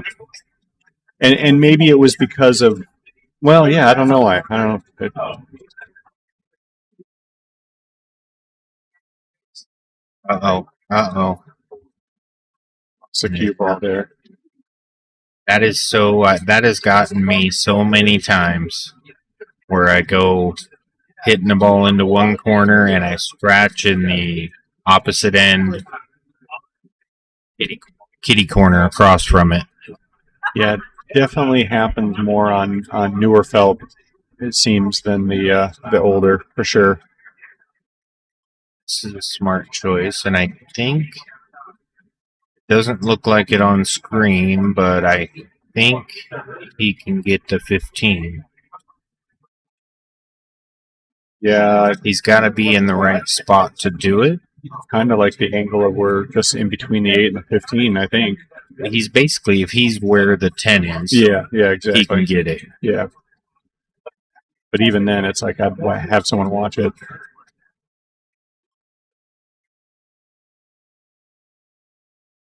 Oop. You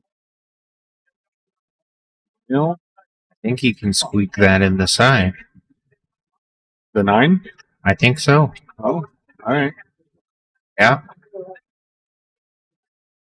Again, only because I'm looking over my laptop and looking down at the table. Okay. Oh, Oh, it wanted to. It wanted to did. fall. Wow. Like fucking maybe should walk. She's got a challenging layout here. Yes. This is not easy.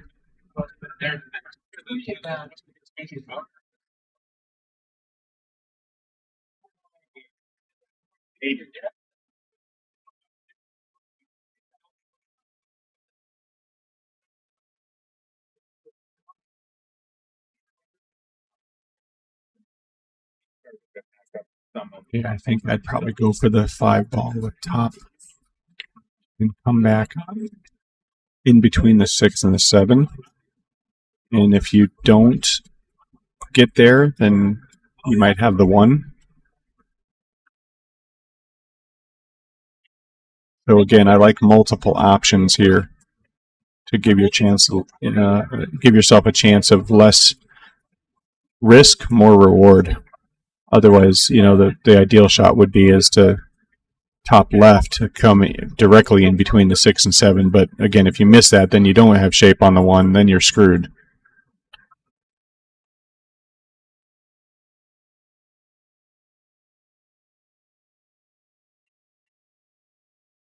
You opted to go for the draw shot. Got a challenging decision here. Probably needs to go for the 1. She did knock the 10 out, so that helps her a little bit. She could hit the 4 now, get that 9 out of the way, because at that angle, I think he'd be forced to bank.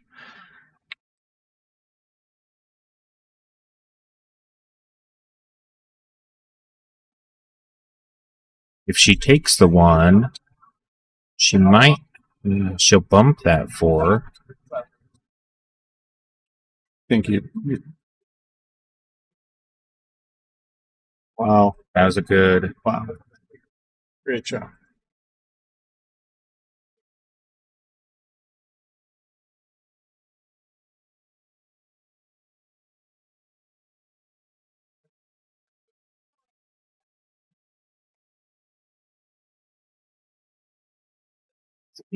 Just.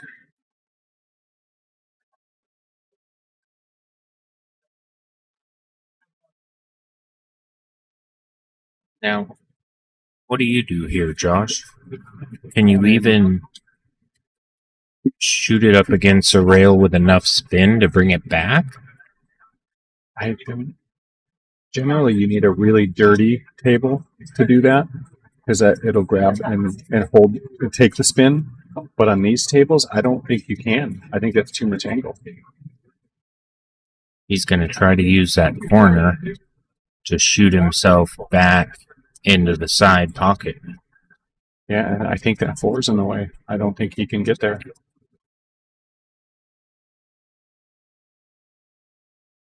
It's almost like he needs to. Well, then the 7's in the way, trying to go 3 rails. So interesting.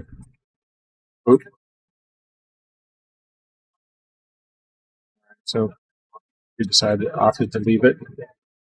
You bumped the 7. Probably helpful to her. Mm-hmm. Now he got the 8 first. Well, he got a little fortunate there that he blocked her pocket. So yes, that was huge.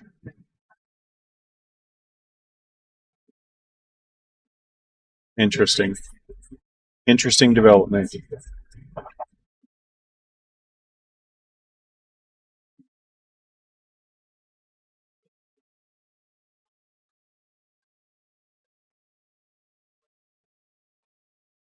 he tries to draw this, he could knock the 6 into the 8 and make the 8. He's not going to touch it.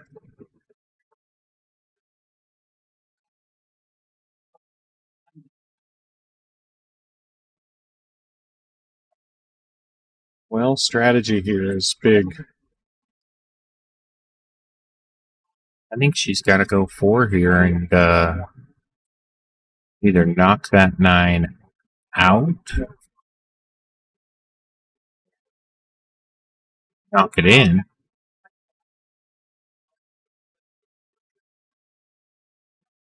Safe.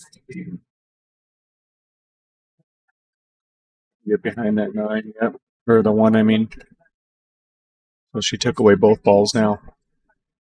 So you can definitely use the one rail bank. Yeah, or he Or can kick, just I mean. could just jump too, but for the 15 at least. But yeah, it looks like he's gonna go one rail. Yeah, Try to get the 9. I like that because it gets natural shape on the 15, and then hopefully you get it hard enough to where you can use that to break out the 6. But that's not a great shot. Oh my Goodness! I don't think you can hit it any closer than that and No. not make it. And it was a good hit. It was a great hit. It was, Yeah. Yeah, but see, at that speed right there, that's what I was talking about. Even if he would have made it, he would have been so far underneath that 6 ball that even if he made the 15, he would have had to come up and back and bank the 8. right. I'm a big fan of trying to knock him out. Mm-hmm. But I've also been bit in the ass by trying to do that, and then all of a sudden now I'm underneath the 6, and I didn't get it, and now I have no shot at the 8. Right. So the smarter play probably is to just take your medicine and take the bank. Yeah.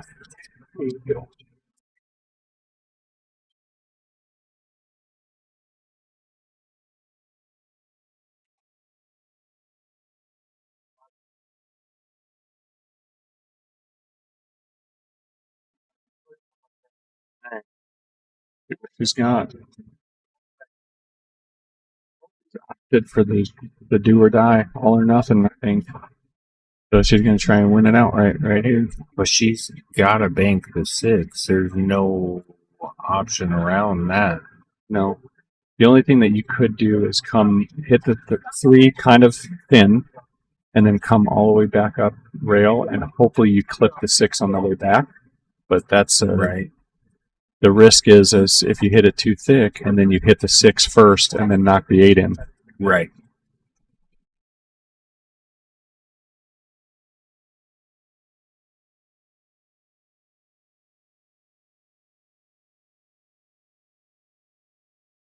This is a tough decision. Wow. Oh.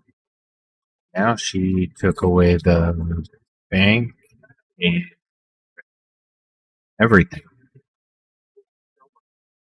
That 6 is frozen. She can still have to hit a rail. See? That's Jesse's error right there for not having someone watch that hit. Right. Because I believe that was frozen. I think it was too. At least from our angle, it looked it. Yeah. I didn't get to glance down there.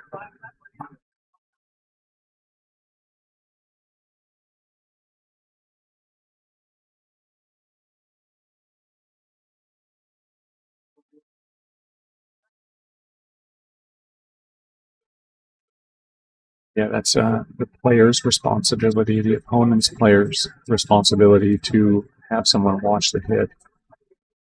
It is. But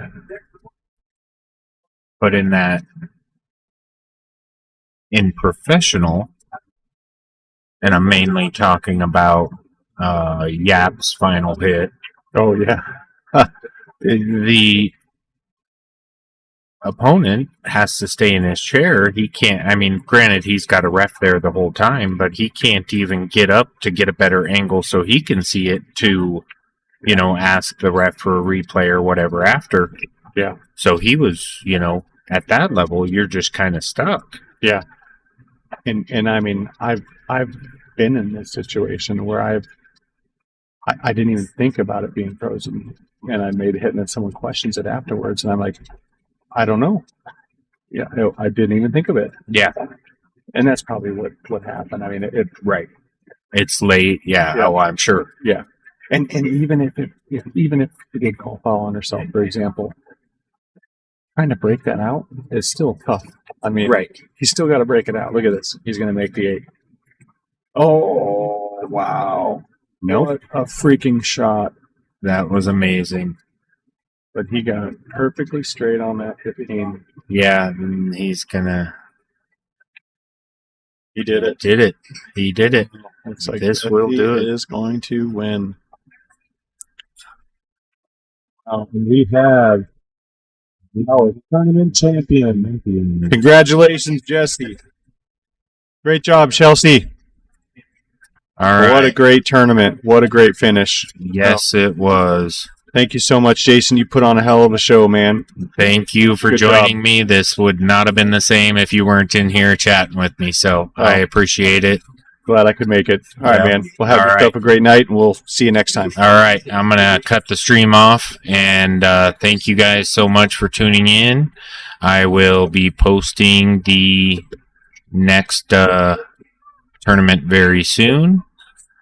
And we'll figure out what date we want to go with.